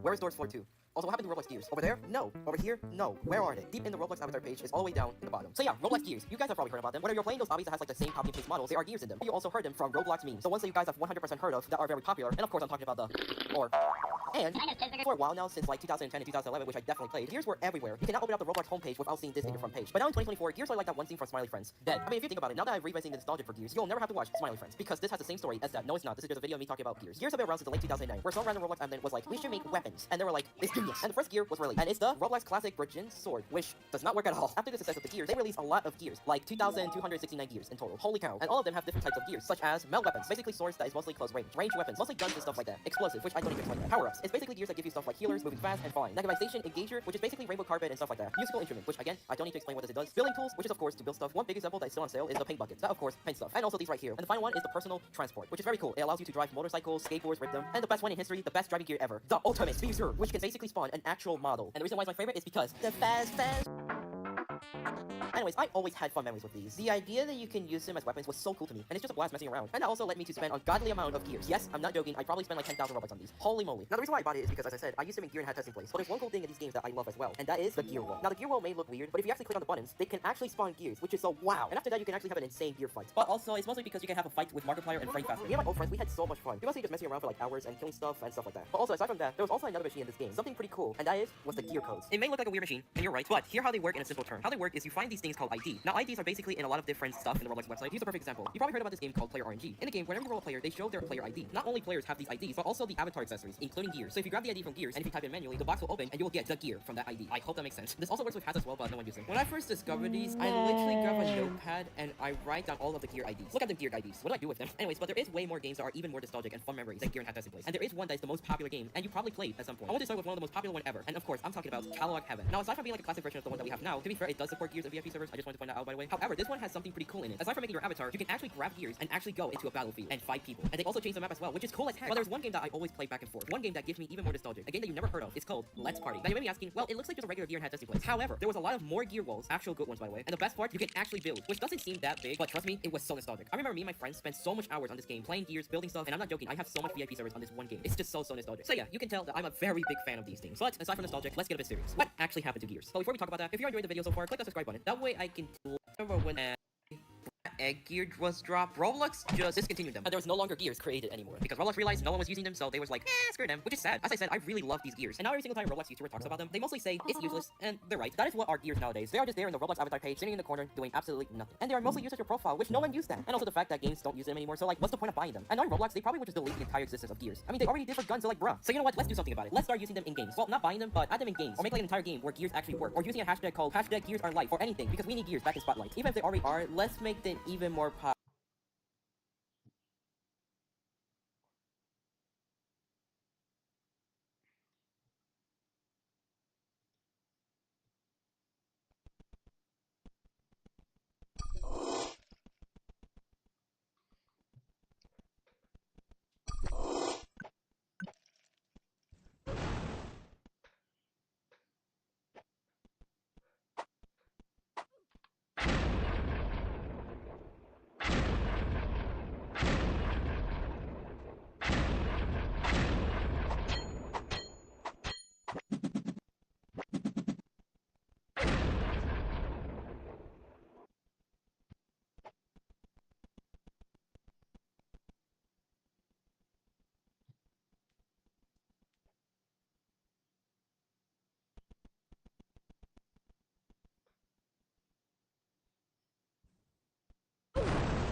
Imagine having the most popular teenage game on Roblox to having no one in your game, all because one person wanted to be greedy. Just kidding, only no one playing it, but let's get into the video. The Hood was one of the most popular games on the Roblox platform back in the year 2021. They went from having the most loyal teenage audience in Roblox to having the biggest fall off in Roblox history. To find out what went wrong, we have to go back to the start. The Hood was first made in January 2019. The game was made to be a competitor to another game called The Streets. The Streets was a game similar to the Hood, being in the same action genre. But The Streets had a problem. They would always be stuck at 1,000 concurrent players. It's like they couldn't blow up for some reason. Some say it was boring, others say it needed more content in the game, and that is where The Hood came in. You see, the creator of The Hood, known as Benoxa, a popular game developer, actually played The Streets before. He saw what The Streets lacked and he capitalized off of it. He basically took what everyone wanted The Streets to be and made his own version of it. The people of the Hood were so creative where they started making events where you could raid servers and even war other crews. People started sharing this to YouTube and TikTok, and the Hood started getting popular every single day. They went from having only 4,000 concurrent players to 50,000 concurrent players at its peak. Everything was going so well for the Hood, everyone was having fun, so they started playing the game every single day, but that's until the community eventually wanted to ask the developers of the Hood if there would be any updates in the game, but they received no response. You see, I forgot to mention that the game went without no updates for an entire year. That's how good the fan base of the Hood was. The game was so raw that no one even cared for updates, which is very rare for a game on the Roblox platform. The community overall were very toxic. The crews would join a public server and start killing everyone in the game for no reason. A person on Reddit came to explain her experience, saying she wanted to play for fun, but now she will never be playing again. But besides the in-game experience, the game was really blowing up on TikTok, pushing more people to play, but the toxicity that was already in the game has spread it to the new players. There were no updates in the game except for one developer of the name EUMU, but he wasn't actually updating the game. I forgot to mention that the Hood had an exploiter problem, where it would be almost an exploiter using aimbot in every game, and when they would get caught, they would get banned immediately. And when they got banned, EUMU offered a service where they can pay $20 to his PayPal account to get unbanned. People were actually doing that too. It was alleged that he was bringing in over $300 every single day from that, which is why some believe they didn't care to update the game because they were busy making money off the banned system. No one noticed, but that right there was the first sign of how this game was going to go. So fast forward a couple months later, the owner, Benoxa, was pretty busy with his new game, All-Star Tower Defense, and he didn't really have time for the Hood, so he gave a huge task to an already moderator of the Hood by the name of Draco Baby. Draco Baby had love for the Hood as well. He played the game every day, owning a crew himself and raiding with them. One day, Draco Baby thought of what can make this game more fun and came up with an idea to make an in-game reward called the Hood Stars. This reward was basically a star above your head for being a top player, creator, or a crew owner, and this drove the community crazy. This is exactly where the game took a turn.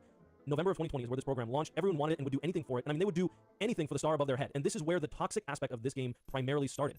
A few weeks after launching the program, he assigned a specific person by the name of Bullet to manage it for him because he already had the experience to do it. You see, Bullet already had owned a Discord server where people could sell the Hood in-game cash to other people, which had gained over 10,000 members, so he was a great candidate to give it to. So when Bullet was assigned as manager for the group, he immediately gave his two friends a star, which made the community think that it was some type of bias thing going on, which was rumored to be exactly what was going on.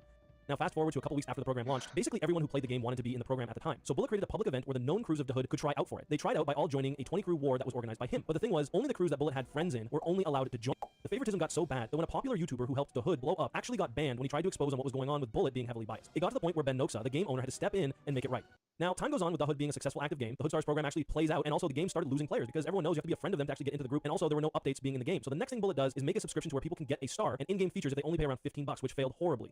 So now, everyone who developed the hood starts to notice the game falling down. So the owner of the game started to update the game, but it was far too late because everyone switched to their competitors that actually updated their game. But back to the hood, they added gun skins and a trading feature which actually brought a few players back, but they eventually ended leaving. But as you guys can tell, when a game gets ignored, it will soonly die out and players will get bored. Here's where Baddies came in. They did exactly what the hood did to the streets. The community was not satisfied, so they made an even better game. Baddies today is at 20,000 concurrent players. Another game that took the hood's audience is Rivals, where they're sitting at 70,000 concurrent players. This just shows the amount of potential that the hood had, but time for the plan to begin. So I headed inside the church and I started by taking this brewing stand just to make it seem pretty normal. Oh, okay, let's actually take this whilst we're here since I know we'll probably need this later anyway. Now when I turned around, I got onto the ladder and began climbing to the top. Let's go check out the tower. We can see what's around the area whilst we're here. The troll was underway as I climbed and climbed without ever actually going anywhere. We're almost there, come on. I even started looking at different places inside the church so that people didn't think anything was weird. Alright, I think we're almost there now. It should be perfect. I was harvesting brain cells by the minute as people spammed in the chat. Can you hurry up already, bro? So I now knew that it was time to step it up a notch. So I left the church and I headed over to the illusion staircase. Alright, let's go check out the other houses and stuff. What we got inside here? Let's go up these stairs then. I was now walking round and round without ever making any progress. It's a long staircase. Yeah, I know, it's taking me a while. See, every time I stepped on this tripwire, it sent me to an alternative dimension with a replica of the exact same staircase. Yeah, this is pretty good exercise. It's like doing CrossFit in real life. As my audience were getting more confused, I headed to Buzzy's house, which was troll number 6 and the best one yet. As I entered through his front door, my secret plan was now underway. What plan, you might ask? Well, I constructed this house with this chamber at the front and I placed a poppy in this barrel. But this wasn't actually a poppy. It was actually a retextured gravity device, which I was going to use to flip upside down and confuse my viewers. Because I made this house so that even when you're upside down, everything looks like it's the correct way up. Because the stuff inside the house is actually on the roof right above you. So I got straight to work entering the house and I grabbed the poppy from the barrel. There's stuff inside. Okay, should we take some of this? do you guys think it would notice? And after clicking on the poppy, I was now on the ceiling. Alright, awesome. We got some free stuff. Do you guys want me to go check it out? Let's go explore his house, I guess. Yo, what? Who makes a house like this? It's literally empty. And I was making sure not to look above the ceiling because everyone would see my friend and his dog stood right above me. Wait, I swear that he was inside his house a second ago. And my viewers were getting confused about why his house was so empty. Your friend is the worst builder I've ever seen. But it was now time to step things up a notch, so I entered this doorway, which was actually on the ceiling, and I went inside this room. Oh wait, where's this ladder go? Should we go up there? Let's go check it out. Spiky, please, my head is hurting. And after entering his farm room, I casually just took a look around. He's literally got nothing inside his house. I thought I was about the building, but that's because his farm was on the roof right above my head. I even tried to tease my audience by placing this upside down painting on the wall. I mean, wait, this is actually normal. What am I even saying? I now knew that it was time to destroy people's brain cells. So I headed over to my friend's farm and I started farming the crops on the ceiling. Wait, I can't grab the seeds. What's happening? I think it must be server lag or something. The brain damage was at an all-time high, and now when Buzzy entered the room, he was standing right above me. Alright, I'm actually pretty happy with that farm. It's looking decent, right guys? Oh, here's Buzzy also. I think he came on the ladder. Now as I headed to the exit to complete the troll, everything started to go wrong from here. Because the next troll that my friend had loaded in was lagging the server and my game was glitching all over the place. Oh my god, yo, what's happening? I was flipping side to side all over his house and my troll was literally getting ruined by the second. I tried fixing it by spam clicking the poppy, but it just wasn't even responding anymore. So there was only one obvious option left: to blow up the entire world. I'm only joking. Instead, my friend went onto the server panel and intentionally crashed it to try and fix the lag. And then as I logged back onto the server, the glitch had been fixed. Since my audience was still confused about what just happened, it was time for number 7. We were now only 2 trolls away from the destroyer of all brains. And I was now back inside my base. But everything is not quite as it seems. See, you might have spotted this tiny house over there on the table. But that's because I built this house and then I copied and pasted it so there were 2 of them. Except the second version was actually a tiny house which I was going to secretly enter on my live stream. After walking inside the big house, it was now time. In a split second, I managed to sneak inside the tiny house and I was pretending like nothing had even happened. Alright, okay, let's just get this little chicken farm going, fill this in. The mod was literally so insane that it messed up the outside of my house. And people in the chat just thought it was Minecraft fog and blamed it on my rendered distance. So it was now time to step it up a notch. As my friend had now entered the house and was looking through the windows into my tiny world. It seems to breathe. I think we do.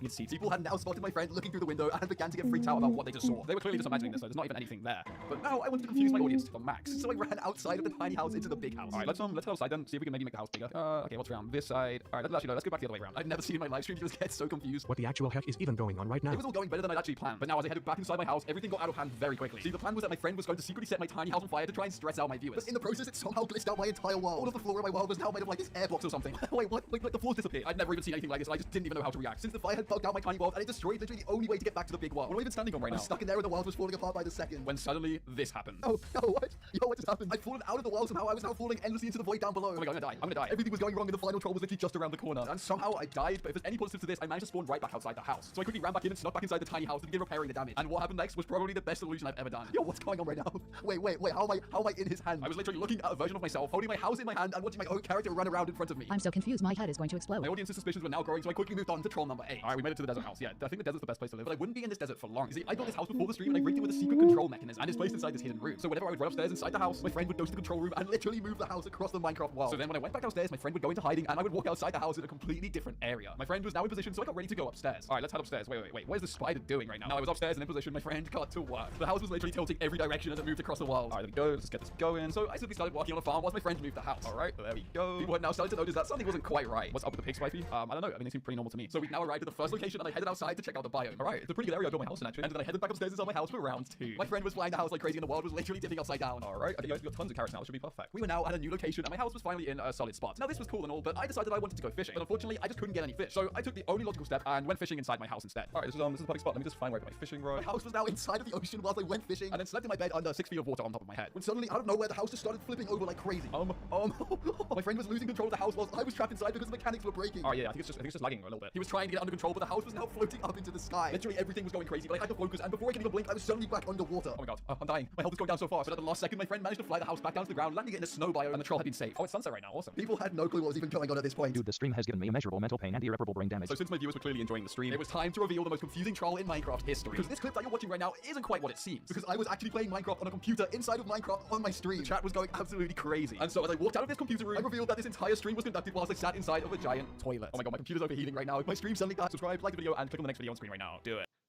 This is the most confusing world in Minecraft history, and I used this to troll my live stream. This was the dumbest thing ever. And so the story begins right here with this normal-looking nether portal. Let's go through another portal. Yeah, what? But actually, this portal isn't normal. See, before the stream started, I secretly snuck this illegal block into place, making the portal impossible to light. So I head upstairs to this trap chest for another flint and steel, secretly activating these two 3x3 piston doors hidden below, hiding the original portal and revealing this cursed one. It was go time, and the portal was fading to light. Am I doing this wrong? And my viewers were now blaming the flint and steel, so I went to get another one. Hold on, let's try another flint and steel. I went to the chest to activate the mechanism. Alright, let's get another flint and steel then. Alright, let's just use this one. It had successfully worked, but people had heard the sounds, and if I got caught, I'd be publicly humiliated. So I revealed the portal. Here we go, let's go to another portal. Alright, should be lit now, I think. And as the chat was going crazy, I ran through, arriving here. Okay, guys, I need wood. Let's just cut down these 3 trees. Oh, wait, but there's 4, because this one is actually a player. See, before the stream, my friend disguised himself as a literal tree, and the only way to tell the difference was a slight difference in color. So my plan was to cut down these 3 trees and turn around, and the 4th one would magically be gone. But Spifey, how can this tree simply disappear? Introducing the tree height of 5,000. The plan was to step on this hidden pressure plate, which I'd retextured to look like sand before the stream. It would then activate this redstone network, opening a secret compartment in the ground, allowing the tree to quickly run inside, and the ground would close up afterwards. The mission began as I cut down the trees, and my friend stood there nervously waiting. Ton of wood is what we need to do. Here we go. We got enough trees here. If my friend even slightly moves, the entire plan will be ruined. Now everything was going well, but as I searched for the pressure plate to open the mechanism, I couldn't find it. Okay, let's go this way. And without this, my friend was stuck there in the open.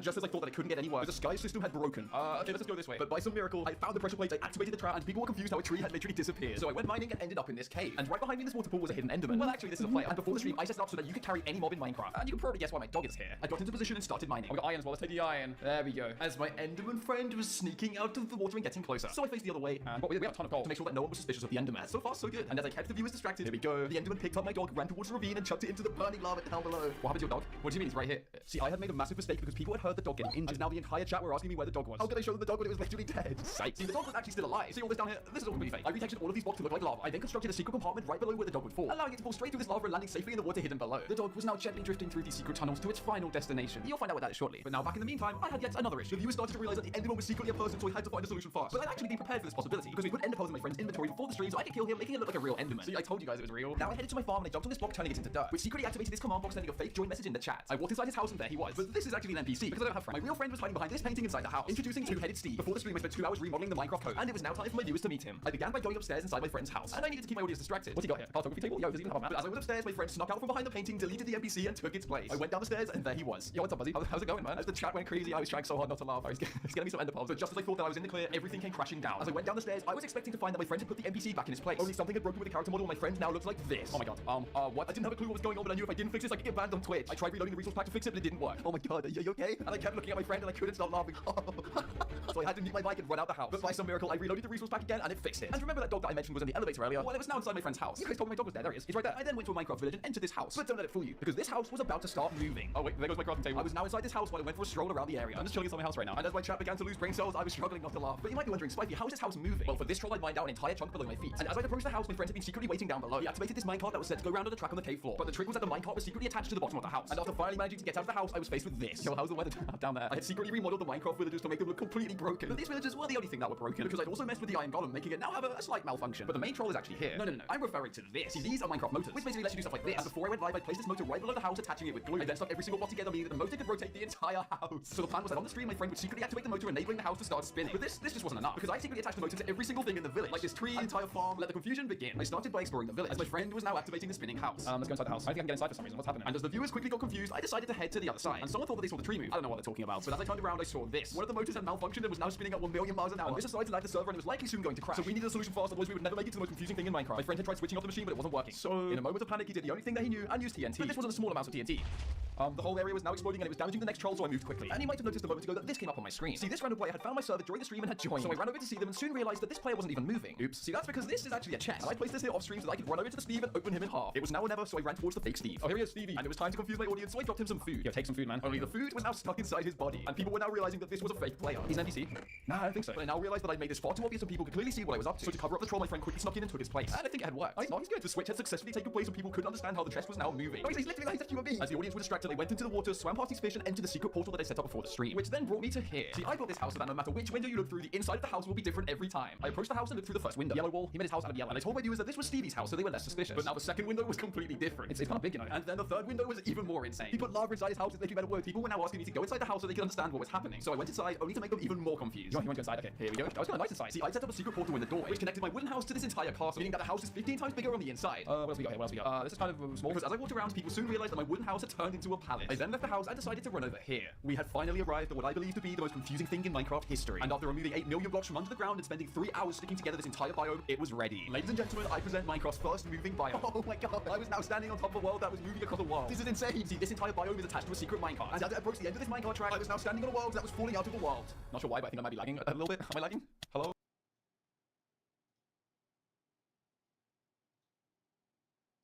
Okay, how do I do this?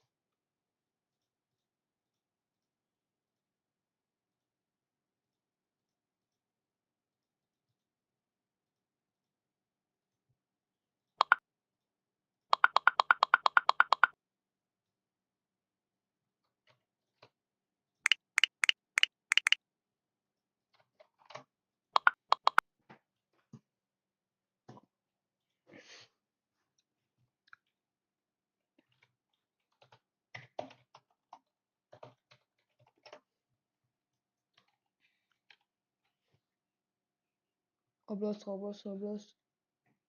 TF2. Dude, this is like one model. But something here. If you try to move it.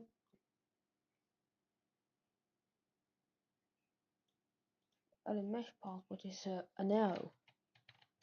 So like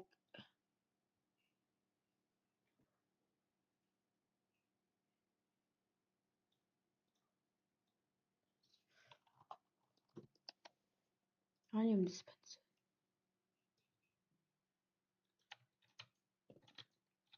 What's this? This is an iron. Why is it so big? That's a base plate? Yeah, it's just uranium. Egg. Oh. Add level 2. Left entirely from blocks. Yeah. Push thing. Enter. So it's like one pawn and they just copied it. Yeah, did everything that they need. Yeah.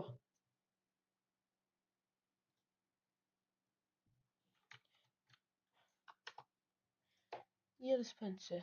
No. F2X made gear dispenser. You'll find here and then goes in here. Right here. That's all. No wait, it actually seems like it actually moves. No, it actually do not. Oh wait, maybe it like goes under? Oh yes, it's like the pew pew gun. What is this, poo poo gun? Ah, it's actually just loaded in. Pew!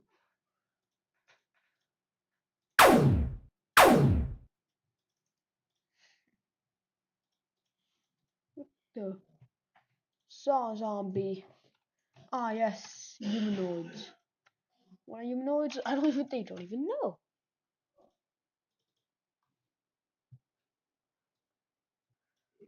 Just break the joints of the torso. That's everything it does. What?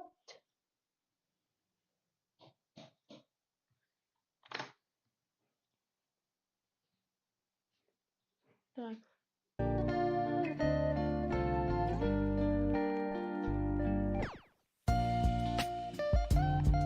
yeah, I don't know. Yes.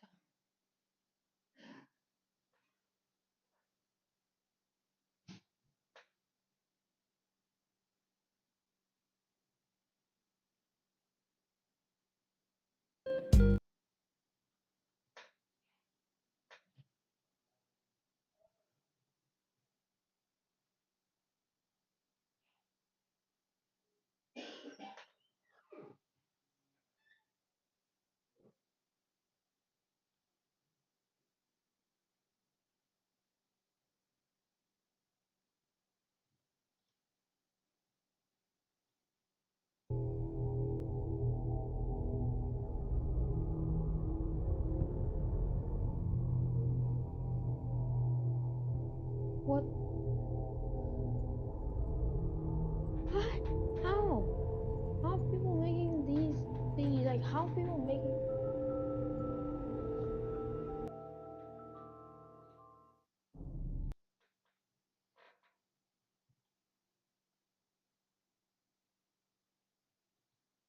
Yeah, I hate to mill. Well, let's go on YouTube. Wait, what's that? Why did it leak just now? Well, time to go.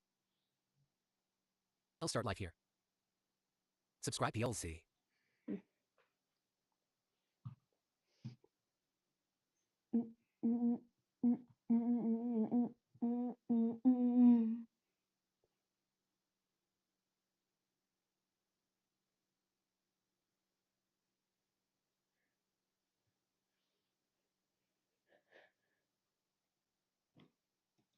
What is XP? Is your WordPress site painful?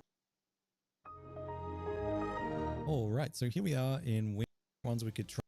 These have expired. If we don't get any luck with this, maybe the Legacy one will work. Actually, no, I think that's too old for Windows 21, but let's see if that helps. Yeah, no, same error. Okay, let's try Java 16. Man, that's a slow server. Whatever's hosting this is not very quick. The next obstacle I suspect we'll have is with OpenGL. Now, I don't think Windows XP is proper, so it's 10 gig of RAM. Wait, so has that worked? No.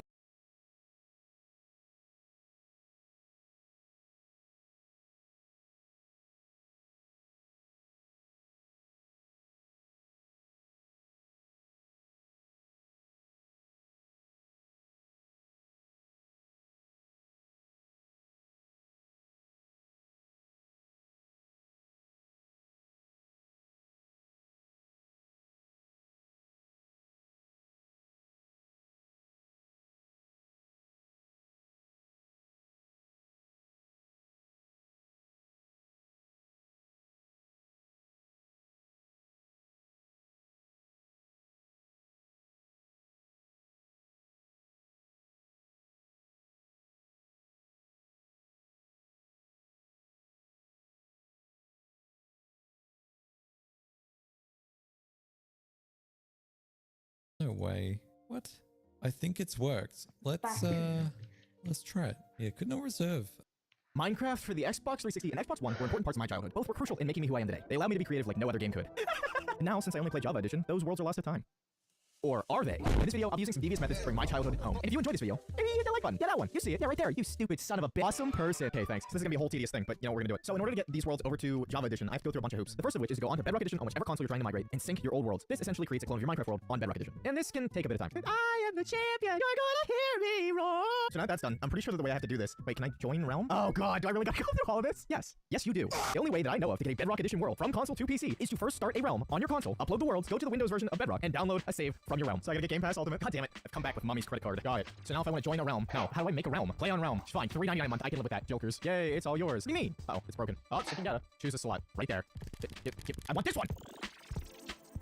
I'm joining Realm. I don't care about the Realm. I'm only doing this to get my shit. Oh my god, and it's so slow. Hey, and it's done. Alright, so now if I go to Troll Slayers, add the Jokers, new world, export, okay. Is it gonna be done ever? Daily quest ready to turn in. How about, no, I do not care. We do not care. Again, joining Realm that I don't care about. Ooh, this feels weird. Okay, so now, what we should be able to do is go into the Windows 10 edition, if it'll ever load. Now, we're loaded in as my Xbox account. Now we go to Edit Realm. Can we edit world? Can we download it? We can. Here we go. This is a big moment. I should have done this years ago. So now what I should have, shut up, what I should have, okay, they're both Jokers, but essentially, yeah, and it froze here for like 5 minutes. Cool. This is my favorite part of my world, is actually just staring at the loading screen. Really proud of this one. Oh. Ah, so I already lost all my shit. I can't even get out of spawn. Look at this frame rate. This is atrocious. Oh my god, it's 32 chunks. Yo, I haven't seen this world like this ever. Whoa. Part of me really wants my inventory. Do I do this all again? I'll do it again off camera for Troll Slayer. This is my creative world, though. This shouldn't matter. I'm okay with not having my inventory in here. Wow, dude. Okay, yeah, this is awesome. Let me go transfer that world over again. Okay, so hopefully we can just download this now. Oh, don't give me that shit. Yay. Yippee. Yep, all right, so there's the inventory. Perfect. So now we have access to the world. There's one step further that I would like to try. I found out about the next step about 2 years ago. I haven't done it yet because I had hoped that it would get better. In its current state, Chunker, an app that is developed partially by Mojang, I think. I don't know. I have no idea. You can fact check me. I don't give a shit. Basically, what Chunker does is migrate your Bedrock worlds over to Java Edition, or vice versa. Because both games are complex in their own ways, Chunker can't convert everything perfectly. You lose your inventory, lose mobs, lose some signs. Wait a minute. Funny enough, it kind of looks like Bedrock doesn't have any of the signs. Now that I'm looking, every sign on the Bedrock copy doesn't have text. It seems that only after converting with Chunker did Java receive text. I don't know if that's an issue with the MBT data and the signs, or if that's just Bedrock Edition being Bedrock Edition. Your mileage may vary, but the structure of the world and everything that is built in the world stays. And that's what's important to me here. I have no idea what the I had no idea where the Bedrock saves were. That's a good joke. In square feet, or SpongeBob, or Steve measure shoes. Export as Java Edition 1.20.2, because that's what I run on. Well, that was quick. Minecraft worlds, we're looking for 90 megabytes. Should be this one. Come on, let me upload the goddamn thing. Oh, that's the only joke. I see. 1.20.2. Oh, advanced advanced mode. Whoa, what is all this? Generating a world preview. Is this gonna be cool? Oh my god, it's cool. Oh my god, it's extra cool. Yo, that's so cool. You can see like where the world edges were. That's awesome. World settings. Okay, block mapping. I think we just gotta hope for the best. From what I've heard, this won't transfer entities, and I'm concerned that also means tile entities, so we might not get any items regardless, but just having a world legacy is something more important to me, to be honest. Okay, so now that both worlds have been downloaded, as someone who absolutely adores the Legacy console editions, finding out that there was a mod that completely replicates everything I love was shocking information. That mod is called Legacy 4J, the aim of which is to recreate the Legacy console edition feel, from menus to sounds to interfaces to everything. Oh my god, that is so cool. I'm plugging in my controller for this. I've already experienced a little bit of this, but I've not played for very long, so I want to just give it a try. You can see I started by testing out the tutorial world. Wait, there's like save options and stuff? Okay, let's start with just creating the world, okay? I didn't mean to do that. I thought I was gonna be able to type. Let's try that again. Oh, so hardcore, okay. Hard mode, all the texture packs, that looks so cool. Console aspects? Bonus chest? Oh, that one's loud. It sounds so cool. It's just like the Legacy console editions, which that's what it's trying to accomplish. It's crazy because like this is the exact music I always remember hearing. So I see if I'm hovered over it, it just lets me do that. Gaming. It's so cool. Oh, why is it loading? There we go. Is this console world generation too? I believe my settings are too fast. Wow. Let's get some materials. Oh, the menus. The attention to detail is insane. Like, look at even the items in your inventory show up the same. Normally on Java Edition, it would only show even the achievements. On Java Edition, it would normally only show the name of the tool. The best part about all of this is that this is native controller support. They did this all by themselves. There's no other additional mod making this work. Oh, and the inventory. How does crafting work on PC? Oh, like not at all. Okay, no, it kind of works. How do you go, like, you go between tabs? It just turned on my Xbox. Oh, wait, I wonder if I can just, wait, so if I, like, oh, yeah, you can just, like, click on it. That probably should have been one of the first things I tried. You can even edit in your inventory. That is so cool. As far as I'm aware, this looks like old console terrain. It most certainly is. I've never seen something like that recently. Oh, the bonus chest. Let's see. That looks like console. I'm just waiting to hear the music. I want the music to kick in. It does retain all of the new features, which is good. I hate when mods that recreate old versions just decide to take out new features. The fog looks so cool. The rose bushes. It feels so odd. It's like a mix of Bedrock. No, you know what this is? This is Bedrock if it was good. Oh, wait, don't you get a map by default? I could have sworn that you did. I guess not. Also, why can't I open the inventory? Oh, it's because it's I by default. Well, that's cool and all, but I want to see my old worlds like this. A few months ago, I decided to move my old console edition worlds to Bedrock and then to Java Edition. I mean, that's not a good sound. And as much as I love having them on Java Edition, I haven't really touched them, but we don't really talk about that. I still do miss some of the old parts of Legacy console edition. It's its own unique thing, and it's hard to forget about it. So immediately, let's go into the creative world. I don't recall leaving off here. I'm gonna be entirely honest. Holy crap, that fog. Make it like 18. I'm pretty sure that's what the Xbox One edition was. Oh, that looks about right. Whoa, this feels so cool. The inventory, the creative inventory, it looks so good. I love that texture. Was that how it actually looked before? I don't remember. This feels so cool to look at. Because on Java Edition, yeah, it's cool, but it misses that Xbox and Legacy feel. This is like, it's just it. It's right there. Huh. Oh, I wonder if there's Bedrock fog. Wait, I want to look. Oh, the water's just still missing. That's cool. I guess this isn't Bedrock anymore. It's supposed to be down here. Oh, wait, there's actually a game mode switch? Holy crap, there's a mod menu. Wow. Change skin, work in progress. How to play, work in progress. Is there fog down here? No, it doesn't look like it. Oh, it didn't like that. The game loading up like this looks so cool. Now let's see the survival world that I basically learned everything about Minecraft in. Oh my god. It's got that gamma right too. That's like, I think the biggest factor. Oh, the potatoes. I love that old texture. Sometimes I really just want to go back to it. How the hell do I get out of here? I don't remember. Where in God's name am I? Oh, I remember. Oh yeah, there were minecarts there. I'm just struggling. It's fine. It's fine. Oh, this hallway. Yep, that's about all I remember seeing compared to Java Edition, where you can see like double the distance and the ocean monument from here. They nailed it. It feels just like it. I want to craft. I want to do some stuff. What the I don't remember doing that. Oh, this mustn't be the version where I got everything transferred. Oh no, I guess it was. Crap. Doo-doo water. Even like the tool tips look the same. They did a fantastic job. That's awesome. Oh, the map. What is that supposed to be? Oh, a whole lot of nothing. Great. Say I want to craft like a book or something, right? Oh, the pops. All of the inventory sounds are so nostalgic. I don't remember them being that annoying, but I think when you're not listening to it through a headset, like more so through a TV, it's fine. I don't have any leather. Oh my, I don't think it was ever that fast. Okay, and the game just crashed again. Now, this might be a good time for me to remind you that this is a very new mod. This just came out like a few months ago. Pretty sure around the same time, if not after I made the video where I transferred everything over to Java and said, hey, it'd be cool if they added a mod to Java that did this. It's new. It's a very new mod. But while we're here, I say we take a look at the tutorial world. Also, this is a nice touch. They did a really good job with it. Everything's a nice touch. This isn't the tutorial world that I've gone through before on the channel. This is, I think, the most recent tutorial world as far as whatever version that is the newest. I don't even know. But this is Minecraft's tutorial world, and this is something that Legacy is known for because it allowed you to learn the game without just starting fresh and having no idea what to do. It taught you the basics. There's a sheep over there keeping my eye on you. Okay, so it looks like they may have placed the dirt here. Okay, screw that. Just gonna steal from the wall. The crafting is so cool. Honestly, I would love it if Java Edition had this in the actual game. I think that interface is just, it's cool. The same way that Bedrock Edition slowly got the classic way to craft alongside the Pocket Edition UI. Fireworks! Welcome to the tutorial. I have no idea what these pistons here are for. Oh, yep, still no idea. I'll take this hoe. Here it gives you some of the basic resources to grow your own crops because it wants to teach you what crops are, and as you can see in the top right, that was kind of a big thing with Legacy 2, is that it would teach you about everything that you look at. I haven't seen this beetroot texture in years. Hello, villagers. It's another thing that the mod does very well, which is the old villager UI, and I forgot about this until I saw it the other day. It's ugly, just like you. Hey, you better fucking run away. Oh, here it gives you some stuff to enchant. I think, oh, fire aspect. Perfect. That's exactly what I want. No hard feelings. This place is so cool. I think that, honest to God, Minecraft benefits from a place like this. It's just so cool to be able to look at a single place that shows off almost every mechanic in the game in like, its most basic form. Right there. Look at that. A conduit. I have no idea where it is. I'm struggling. I want to make a lever. What the hell? Where is it? I have no idea. Oh my god, I can just scroll through these sections. Oh my god, there it is. We don't talk about this. Like, how else are you gonna learn about conduit? I'll say it once, I'll say it again. I love this. The way it just shows off all the different redstone components and what they do and just every mechanic in the game. Yay, and I got nothing. This one's cool. It shows off all the minecart stuff. I'm gonna explore my own. How about that? I don't know what these sections mean. Diamond? Oh, so this is like the obstacle course, so you can fly through it. I see. So I want you to just go through them, and that's awesome. It's incredible how talented these mod creators are. Is this a reference to the glide minigame? Oh, it's so cool. I absolutely adore these maps. It's just a regular village. These statues are so cool. Don't mind me just storing my garbage in this house. It's a beacon in that one. I would love to see what they have coming next, because if they can recreate like classic world sizes and all of the interfaces, like the skin menus and stuff like that, I would love to see how they implement it. Oh man, this was one of the last tutorial worlds I remember seeing. What, Totem of Undying? Because I left. I jumped off the bandwagon of Legacy and I swapped over to Java Edition because I knew that there was only one option, and that was to either live with Bedrock or start fresh. So I started fresh. Oh, yay, a Nautilus shell. Thanks. I love it. Send the beacon this way. Thanks. Another Nautilus shell. See, these are so cool. I love these statues. The Evoker, the Vex, the Vindicator. Why he's smiling like that? Can I break the ender? Oh, there's actually mobs in here. I think I'll just leave. Oh, that's cool. I like that. I miss this terrain generation. It's just so wacky. It's amplified without being amplified. It's just like Also, my god, this one's tall. Oh, yay, a Nautilus shell. Look at that cow. This place is cool. Oh, and free food. I like you. Did they ever hide music discs on this world? It doesn't feel like there are any. There are music discs. I'm just blind as hell. If you want to see me collect all 12 music discs, then you should subscribe. Oh, I'm dead. Oh my god, I lived. So far there's been Nautilus shells. Oh, this is a secret room. Interesting. We're gonna go out the left way this time. Wait, maybe there's something in this shell. Just some supplies. That's funny. Let me guess. There's gonna be another Nautilus shell up here. Also, yes, I saw him. Oh, this is much better than a Nautilus shell. What the hell is that bullshit? We're gonna go through this. Meow. It would be really fun to do a let's play inside of this world, just because it's so restricted. I love the closed biomes. I love the tiny worlds. I feel like you have to make do with a lot less. It feels so cool. Why is there a wither over here? Okay, I gotta know. No, don't you me. Is there something? There has to be something in the withering. Like a low stone. Now we're getting a little crazy. There's nothing in the wither. Maybe it's in this tower. Nautilus shell. Another elytra. I don't need another one. We're gonna go this way. Let me guess. Nautilus shell. Oh my god. These classic villages seem so weird now. Oh, there is a music disc. This is the first one I've seen. Brewing. Ooh, and we're back at the tutorial. Well, I won't deny that it's incredibly cool. I have so much nostalgia for those versions. Some that I definitely want to tap back into here in the next few months. But we'll see. I'm trying to think if there was any more secrets that I remember. Off the top of my head, no. Like I said, this is one of the very last things I remember seeing. Like we can fish. Wow, crazy world we live in. Crazy. A little bit of kooky. It's Today, we're looking into what's generally considered to be the rarest version of Minecraft Legacy. It's the one you've probably already read in the title, the Legacy version of Nintendo Switch Edition. Before we explore this game on my Switch, let's look into the history to see what factors make this specific version so rare. We'll find out how Switch Edition went from this to this. Back in January of 2017, Minecraft was announced in the Nintendo Switch presentation, and it released on May the 11th that same year. However, you could only purchase the game on the eShop. There was no physical copy released for the Legacy Edition of Switch, although they were planning on that being a thing in the end, but that never happened. So the only way to get Minecraft Switch Edition back then was from the eShop. It was the most expensive version of Minecraft released. It did come with a few add-on packs to sort of justify the price, but I'm not sure why exactly this version had to cost more than the others. I found that a bit annoying. Then just over 1 year later, on the 21st of June 2018, this Legacy version of Minecraft was discontinued, and you can now only purchase Minecraft Bedrock Edition for Switch. So if you really wanted to get Legacy Edition now, you'd have to buy someone's Nintendo Switch account that purchased it within those dates. It's probably really hard to find someone willing to sell their account like that. That's what makes this Legacy version the rarest overall. I got Nintendo Switch Minecraft for my birthday shortly after release, so luckily I'm still able to go back and play this old Legacy version. So let's go check it out and mess around with it. Okay, I've loaded it up. We're on the menu, the classic Legacy Edition menu with a tutorial in the background. Look at that. And I think the most exciting thing to try out right now will be doing the minigames. I'm really not sure whether or not this is going to be active. I have a feeling it won't be active because it's so rare that anyone's still playing this and not the Bedrock version. But then on the other hand, Nintendo Switch is quite an active console, so there could still be players. I'm not sure. But let's try joining battle. I think that's the most likely. Okay, I'm offline. I'm gonna have to. Oh, that was a nightmare. I had to find out my password for Switch. I completely forgot it. But I'm on now. I should be able to connect. Really knows. I hope people are playing. That would be the nicest surprise ever. Do you think it's likely I'll find a game? I don't know. It's connecting. Oh my god. Oh my god, guys. There's so many people here. Look at that. Oh, I did not expect there to be this many people. I thought maybe there'd be a small lobby of like 2 people. Oh, this has made me so happy. I'm gonna watch this guy. He seems pretty good. Oh no. He's trying to be a mage. Oh, he's run though. He's out here. No! Dude, that shot was crazy. Okay, I guess I'm rooting for this person now, even though it killed my favorite. A few people have left. That's sad. It's probably this person. Honestly, this would be such a cool base for a survival world. I love it. Alright, so 1v1. Maybe they have 3 lives or something? It's showdown time. Oh my god, wait. Hold on, is that the guy I was rooting for before? He's using all the potions. Ooh. Oh! Oh, they've healed themselves, but also the opponent. Damn, I thought they were gone there. That was so intense. Alright, this guy's collecting his armor. It's an Enderman skin. Nice. Say's online. Who's that? Me and my friend had a contest of who could have the most people online at once. We had no friends and just added random people. Oh. Oh, it's in Heads of Got Fire Aspect. I think it's over for that guy. Yeah, they've definitely won. Yeah, 8-2. There's no coming back from that. This whole video is turned into a cinematic battle between these two. There's no way. They're flexing this hard. They're doing the no armor. Oh my god. That was impressive. I'm gonna have to go against them. Oh, there's only 3 of us. Guy left. They were kicked. They barely did anything wrong. Check out this. It's the old lobby. This brings back a lot of memories, especially like over Christmas break when I play this all the time. There was one Christmas holiday where I got all of the Hunger Games maps as a present, so I just remember that one holiday so well, playing this like almost every day with my friend. There's a few secrets around the lobby. I've completely forgotten them, but I know you can get on the rooftops up there. Oh, and there's the evil villain. He turned into a villain at the end, taking off his armor. That was horrible. Need that chest. It's lagging. I don't have third person button bound. No, I need more loot. I've got no armor. Just a stick for a weapon with sharpness. Yeah, what is that? Oh! I need to be more careful of my surroundings because that guy just snuck up right behind me. I don't want to get shot off this position. No way, but I'm sword. Alright, this is great. How much damage does that do? 7. What does this do? Just 5.5. Cool. This is way better. I'll use a bow. That should do a lot of damage. It's slowness as well, or poison. Either one. Come on. Ah! Oh! So hard to aim. I'm really nervous right now. It's just me versus him. I'm actually shaking.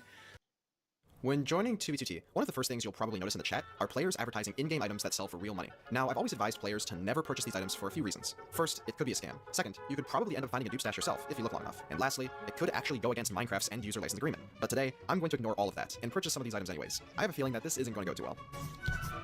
Today's game is simply titled The Chosen One.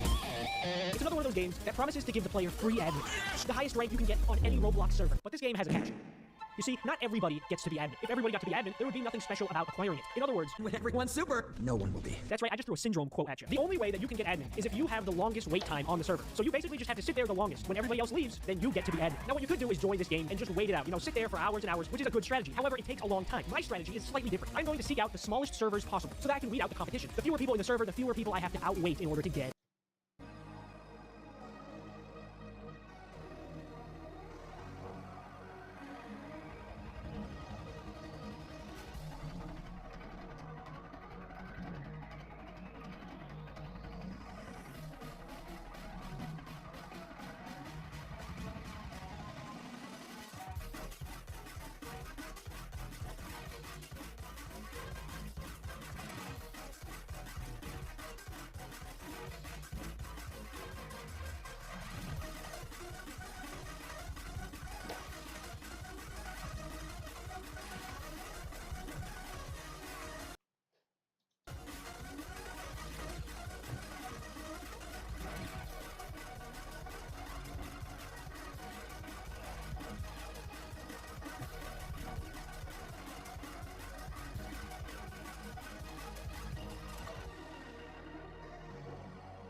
When you think of enemies in Mario games, what is the first one that comes to mind? Goomba! No, not Goomba. Well, okay, maybe. But touching Goombas in every Mario game would be too simple. So today, we are going to focus on the other most iconic Mario enemy by seeing how fast you can touch a Koopa in every Mario game, starting with the original Super Mario Bros. On the NES. Alright, so all we need to do here is make our way through the early part of World 1-1 until we reach the first ever Koopa in a Super Mario game.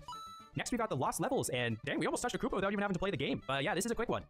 Now, what I really want to know is what's going on with this red Koopa up here and why he's in prison. What crimes have you committed? On to Super Mario Bros. 2 now, and as I'm sure most of you already know, Mario 2 wasn't originally a Mario game, but instead a reskin version of another game, Doki Doki Panic. So because all the enemies in Mario 2 actually come from Doki Doki Panic, there are no Koopas in this game. But that being said, there were some visual adaptations made to better fit the Mario theme, including this Koopa shell you can pluck from the ground here. Alrighty, moving on to Super Mario Bros. 3, where there are definitely Koopas. So yeah, this is a pretty straightforward one. All we gotta do is head into World 1-1, then jump over this Piranha Plant to touch a Koopa. Next up is Super Mario Land on the Game Boy. And this game is special because not only are there Koopas, this is the only game where the Koopas explode. Phew, that was close. Next, we've got Super Mario World, the Mario game with by far the most Koopas. Now for this game, we've got two options for the first level, so let's try going left to start. Right away, we can stomp on this little guy, which I guess is technically a Koopa, but is it really a Koopa without its shell? Probably. But regardless, let's check out the level on the right, where if we just run a bit to the right here, we reach the absolute Koopa-touching gold mine.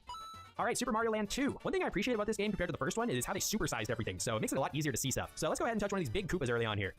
On to Super Mario 64. So you may have already noticed, but in this video I'm switching things up a little bit and not counting the intro cutscenes as part of the time for each game. I'm only starting the timer once we first gain control of Mario. And now that we have control, let's head into the castle and hop into Bob-omb Battlefield. Okay, so if we head this way past these Goombas and up the bridge, I could have sworn there was a Koopa here, but that's okay. Instead, let's just make our way up the mountain and chuck around old Uncle Mustachio up here to get the first star. Then we'll just hop back in so we can go ahead and touch this, or rather get our head munched on by this big Koopa. Next up is Super Mario Sunshine, and one cool thing about this game that I always like is all the new species they introduced. As a result though, some of the ones we're more used to seeing got left behind, but that doesn't mean there are no Koopas. We'll just need to round up some shines before we're able to find them though. So let's quickly speedrun what I believe are the 10 easiest shines in Super Mario Sunshine in the very early part of the game. Number 1, spray the rainbow sherbet goop monster. Number 2, take out Shadow Mario in the most optimal way possible so we can enter Bianco Hills and get the first shine there. After that, there's a bunch of shines we can get early on in Delfino Plaza, so we'll get the one hidden in the sand here, we'll go down this pipe and make it to the bottom of the slide. We'll swim to this island, just to say hello to this guy, because, you know, he looks lonely, and not because I thought there was a shine I could get here. Then we'll break some boxes a couple times before finally entering Gelato Beach. Here we can get a couple of shines inside the Sandcastle secret stage, then one more by spraying this purple plant blob thing to reveal its little secret hideout. Then back out in Delfino Plaza after getting chucked through a window for our 10th shine and also a concussion. All that's left to do is blast ourselves over to Pinna Park, where we can finally say hello to the Koopas of this game. And apparently they say hello by electrocuting you. On to New Super Mario Bros., the first of what I like to call the era of Koopas. Anyways, we can find a Koopa early on here in World 1-1. And while we're at it, let's touch Koopas in the rest of the games. New Super Mario Bros. Wii, New Super Mario Bros. 2, and New Super Mario Bros. U, which also all have Koopas pretty early on in World 1-1. Next, we've got the Super Mario Galaxy games, which continue a trend for 3D Mario games of not having nearly as many Koopas. So after a few minutes of intro cutscenes... Oh, that's not good. Well, hopefully that doesn't become a problem later. Anyways, after the cutscenes, we'll need to progress a decent amount through the game before we can touch Koopas. So let's chase some rabbits, beat up a big baby, play some tennis with Octodad, tickle a giant Mama Bee, become a master at surfing. That was the low battery's fault, I swear. Before finally blowing up a giant mech to unlock Space Junk Galaxy, where after being forced against our will to rescue a bunch of toads, we can eventually meet our first Koopas of the game. Mario Galaxy 2 is a pretty similar story. You would think there would be more Koopas with how many different galaxies there are in these games, but regardless, let's progress through the intro portion, beat up another big baby, spit some specky balls at Grumpus McWumpus over here, and then keep progressing through the entire first world. Alright, let's just go ahead and grab this. Oh, that's okay, we'll just get it on the next go around here. Oh, that's fine. You know what they say, third time's a charm. Okay, got it. That was weird, how the star kept moving. Anyways, once we get to Bowser Jr.'s fiery tortilla, you'll notice some dry bones here, but I'm not gonna count those because I'm looking for a living, breathing Koopa. So let's quickly take care of this dragon boss here, and... that's okay. I am a professional speedrunner. I can handle this. I hope I have double A's. Okay, we're back. So yeah, let's just take care of this boss, then move on to World 2, where we'll need to complete some advanced puzzles and force feed Yoshi some spicy peppers before finally reaching Cosmic Cove Galaxy, where we can touch a Koopa. On to Super Mario 3D Land, where Koopas are once again rare enemies, only showing up in 4 levels in this game. But luckily for us, one of those levels is World 1-2. So let's quickly make our way through and touch this first Koopa here. You know, I bet if I just time this perfectly, I can run through here without getting hit. Okay, on to Super Mario 3D World. In this game, we got a bunch of Goombas and cat Goombas and rabbit Goombas, but no signs of Koopas anywhere, so we'll just speedrun through World 1-1 onto World 1-2. Okay, if there are no Koopas here, then alright, we're good. Now we've got Super Mario Odyssey, and this one is unique because there are no more Koopa enemies. There must have been some kind of peace treaty or something, because we've still got Goombas, we've got frogs, we've got rabbits. But yeah, anyways, after bonking Mr. Rabbit on the head, and bonking Big Mama Rabbit in the face, we can make our way to Sand Kingdom, roll through some sandy hills, and say hello to our first friendly Koopa. Alright, Bowser's Fury. So it appears the Koopa peace treaty didn't last very long because we are back to having Koopa enemies in this one. In order to touch one though, they make you work for it a little bit. So we'll make our way through the intro part and then get to collecting some more cat shines. Alright, here in the first area of the game, we've got a few different places we can explore. At one point, there's these boomerang bros, but I'm looking for a good old-fashioned Koopa Troopa whenever possible. So let's collect 5 shines to unlock the next area. And also same thing with Goopy Bowser. I'm not gonna be counting that as touching a Koopa. 1, he's not a Koopa Troopa. 2, he's got a thick layer of goop on him, so we might not even be touching him at all. So let's booty slam him and move on to the next section where we can ride Plessy over to our familiar friends. I mean enemies. Finally, we've got Super Mario Bros. Wonder. One thing I appreciate about Nintendo is how they've become much more accommodating to the touching stuff in games quickly crowd by letting us skip cutscenes in their more recent games. Honestly, that's okay, because I'm sure nothing important or anything related to some kind of magical castle transfiguration is happening, so let's just skip through these. Alright, here we are in World 1-1. No signs of Koopa so far, and oh, that's a nice looking flower. Anyways, let's keep searching for Koopas. On to World 1-2 now, where we'll just zoom by these very ordinary, non-musical piranha plants and carry on to World 1-3. I don't know why these ferrets are so scared of me. I'm just out here looking for some Koopas. Oh, and there we go. Oh. Okay, maybe they were right to be afraid. And for the final results, here's how long it takes to touch a Koopa in every Mario game, from slowest to fastest. Thanks so much for watching, and if you enjoy these kinds of videos, it would mean a lot if you subscribe. And if you'd like to support me further, you can find a link to my Patreon either on screen or in the description. With Pokemon Legends ZA set to release in 2025, it's got me thinking a lot about Pokemon lately. And letters. So I figured it would be fun to head back to the first Pokemon Legends game and see how fast we can catch the alphabet in Legends Arceus. In other words, I'll be catching a Pokemon whose name begins with each letter, starting with A all the way to Z. But before we can catch any Pokemon, we first begin the game stranded on a beach in a completely unfamiliar world. Naturally, we decide to place our trust in this random guy who calls himself a professor, and follow him to the nearest village, where it turns out everyone here hates us. But that's okay, because all we care about is catching some Pokemon. In order to do that, though, we first need Captain Celine's approval to join the Galaxy Team's Survey Corps. At this point, we're given a choice of starter Pokemon, none of which start with the letter A, so let's go ahead and choose Cyndaquil, because, come on, look at his little spiky mohawk. With our new little fiery guy by our side, it's time to set out into the world, after we battle this guy for some reason. Okay, so if you weren't already aware by now, this game has a very long intro tutorial section. But after learning the mechanics of catching and battling Pokemon in the wild, we were accepted into the Galaxy Team and given a change of clothes. Because I imagine at this point we smell like absolute garbage. But anyways, now we can finally begin our alphabet touching adventure. Kind of. In the early part of the game, we only have access to a handful of Pokemon, and in order to unlock more areas to expand our available pool, we'll first need to build up our research points and star rank. The simplest way to do that is by just catching a bunch of Pokemon, but you can also earn research points by feeding them or defeating them in battle, among other tasks. So with that in mind, I will be catching Pokemon outside the scope of our alphabet challenge, like the Starlies and Shinxes, for example, in order to complete research tasks and progress through the story as quickly as possible. None of these will count towards our alphabet progress, though, since we haven't caught Pokemon A through R yet. Just think of it like we're sending these Pokemon to the non-alphabetical order factory and processing them directly into that delicious star rank. So after collecting enough Wurmples to build a massive worm army, we are awarded our first star rank, meaning all that's left between us and finally being able to explore most of the Obsidian Fieldlands is this small bridge, because apparently we don't know how to swim. In the way, though, is Mai, a mighty warden of the Diamond Clan. Surely she must be pretty powerful. Anyways, after that intense battle, she spends a few minutes talking about the almighty creator of the world and other stuff that I'm definitely paying attention to. But when she's done yapping over 50 minutes into the game, we are finally free to start catching the alphabet. But I'm not going to quite yet. The reason I'm not headed straight towards our letter A Pokemon is because if we progress the story just a little bit further, we unlock a rideable Weirdeer, which will make rounding up the entire alphabet so much quicker and more efficient in the long run. To do that, first we'll need to, of course, set this giant cricket on fire. Then afterwards, listen very carefully to the leaders of the Diamond and Pearl clans talk about the fate of the world or something, before battling this little park ranger for some reason. Then back at camp, we're handed a magical flute, so I guess I'll play a little tune for you guys. And that happens to be Weirdeer's favorite song, so we officially have our speedy mount. With everything in place now, it's finally time to begin our alphabet catching adventure. First, let's head west towards the riverside here to find our letter A Pokemon. Oops. To find our letter A Pokemon, Abra. From there, we'll follow the river a bit further south to catch a Bidoof for the letter B. And after crossing a small land bridge, we can catch a Combi on the other side of the river here. This Combi is nice and all and checks off the letter C for us, but we actually want to catch one more here, specifically a female. One for its girl boss energy, but also for an important aspect that will come into play later on. After a bit of searching and some precise Pokeball throwing, we've got our Lady B. Okay, so at this point, we could just continue catching the alphabet, but I'm actually going to shift focus for a bit back to building up enough research points to reach star rank 2. This will help us catch a Pokemon coming up very soon that would have been difficult at rank 1. Also, one thing I forgot to mention earlier is that besides catching Pokemon, I'm also making sure to collect any berries, apricorns, redstones, and blackstones we encounter during our travels. These materials not only help us keep the run smooth and efficient, but they'll also play a critical role for future letters that aren't quite as easy as simply catching them in the wild. But anyways, much noise as possible to summon this fake warden.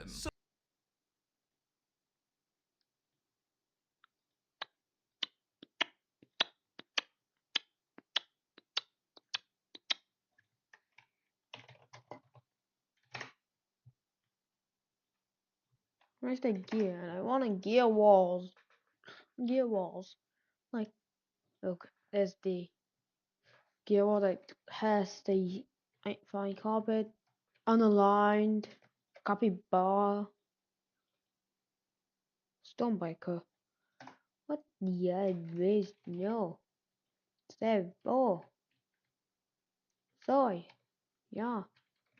Yeah, so just I just did this and then like, what is this? Dark Sector? What? This is a single pawn? Bridges. How is it supposed to be a bridge? It's supposed to, it says bridges?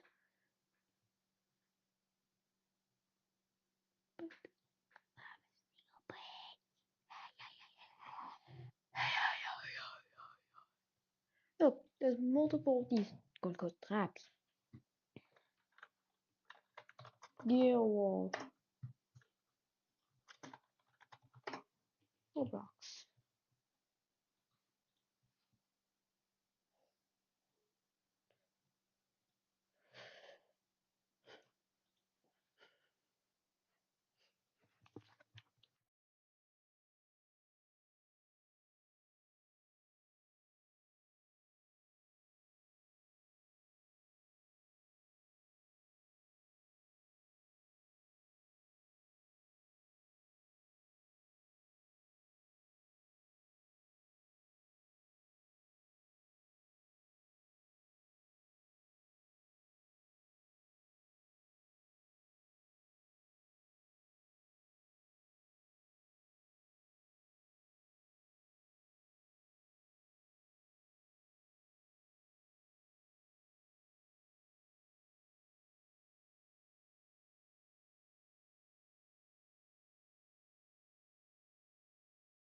Okay, chat. I think I found out a way to do it. Well, I'm gonna do it the good old-fashioned way.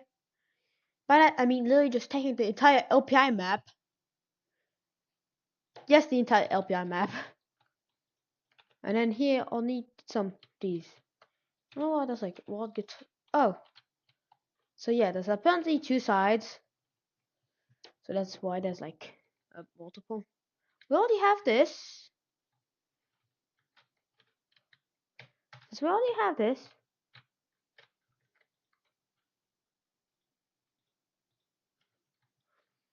We could just steal this, okay? Look, I'm just gonna steal this. I'm just gonna Control CV, copy this, and I'll move this, and then yeah. So now that we can, oh yeah, also there's like the walls, but okay. We now have this. I'm gonna also move half the blocks, but this way, like deleting. Yeah, it's pretty good. Not gonna lie. Really things very fast. I admit it.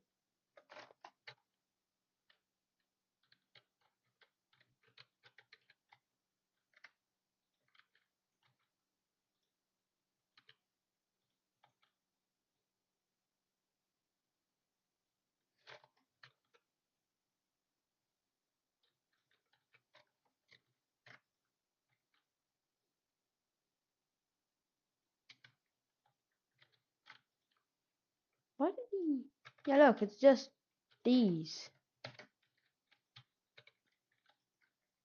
Oh, this.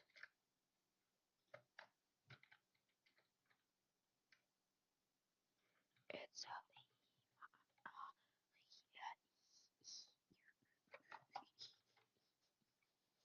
okay. So now that we have less lag, now we could use this because this is actually the gear, normal gear dispenser. So it works, okay? It works pretty fine. But then, yeah, I want to make it like so that it always works. So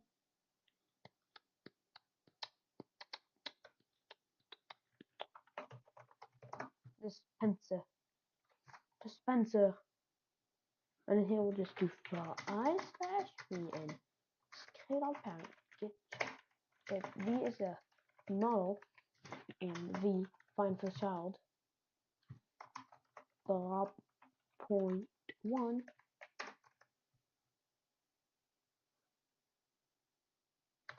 V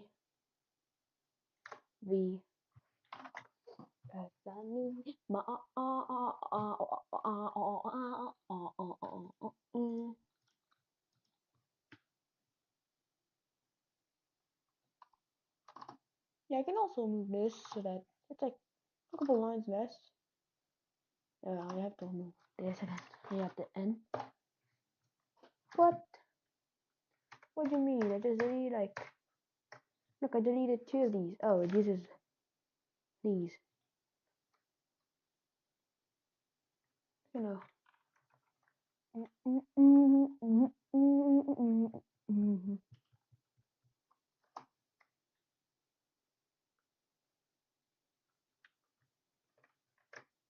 Boom.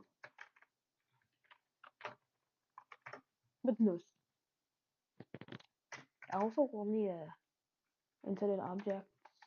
I don't know what is the background like. What does it do? It's like useless. Look, background.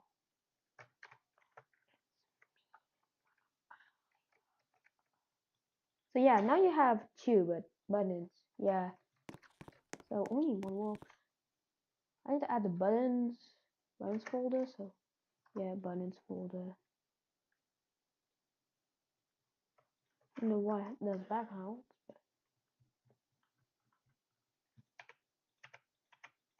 Like what?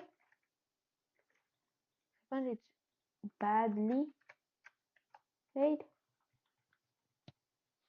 Yeah, it's badly made. Like there's like some good ones like one scuffed and then there's the band hammer. What is this? This is not a band hammer.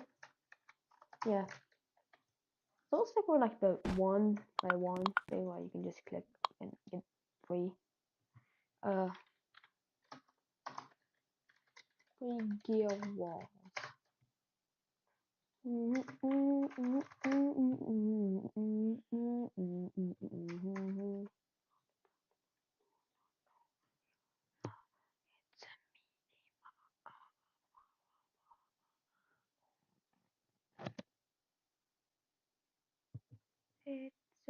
don't. I don't really know what I'm doing, but I don't even know why he's dead.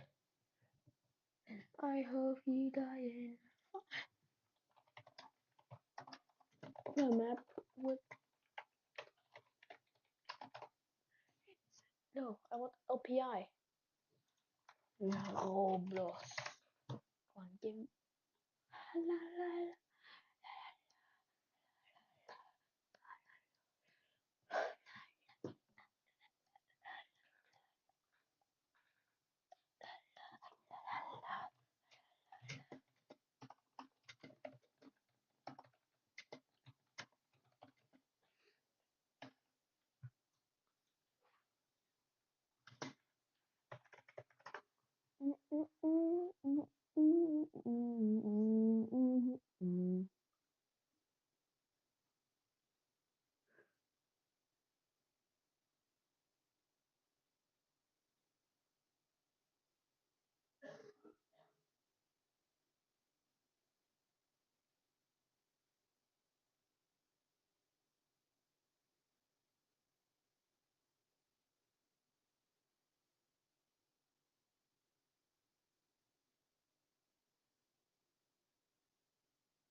Let's see. Look at the band gear, the Fox Pit model.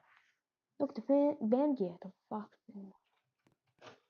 Yeah, it's kind of like there's the saw, there's the carpet. What? Why is he bricks? We have this, and we have this, and then we have yeah, we have this, and then it's like you have shoots. Classic spawn, and then we have the buff noob.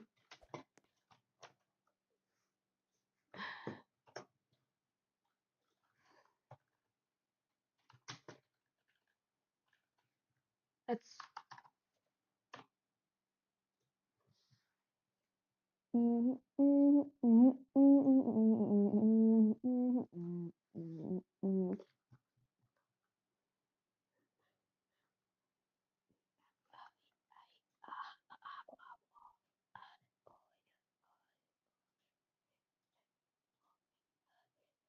what? Why is that A which costs 5,000 Robux?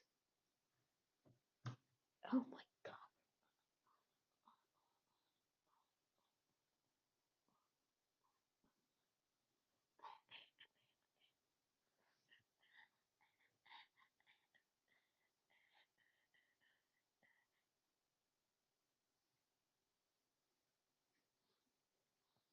How is this May?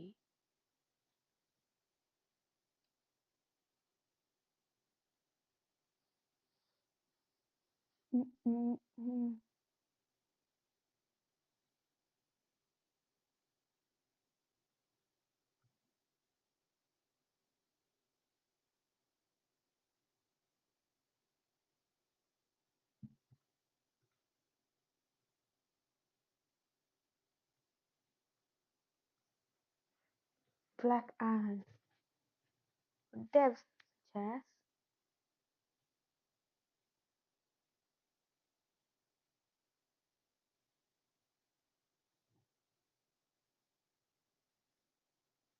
Blue Steel. Illuminati.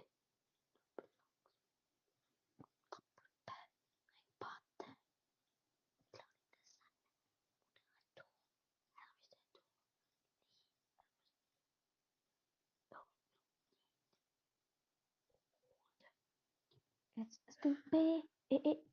How the ease. Oh. Ease.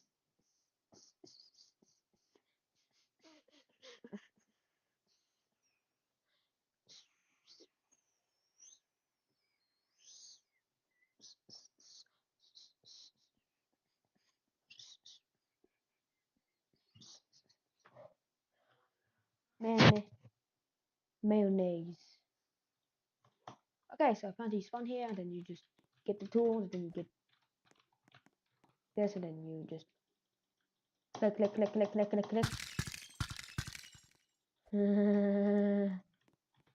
don't know how, like.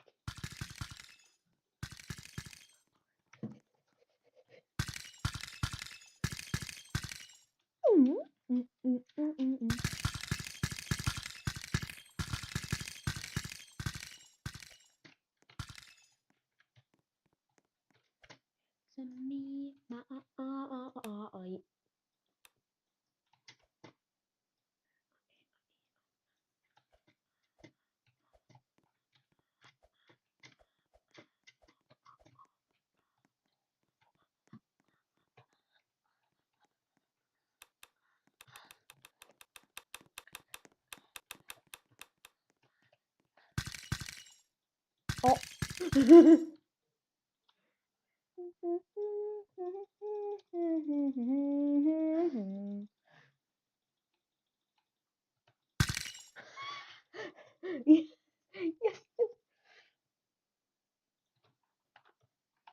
Auto.exe. Rolling, rolling, and rolling. How big is this? Oh my god. Yep. You'll never get me out. Also, yeah, making one. Oh no. Oh yeah, also I can change this. Oh my god, this feels bad. Oh, PI Gaming.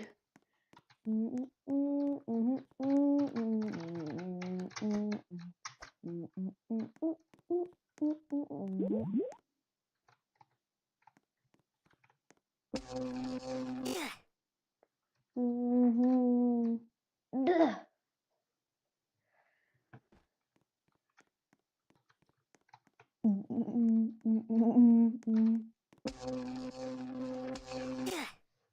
Yes. I thought the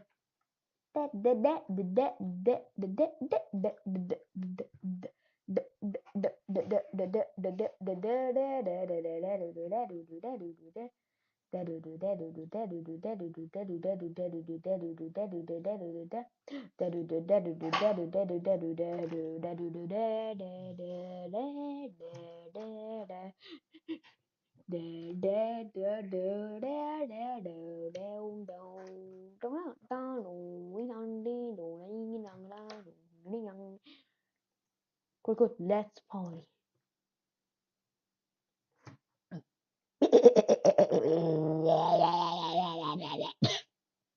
Wow, I went crazy. Yeah, this game is literally just what I can make, probably. No sounds, which means that, yeah, it's probably like, yeah, it's old. Yeah, it's broken. Why is that cash though? The only thing that works is Beatles, but I don't even think that's Beatles. Yeah, it's just the same except, I don't know, you can just turn thing.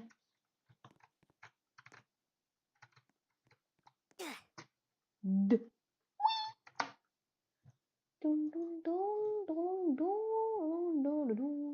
5 mil? Hold up, when was this created? 2008. 2008.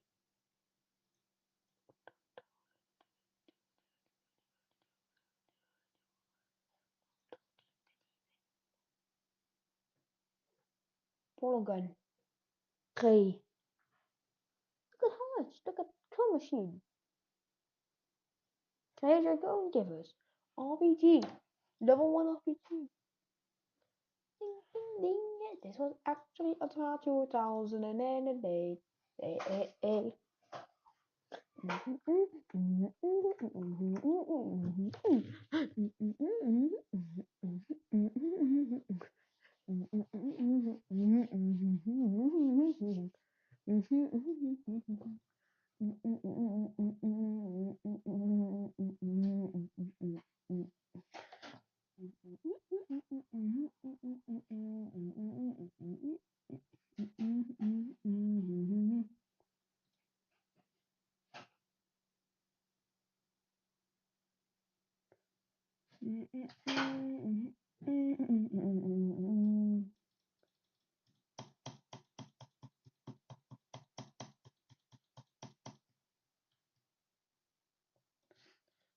What's this?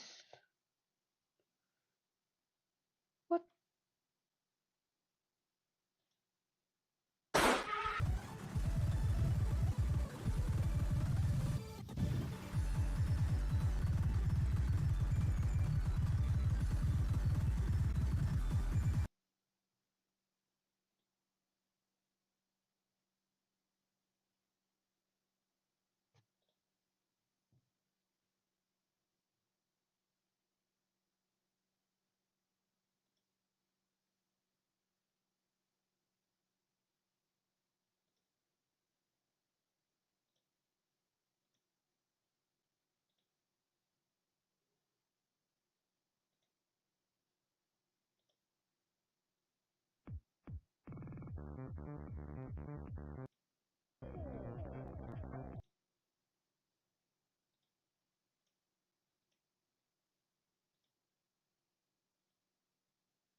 Ding ding ding. Ding ding ding ding ding ding ding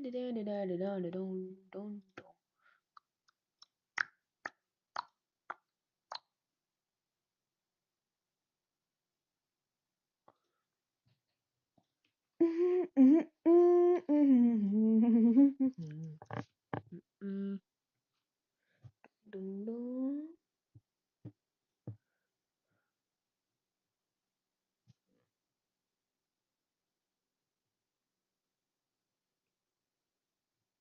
If I can, no, I put it in the trash can. Biste, bista, bista. But is that headless? Don't tell me that he has headless.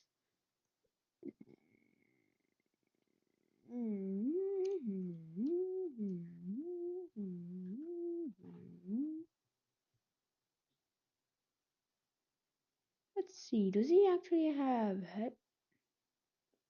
Yeah, he has headless.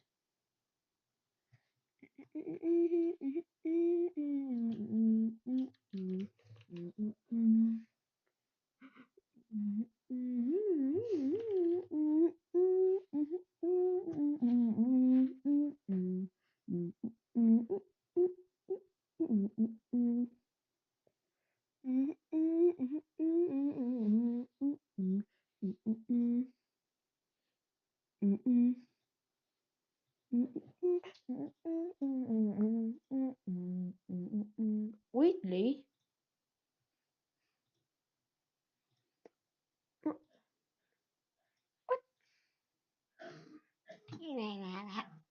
How many thingies? Is it how many thingies?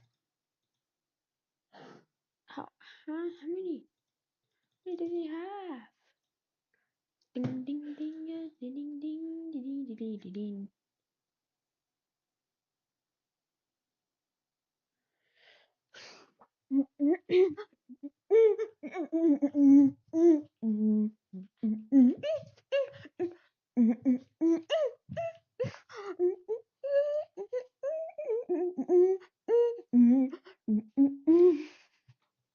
Did you start with a fake key? How do they have things? Brilliant, give me. She'll kick your eye. Kicker.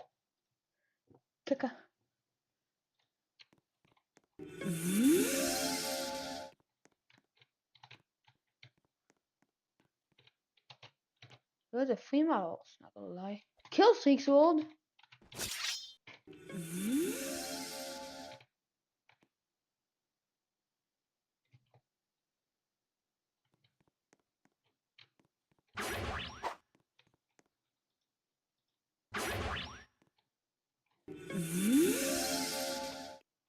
Oh, the Beatles.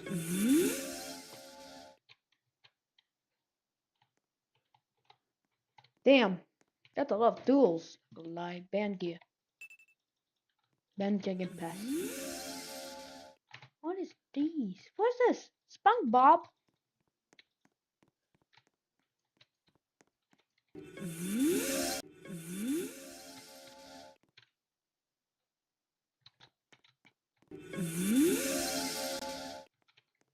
Oh, Turbo. Stay to somewhere up in the sky.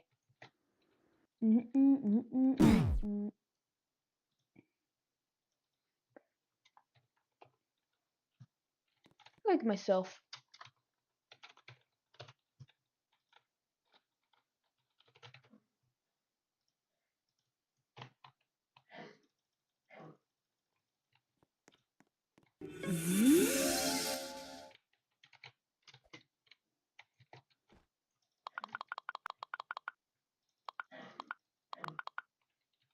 sounds.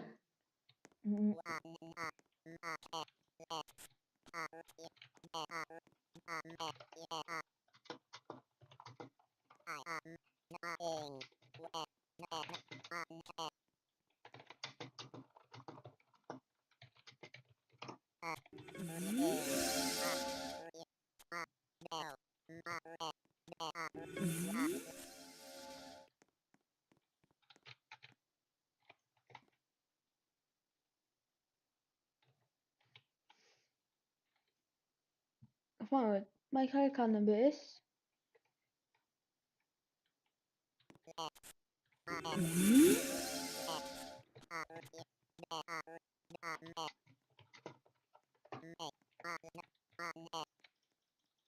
Just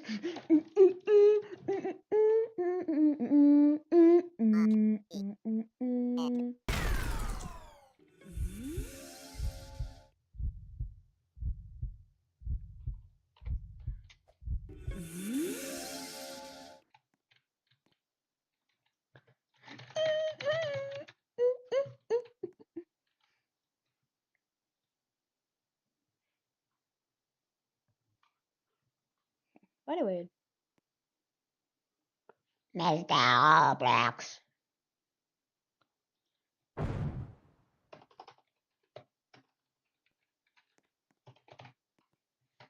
Nice.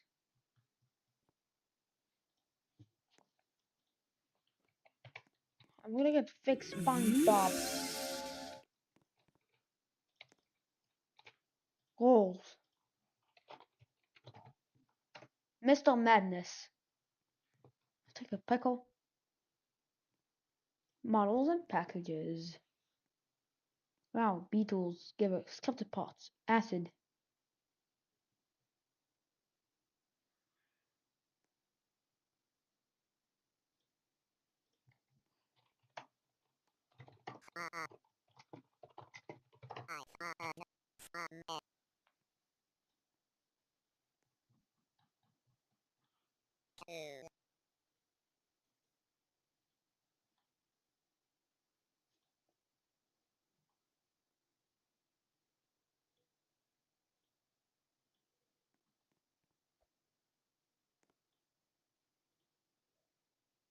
How many models do you have?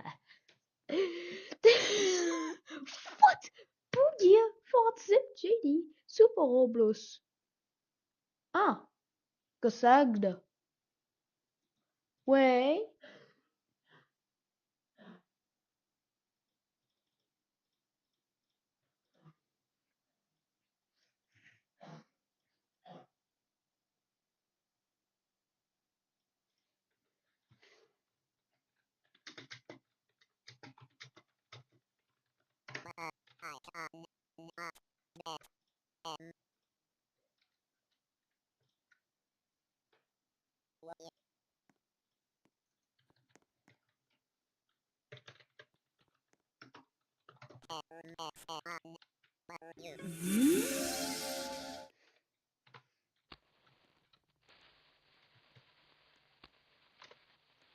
LPI gun, LPI gun, LPI gun.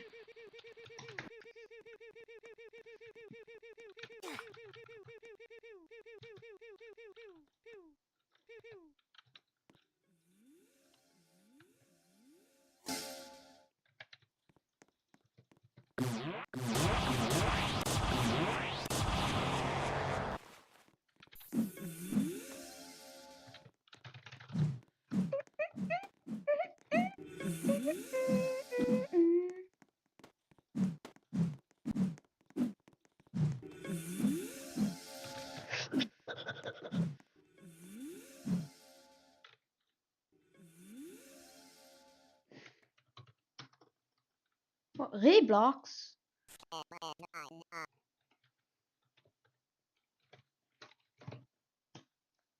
Dude.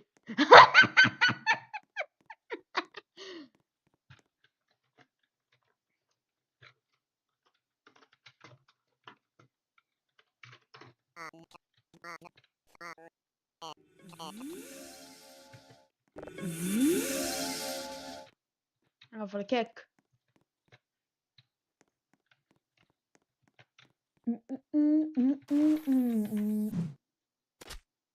Error.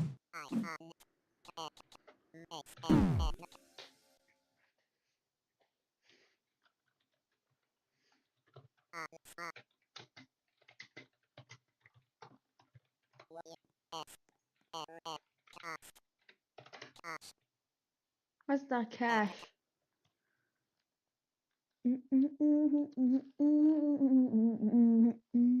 Text generator. Dang it.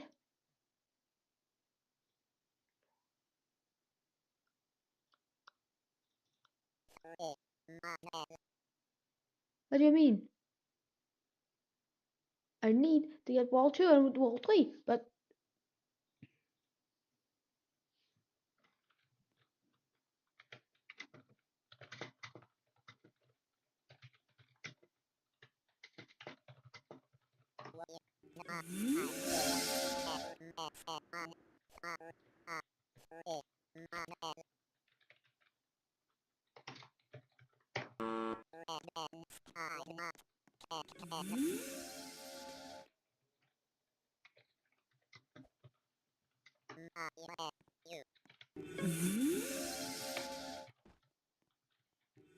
it's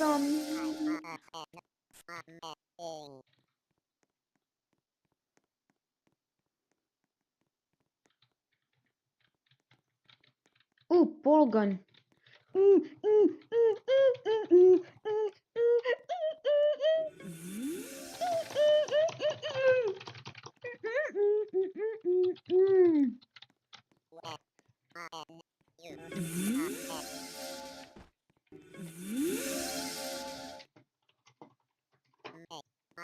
Now one.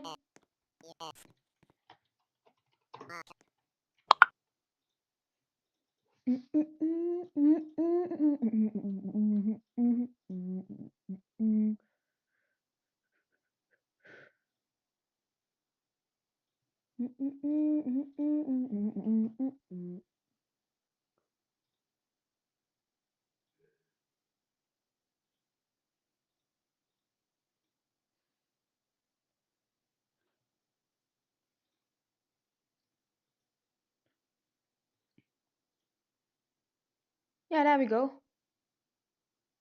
What is that party game actually? Oh, there we go. Open a new tab. In Roblox.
There is this YouTube channel called Countdown, and every day they upload a video counting down to something. And there's been a bit of an update because every one of these videos has a mystery code in the description. There's a string of numbers in there. But it's been discovered that if you translate those numbers into something, you will be redirected to another video. Every single day a new video is linked, and this is what one of them looks like.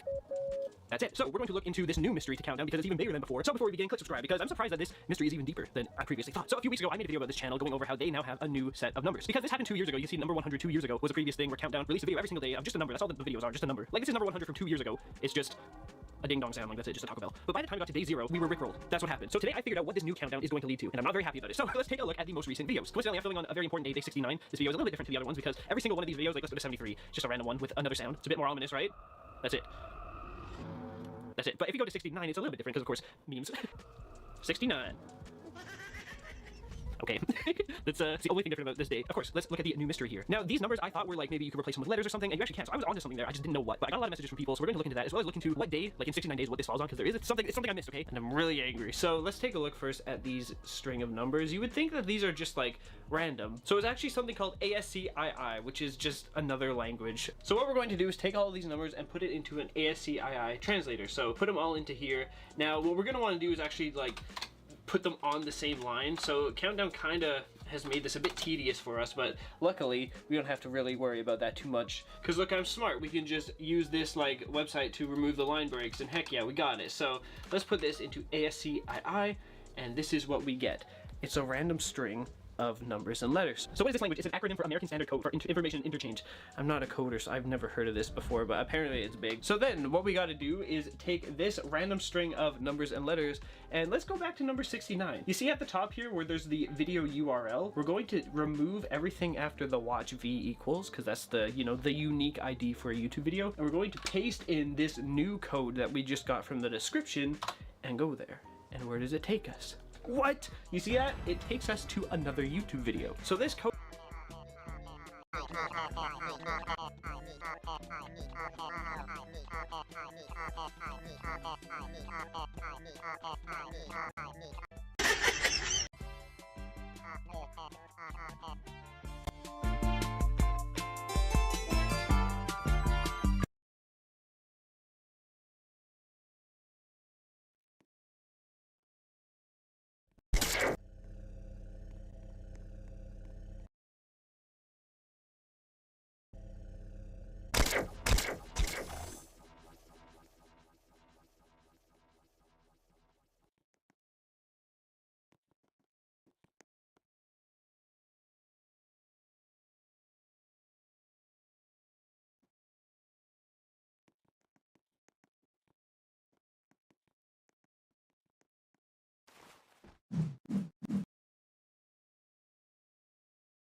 I had no idea what I was doing when I began this challenge. The idea was relatively simple. Clear one Super Mario Maker level on every difficulty, all in a single attempt. So that's 4 levels, 4 clears, no skips, and no deaths allowed. Am I gonna die on easy? Am I gonna die on easy? I'm scared. I don't know what I'm doing. I don't know how do you play this game? Guys, I'm being a Timmy. Oh!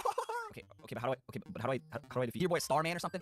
Oh, give me a Starman, baby! Wait, I'm confused. Oh, come on. What is this, take him for a little walk or something? I'm not waiting for these. All right, you know what? I don't even want to beat your level. That's right. Anytime I lose, I have to restart from the very beginning. In at first. I didn't think it would be that bad. Bro, I want to jump so bad. Press 1 to jump. Wait, this is an easy level, isn't it? I'm jumping. This is gonna give us good mojo for the rest of the challenge. Oh, baby! I'm taking it slow, guys. I'm taking it slow this time. Am I doing something yet? Dude, I'm getting too impatient. Get me out of here, man. Let's go. Woo! Now, expert levels, they're not that tough, but you never realize how easy it is to mess up the tiniest of things. We're still alive. No, there's a plant. What are you doing, plant? Blur that out. Blur that out. Oh, come on. Hey, guys, how's the bit rate looking? Pretty good? How's the quality stream? Pretty good? Bang, baby. Just don't give me... Oh, jeez. Oh, jeez. I'm holding run. I die. I wanna go home. Your boy. Your freaking boy, baby. Let's go. 120 Goombas. Oh my god, there they are. Am I just supposed to, like, jump there? What it was? Ah! Uh-oh. I'm kind of doing it, though. I'm scared of what's gonna happen when they're gone. I don't like this moment right here. See? Oh, a little cheeky slide. Get out of town right now. Get out of town. Uh-oh, what are these rats doing? Oh, boom, Rome, dude. Let's go. Freaking pom-pom. Ow. Fine. Chat. Are we doing it? Are we doing it, baby? And after only 4 real attempts, I was already at the last stage of the challenge. This gives me nothing. Oh, that's just 1 coin. That's it. All you need is 1 coin. All you need is one coin. All you need is... I was gonna process, and then I realized that there was 10 seconds. So I had to rush. Mother, it quickly occurred to me that it would be much smarter for me to knock out the super expert levels first, since these levels were clearly the hardest. And from now on, I would only begin a run on super expert. So the exact same challenge, I'm just trying to be like a little more time efficient, just doing it in a different order. So the last level's gonna be easy. Can you imagine if I die on easy? This is super expert. So far, so good. Seems very chill. No, god dang. Oh, no, it's not. You freaking idiot. I kinda just panicked and pulled out. You freaking idiot! These super level extra. These super expert levels, they don't seem that bad. As long as it's not like Kaizo, you gotta be like, you have to do these exact inputs. You gotta duck, you gotta throw a shell, you gotta do the thing. Do I need you again? Part 21, the Force. Okay, if you don't know how to spell, maybe you don't know how to make a hard Mario Maker level. Oh, okay. 10-second climb attack. Okay, at least it'll be quick. Can't guarantee that it will be painless. We just need 1. We need 1 to not be that ridiculous. What? What are you talking about? Oh, can I just run across this whole... Oh, jeez. 280. Plenty of time. What's in there? Oh, wait, no, dude. I didn't think about it. It's all good. What do you mean, what? Okay, actually feel like I might have a chance. I get to twirl. Dude, I'm scared. Got a bit of ways to go, though. I'm trying to do... Oh, hold on. Spin puts. Wait, do I want this? I feel like I don't, though. Do I put this on, Chad, or do I keep jumping and twirling? I'm probably gonna regret this. But if you put this on, then you can't twirl anymore. You know? Like, I'm a big twirler. No way! No, wait, you can't break it with that! I thought you could break it! Oh, I could've just thrown it. I can just throw it. Oh, I'm Big Mario, dude. I'm Big Mario. Wait, hold on, let me just... Yeah! If we can beat this level, we look decent. We look pretty decent. Don't throw. Funhouse tower. I'm in the funhouse. Oh, they're gonna start jumping. That's fine. It's fine. Can I have a power up, please? We got a power up. Power up acquired. This is a huge level right here. This is expert. We can knock it out. Get over to normal and easy. Didn't take damage. Whoa, Mario, what? I've never seen him make that face before. No, I got hit by a car. We're still out here in the funhouse. Katsu, that's huge. That's a little breathing room right there. Oh, baby. Oh, 10 out of 10 IGN. Still kind of confuses me. Not gonna lie. There's like a lot of stuff you can do that bypasses. No! 40 tries later, and I've barely made any progress. Over 3 hours, and I was still at square one. But all it takes is just a few clears, and we win the challenge. I logged off for the night and came right back, eager to beat it once and for all. What does this even do?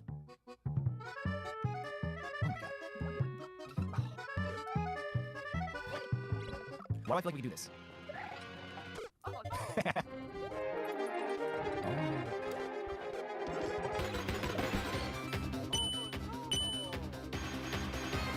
I couldn't see. I don't think I'm gonna make it to the door this time.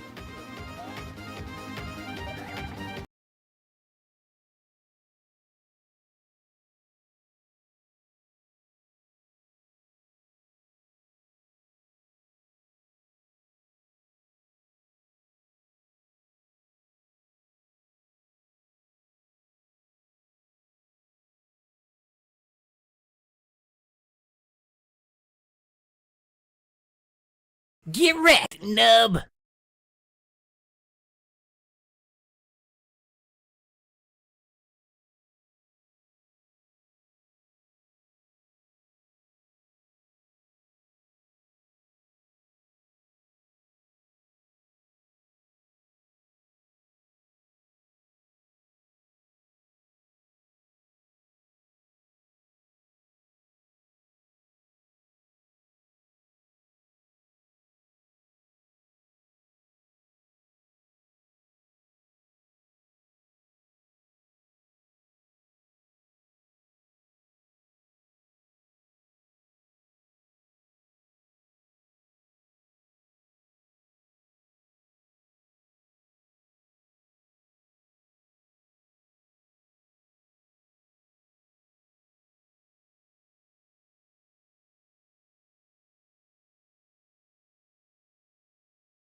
Jay Schlatt.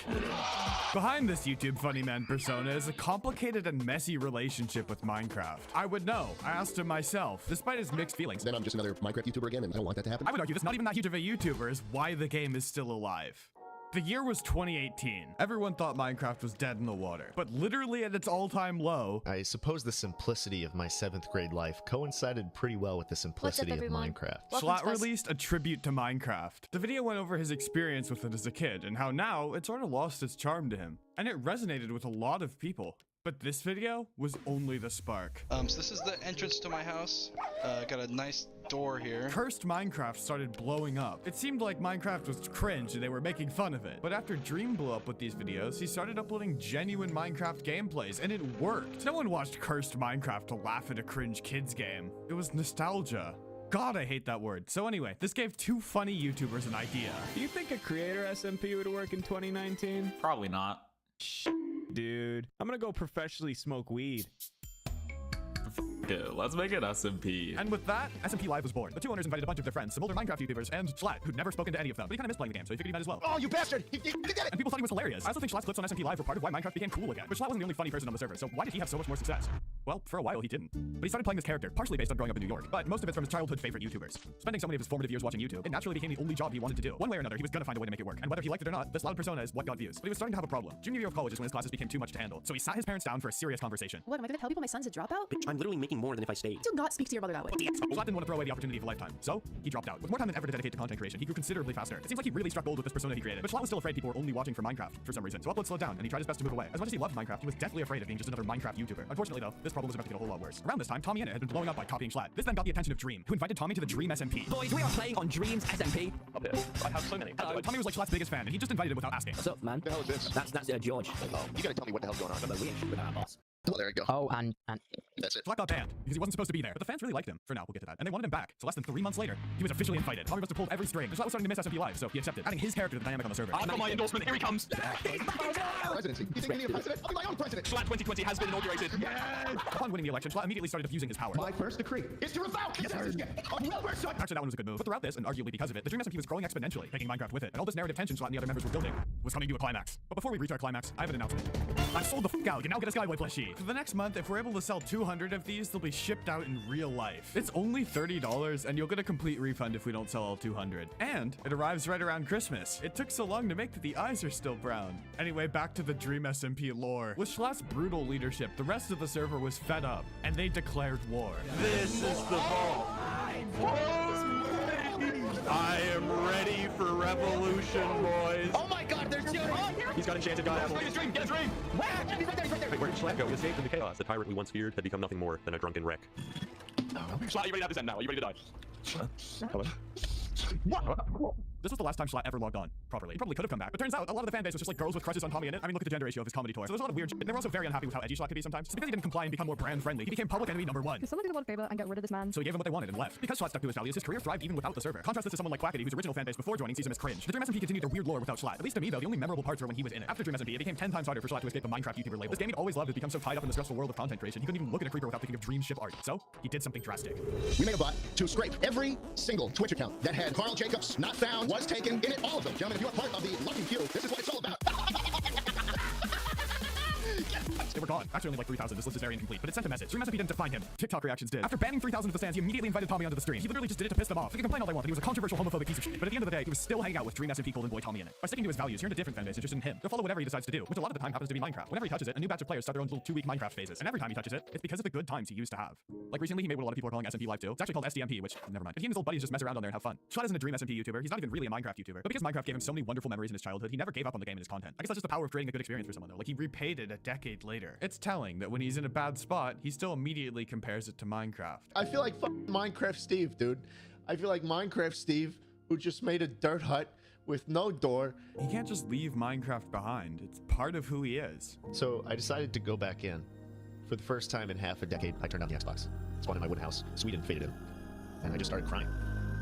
There was no way Mojang could have known that this random kid from New York would give back to their game in such a huge way. On that note, go check out the plushie. We might not sell 200, but I'm gonna do my damn best, so there's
I have an idea. So in that very game, I'm gonna try something. He's already put gear 1, which has gears. That's all of this though. Just yeah, I thought it's around 350 items. Like, just gonna yeah, this is 350 items.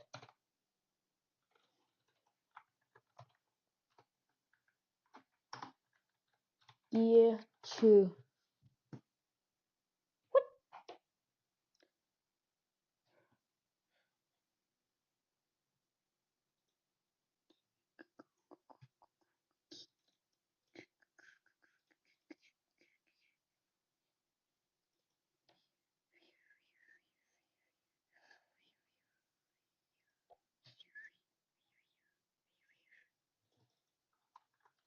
Gear 4. Gear wall. I need every single gear wall. Updated gear wall.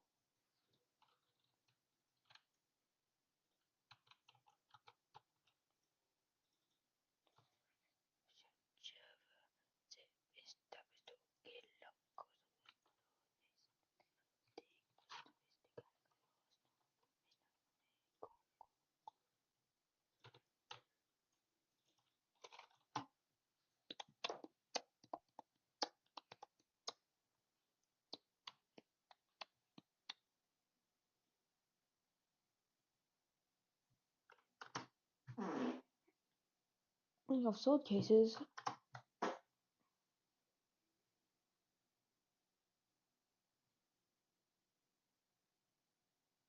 What's this cool thing, lol?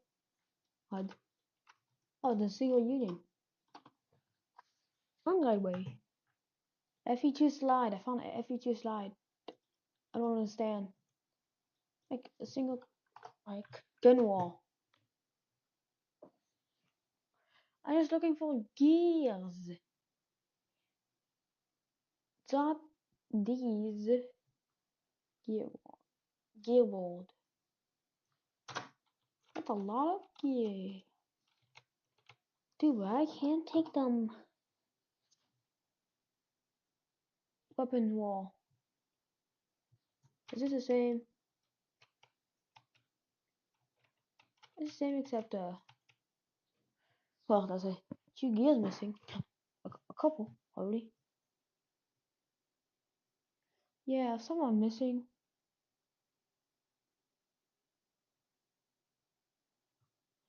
Balik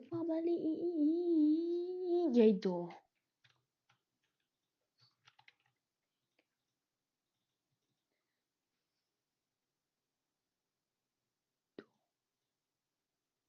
Access granted.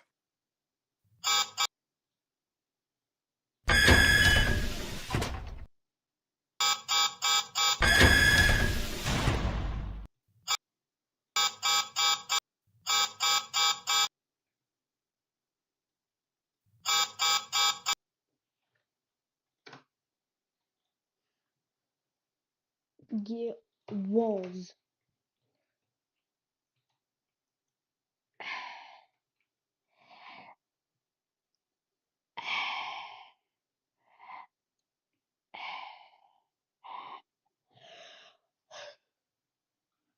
How could you do this? How could you do this?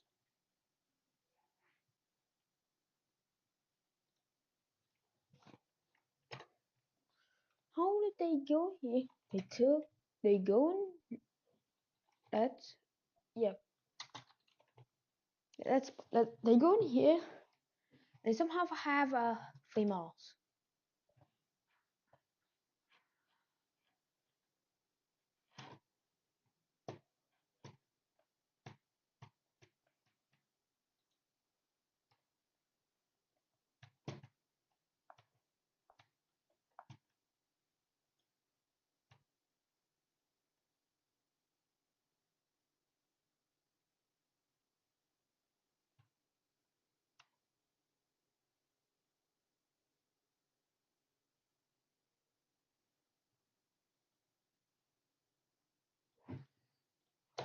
How did they get all of that?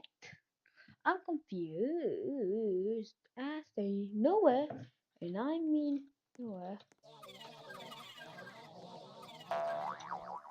Claim them.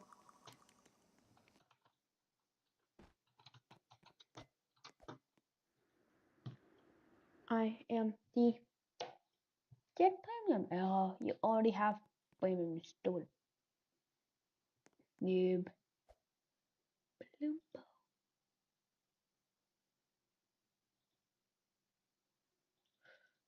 Give me that.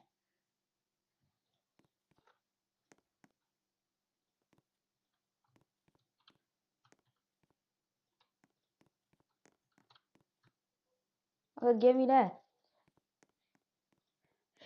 I got hit me right your stomach. God. God.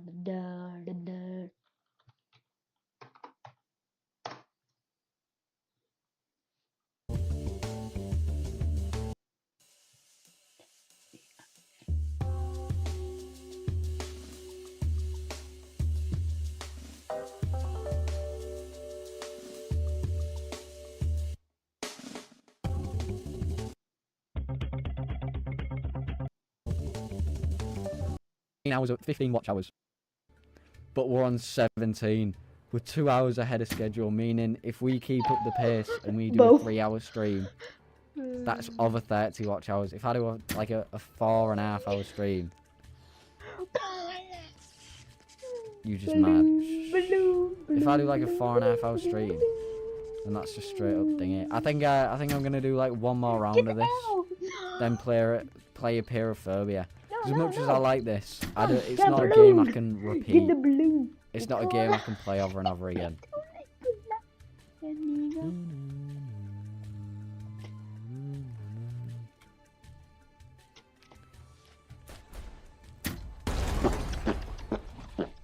That guy's dead.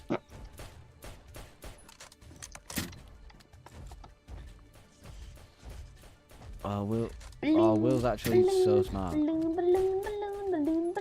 Play Brostock. I'm gonna play Apeirophobia. Oh, T-Rex tried baiting Will. The T-Rex got Will. Oh, I got 9 bones. Yeah. I've got 10 when I'm with you. Sorry, that was weird. So, you should be the one shushing. What's going on? Balloon. Chat, why are we arguing? I'm sad you can't get up there. Could have walked all the way across up there. But you can't go there. This is quite Because cool, there's like, nothing, it's a starting spot though, I won't lie. It's quite sick. It's like a thingy-mabob. Balloon. Sad you can't go in there though. What's in there? There's nothing in there. What's Why in are this you one? jumping? Louis. Bro's dead. I was going to ask if he's playing Apeirophobia. Canyon. He hit me from the mile. It did look like he hit me from a mile away. Louis, are you going to play, are you playing, Apeirophobia with?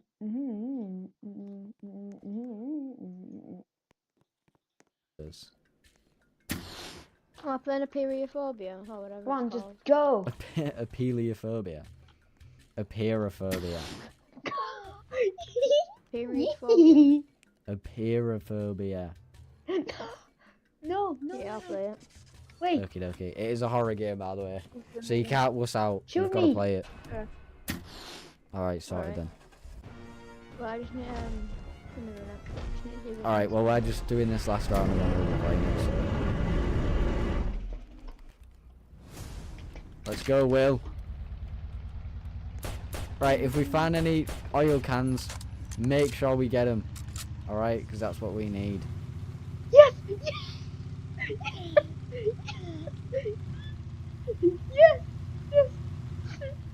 We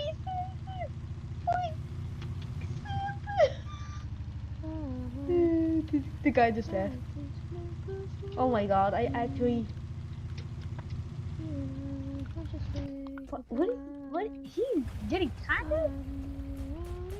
I'm dead. Since I survived, I realized wherever you go, that's where I'll follow. Nobody is promised tomorrow.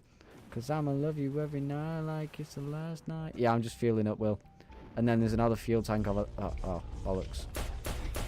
Oh my god. Bro, they need to fix that fueling thing. It's so stupid. If anyone like walks near it, it just cuts it out instantly. There's no way to bypass it either. Right, apeirophobia, guys. Apeirophobia. Apeirophobia. Apeirophobia. Waiting for a server to respond. Loading data, please wait. Settings config loaded. Titles data loaded. Backpack data loaded. Loading store.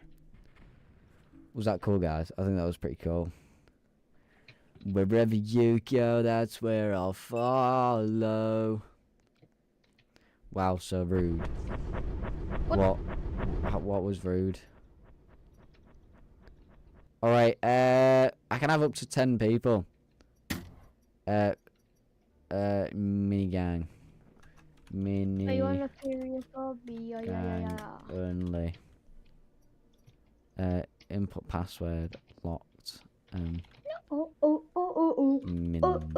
Right, the password's mini. The password is mini. Yeah. Oh wait, how do I Bastard! how do I change the amount of people that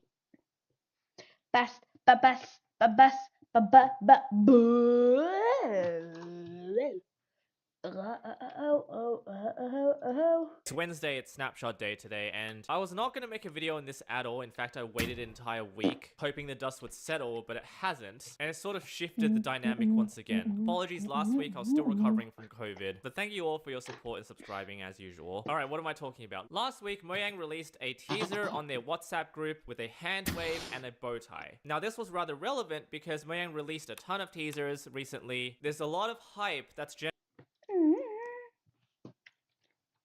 I'm gonna shoot you. These arrows are balloons. Oh, I can't get up. Oh.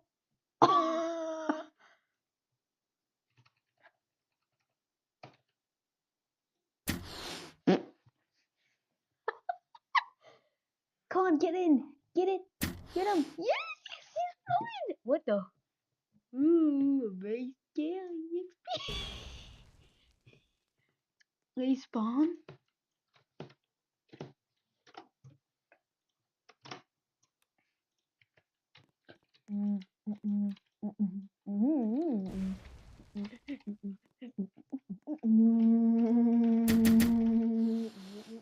Oh my! Oh, no! What? Hey, hey. Okay, it does not work. Let me just shoot my balloon. Oh my god! Wait, one of my arrows just caught it. Oh! No!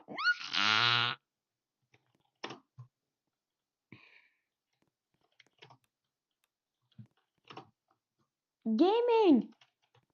Bully! Gaming!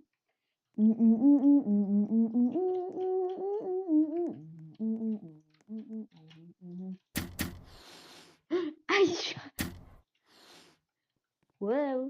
Whoa! Whoa! Whoa!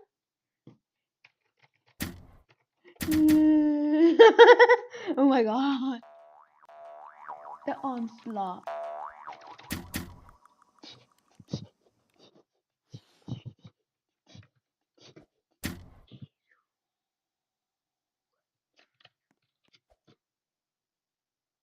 Put me the plane. Go, go, go, hit it. Now.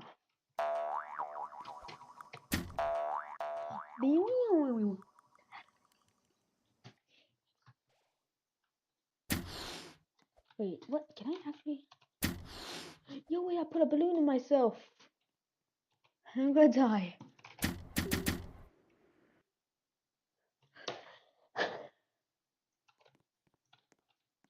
What's this? What?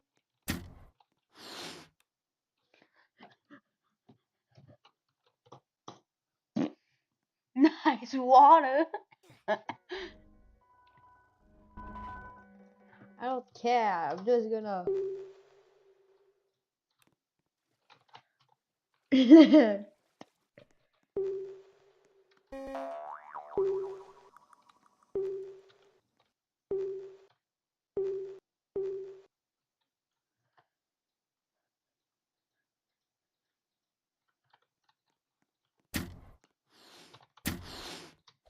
Whee! Whoa, whoa, whoa, whoa. I'm messing around with my balloons. Oh, dang it, dang it, dang it, dang it, dang it, dang it, nab it. Whoa.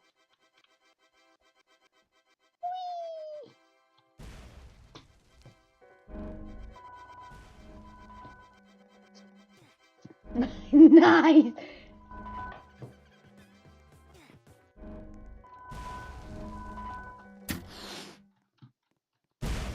Look at how easy it is. I'm just falling.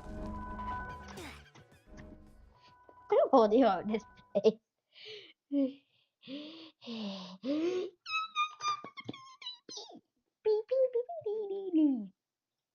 What? My Joy-Con is a drifty? So weird to think that is only in my imagination. The human mind is incredible. I almost thought that was real for a second. Well, even though this Joy-Con still works, obviously, I think I will throw it away for no reason and open a new one. A completely arbitrary decision. Wait a minute, hold on. You just said it still works fine, so really there's no reason why you can't just keep using this one, right? I suppose, but I would like a new one. Well, what do you want a new one for? That one's still good. Why do you want a new one? Well, I don't know. I just... Oh, you don't know! You don't know! You hear that? He says he doesn't know! You sure about that? You know, when I was a kid, I used to think you were cool. Oh, mamma mia.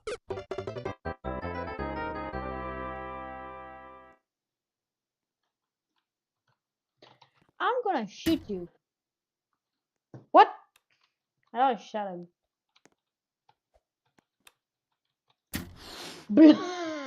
He has a balloon attached to him.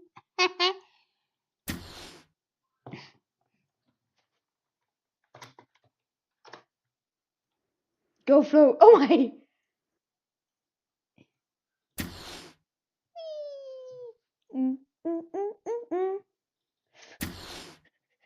Ooh. What the? What? Okay, I'm going in. Da, da, da, da, da, da, da, da, la, la, la, la, la. Tasers. Damn it. Dummy, you're getting shot. Staying in dead.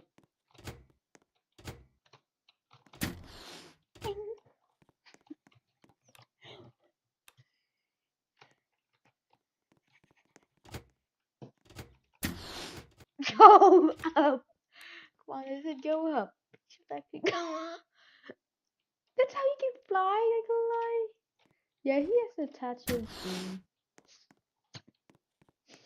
Oh.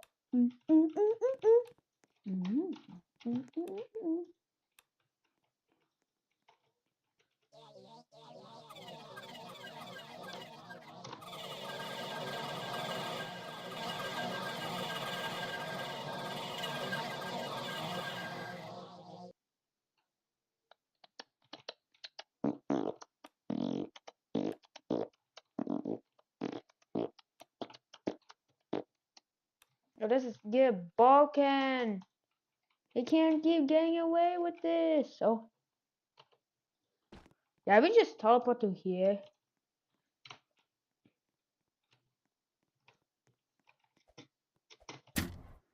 Teleport me right there. Where do we go? We're all the way here. Of course. Of course, you have to be 5 million blocks away from the spawn and so shit a bit.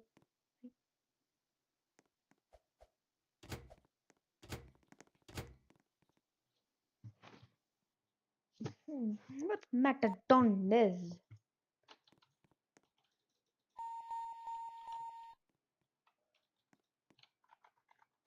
Hi.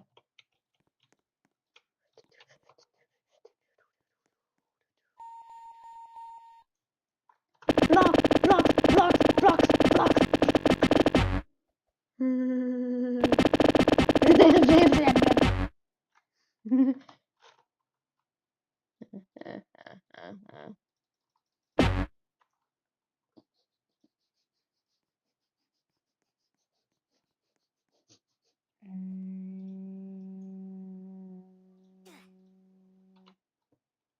Come on, whoa!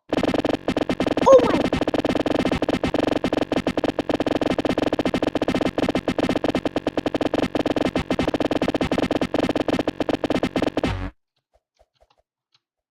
What?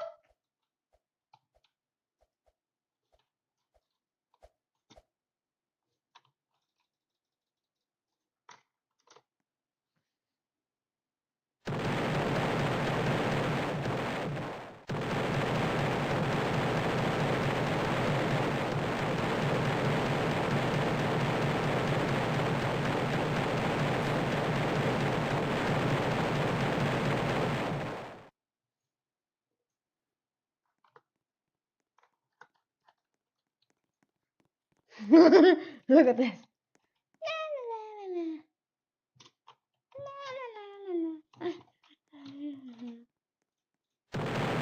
Oh my, oh my, oh my, oh my, oh my, oh my.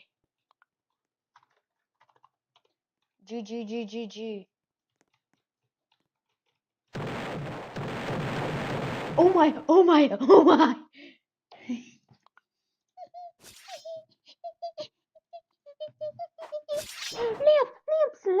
Lamps, save me. No. I think the lamps are gonna appear. Are they? Are they? Really? Can you spawn now?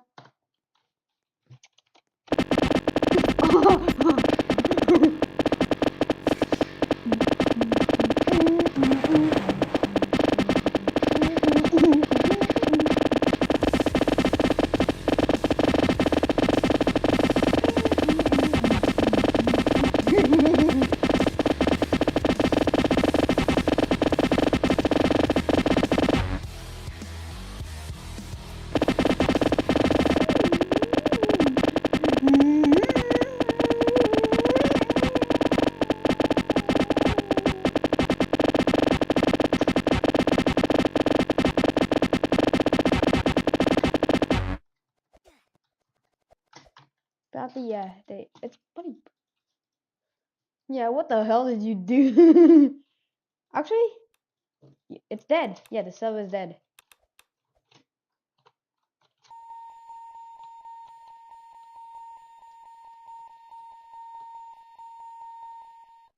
Oh my god.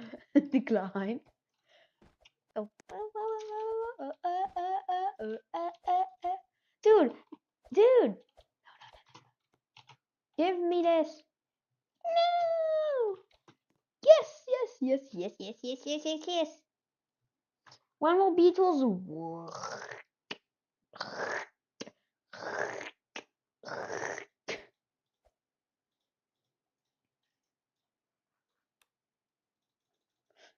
Oh, bye server. Clones?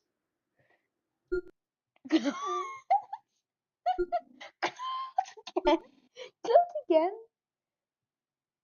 Clones again?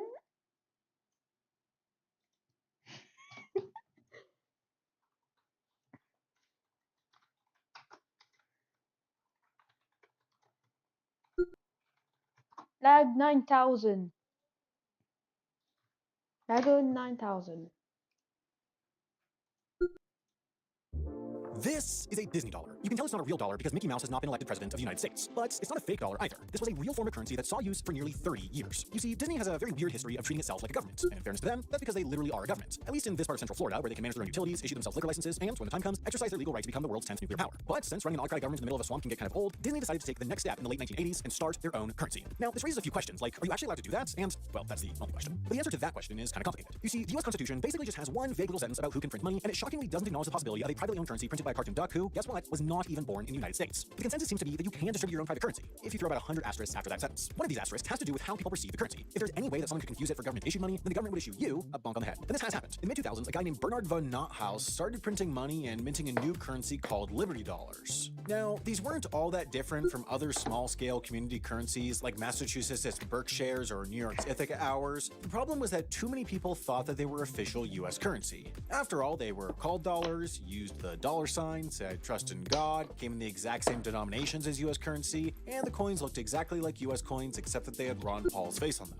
And because these two middle-aged men didn't look different enough, the Liberty dollars were deemed counterfeit, and I was going to make some joke about Knothouse ending up in the nut house, but really he just ended up in federal prison.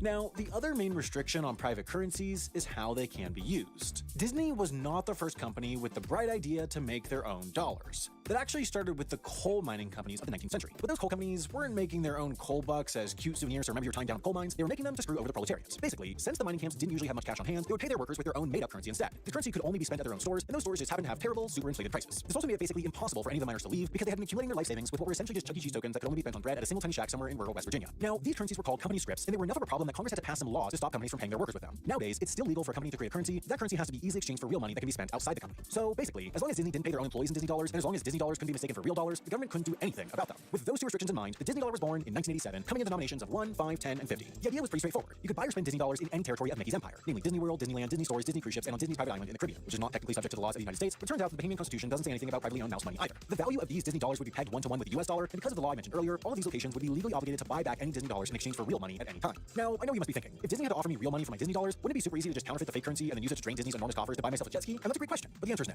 It turns out, Disney dollars were incredibly well engineered and had most of the counterfeit protections that real currencies have. They used the same intaglio microprinting process that the US dollar uses, scan-resistant reflective ink, hidden watermarks, and even unique serial numbers that indicated where they were originally purchased. Also, glitter, because maybe the counterfeiters didn't have a Michaels nearby. Despite their success, Disney eventually discontinued Disney dollars in 2016. They didn't say why, but it was probably because no one carries large wads of cash around crowded theme parks anymore unless they're trying to make a generous donation to the local pickpockets. Nowadays, Disney resorts have all sorts of futuristic payment technologies that make it way easier to pay for things and way harder to tell how much money you're wasting to stare at the backsides of an Iowa family for an hour in line. For legal reasons, Disney still has to accept any Disney dollars that are still in circulation, but you're probably better off. Screen name, Notch. Based in Stockholm, Sweden, Persson spends his evenings developing passion projects, fun coding exercises that sometimes end up as completed video games, but more typically become abandoned after a short time. But what he doesn't know is that the file he starts today will change the gaming industry forever, and will make him one of the wealthiest Swedes in the world. This is the making of Minecraft. In the very beginning, the game that Persson was creating wasn't called Minecraft. It was called Ruby Dung, based on the two main elements of the game, the Ruby Lands and the dungeons. It's going to be a fantasy group manager. You don't actually do any quests yourself, but rather assemble, equip, and level up heroes, and send them on quests you gotten from the local town. Persson created a texture atlas, which is essentially one large image file that contains lots of smaller textures. Initially, this atlas only contained two textures, grass and cobblestone. Using these elements, he created a digital landscape filled with trees. Next up, Persson wanted to implement a first-person view of the heroes going on their quests. But quickly he realized that it was becoming too pixelated and blurry. Frustrated that he couldn't get all of the features just quite right, Persson scrapped the idea, not realizing that he had just created the first prototype for what would later become Minecraft. One major limitation was that he could only work on his games during the limited free time after his day job. He worked as a programmer at Midas Player, the Swedish game developers that would later go on to create Candy Crush. However, his bosses at Midas Player were unsupportive of Persson's hobby. And once they discovered that he was making his own games in his free time, they felt that there was a competing interest, and they barred him from continuing making his own games. But Persson couldn't be stopped. Rather than comply, he decided to quit his job in order to continue working on his own passion projects. And he found a new job with the software company J-Album, where he befriended the CEO, Carl Manne. J-Album was not a game studio, but a company that made digital photo album software. And Carl Manne not only didn't mind what Persson did in his free time, but instead, he actively encouraged him to continue designing games.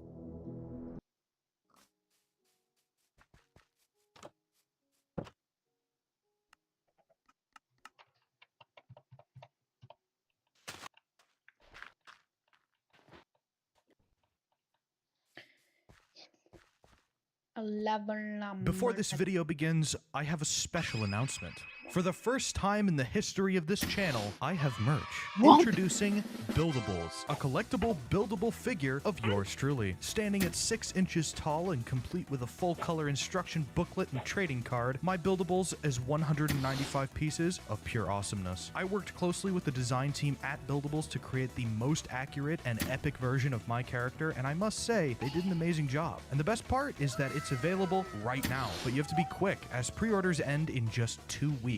And once they're gone for good. Plus, if you order the custom display case, you get a special discount and free US shipping. So if you want to own your very own version of me in real life and support what I do on this channel, click the link in the description or go to buildables.com/bedsheet today. Also subscribe because it gets me deals like this in the future. Thank you.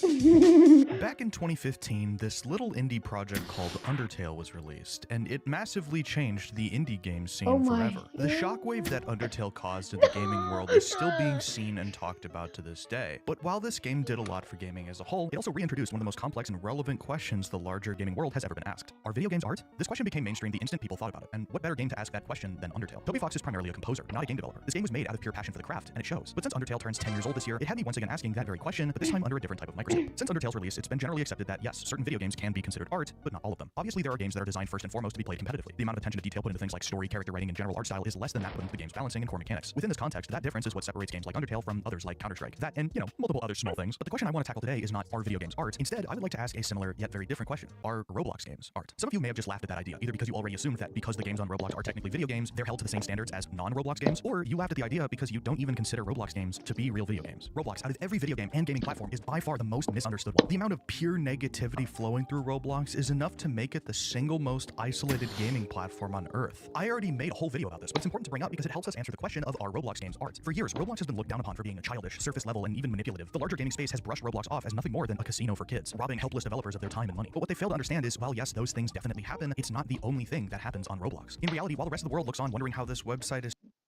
For sure. Meaning each power-up needed to be fun, make sense for gameplay, and not be too difficult to add, because we're in a time crunch here. The first power-up was faster shooting, a no-brainer since it buffed the core aspect of the gameplay, and was also extremely easy to add. Next up was the double damage laser, fun to use, and also extremely easy to add. And then we have the big boy laser, also extremely easy to add. I think I'm seeing a pattern here, but one feature that wasn't easy to add was invincibility. To create the effect of a massive invincible snake barreling towards us, we went into the game files and just reused a glitch from a previous part of the video. Shrinking, that was really difficult to add. We have to go into some super complicated code and Man, this is easy. What's next on the list?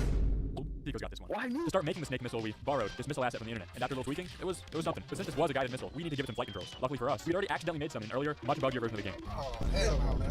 It did not work well, because we ran into the biggest issue a game dev could ever face: quaternions. Quaternions are used to describe 3D rotations, like with our missile, and they're complicated as hell since you have to visualize the fourth dimension to even use them. And we can't use the simpler solution of rotating with degrees, because we run into the issue of gimbal lock, where if these two axes align, everything breaks, the world ends, no game. Unity already does most of this for us though, so thanks Unity, very awesome. With the explosion effect we used from the missile, we came up with another idea for an explosives power, where explosions constantly go off around you to damage other players. And for the 8th and final power up, we stole the star power from Mario, which allows you to ram through other players while being invincible yourself. It was pretty OP like this stuff, so we turned off the laser while it was active, and it was balanced enough. The map is getting a little bit cramped now with all of these different power-ups around it, so we need to think outside of this 2D plane to come up with a solution. Wait, outside of 2D, I turned Snake into a third-person shooter. Third-dimensional gameplay, going up walls, shooting snakes on those walls. Genius. All we had to do was make a new map inside of this hollow cube, add in some obstacles, make it polished, and we were pretty much finished. But the map was still kinda ugly and boring, so the logical solution was to add more objects around the map, like this mirror, which you can shoot lasers at to do this. But we still needed more features since this video's runtime hasn't reached 8 minutes yet. Speaking of this video, you should smash that subscribe button since we're only one subscriber away from 1 million, and you could make a difference. To come up with a new feature, we need to go back, way back, 2009, Minecraft, TNT. We're adding TNT. After scanning the internet for the Minecraft TNT texture and stumbling across a rabbit hole of people reselling Minecraft textures for money, I couldn't find anything without a watermark on it. So we needed to dig deeper into the source code of Minecraft. Extract the Yoda bytes. Delve deep. Extract the Yoda bytes. Locate TNT texture. Acquire. Extract the texture and the Yoda bytes. And there we had it. A beautiful TNT texture, legally acquired and put into our game. And let's just say it blew pretty well. And we added this destructible crate to fill in the rest of the map. With the map now complete, we just needed to finish the gameplay loop. And there was a big issue with it. The way we currently ended the game was by running a timer and waiting for it to go out. The biggest snake by the end of the timer wins, which felt like a kind of boring and anticlimactic ending to this high-octane gameplay. No, we needed this game's final stage to be cinematic. We needed an ultimate final battle arena, UFBA for short. To do this, we would give the player a warning that the final battle would be starting, and that they would have to move to one side of the cube before all the other sides drifted away. And oh, that's not good. The math behind moving the sides of the cube was a little weird, so I need to use our sponsor Brilliant to help. The equation just ultimately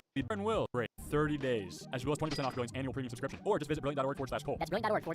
There was only one issue left with the map now: traversability. It was really difficult to move around the map quickly, which was pretty annoying. So we came up with this hole that would allow you to travel from one side of the map to the other. Yeah, that totally makes sense. All we needed now were some sound effects and a title screen, and with that, the game was finished. Wow, I can't believe how much work I did on the game. How much work you did? I did all of it. What do you mean I edited this entire video? My sound effects and okay. Whoever spent the most time making the game would clearly be the best at it. That means we need to fight. Are you ready for the fight of the century?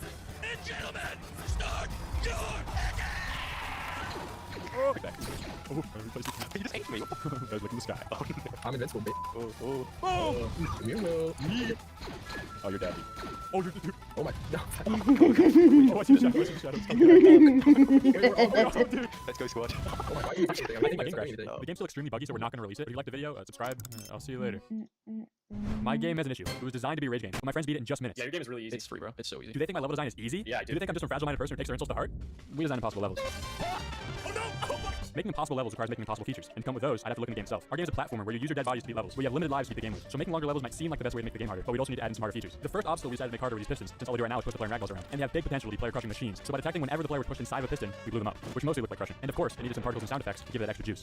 In the level we make around this new feature though, we needed another obstacle to make it even harder. The only object in the game that currently uses movement to kill the player are pistons. So why not add another object that uses force to kill you? Like, for example, a giant fucking boulder. Because we're lazy and didn't want to draw a million different boulder sprites, we decided to make an easier system that let us draw the boulders directly into the game world. Luckily for us, we already had a drawing system in the game to build our levels with, and after rebuilding it with some new physics code, code, it worked. Almost. The only issue was at the point where the boulder was the heaviest, the center of mass couldn't be moved, so the boulder would roll unevenly. The solution we found was a little weird, but by adding in a new custom heavy point, we could take the difference between the old point and the new one and shift over the drawing by the difference in movement between the 2 points. I know, complicated as hell, but at least it worked. We also found that it had some other uses as well, but we'll save them for later. For now, we had to start designing the new level. The concept I came up with was to have a boulder release down a hill, hurtling toward the player, while they have to dodge pistons constantly crashing down on them, which is kind of just copied from Indiana Jones. But that's fine. Shoei doesn't sue me, right? Well, while I was building the new level, I came up with an even better idea to make the game more challenging. Instead of the normal just going from one level to the next, we could create a tower of different levels all on one stage instead, which would hopefully scare the shit out of my friends. We're not completely cruel though, so we made a new checkpoint feature so they could save their progress. The real challenge now would be coming up with new ideas to fill up this empty tower. We already had spikes and falling boulders, but none of our features so far involve setting traps to kill players, and my idea for them is this. In the hit Valve game Portal, you can use portals. But one really cool feature from the game is that you can trap yourself by infinitely falling through 2 portals, like this. The only issue is that Godot's physics system is really shit, and when you try to teleport ragdolls across portals, this happens. So instead of trying to figure out how to actually teleport them, we found an easier solution, just faking it. So now whenever a ragdoll goes inside of a portal, we just delete it and spawn in a new one at the opposite portal. Problem solved. Except for when they do this. That barely happens, so it should be fine.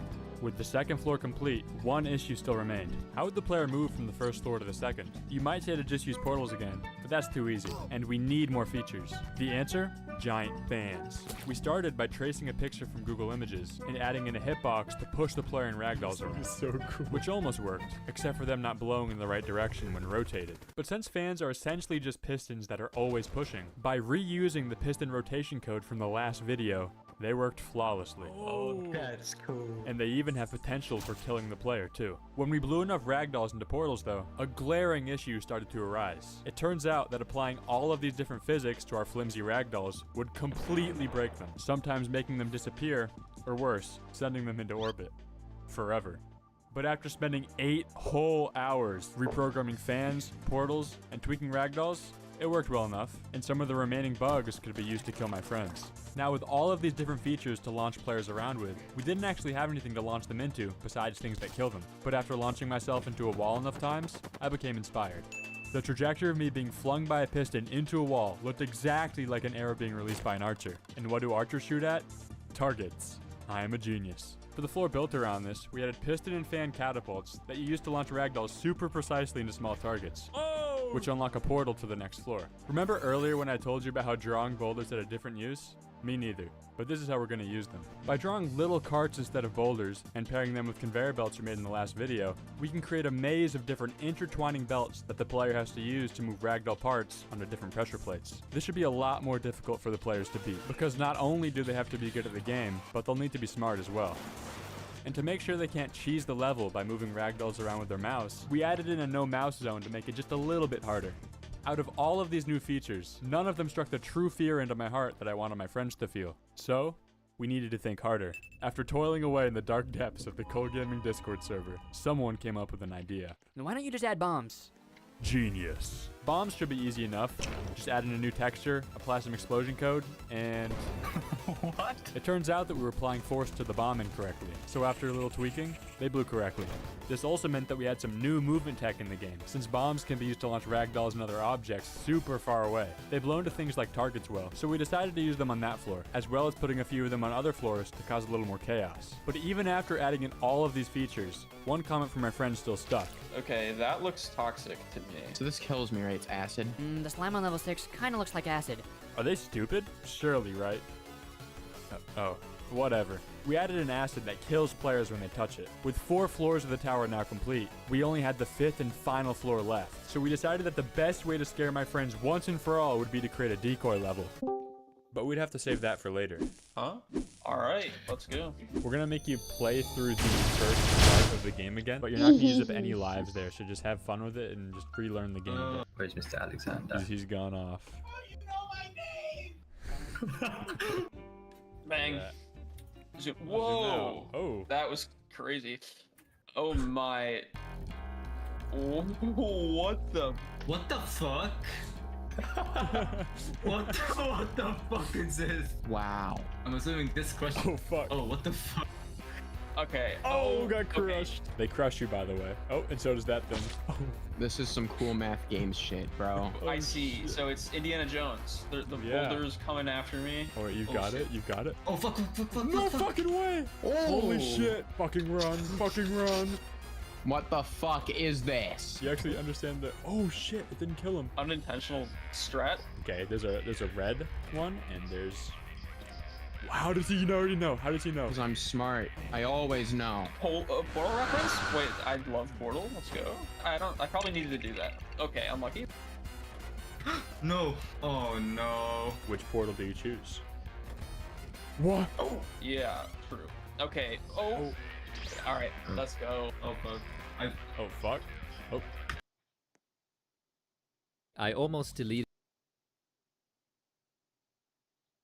My game has an issue. It was designed to be a rage game. But we have 48 hours to make a game with 0 experience. Here's how we did it. And since the clock starts now, we should start with making a character. I became inspired from local bathroom, so out of this little guy. And we need some movement code to move him around, so let's just take that, and there we go. Oh, no floor. We'll probably need something for the character to walk onto. And after an hour of hard labor, we had this. Oh no! There may still be a few issues, but it's nothing some Photoshop skills can't fix. But we were still missing the most important part, gameplay. The idea behind our game is that you have to die to win. Let's say there's a pit you want to get over, but you can't jump over. You could A, give up, B, spawn a ragdolls, climb the pit, or C, leave a like and subscribe. You would smartly pick option B so that you could get out of the pit and onto the next level. But for this game mechanic to work, we need ragdolls. I'm sure you know what a ragdoll is. They can be pretty weird. First, we'll need a basic model for a ragdoll. And we need to separate each limb. We may have accidentally given an ass as well, but we'll make that a feature. Here's where I made a huge mistake that may or may not have cost us 6 hours. When I made the hitbox for our ragdolls, I drew each hitbox manually, massively reducing the performance of the game and making the ragdolls do this. Oh! We spawned too many. We looked in the Godot Discord for help and found a guy who told us this. Oh my god, no. No.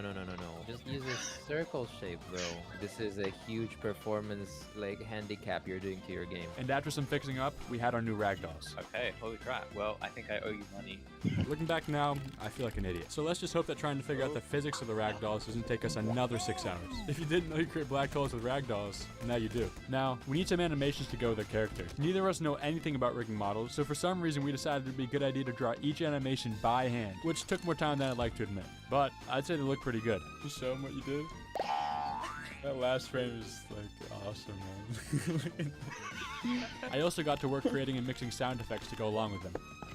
We also never made a main menu for our game, so we slapped together some animated buttons and meticulously crafted our game's logo. There we go! Holy shit! Oh, yeah. Oh, I just coded. Wow. As well as adding in a feature where you can move around the ragdolls with your cursor. We also added in the splash text from Minecraft because I think it's pretty cool. Now, no game is complete without a good soundtrack. And since making music is hard, we decided to borrow some from YouTube. We came across some pretty good copyright-free music, which I think fits our game style pretty well. Our game is a rage game, so we had to add relaxing music to soothe the player. So I put it in. Now that we've gotten all the basic things out of the way, it's time to make some levels. The first few levels of any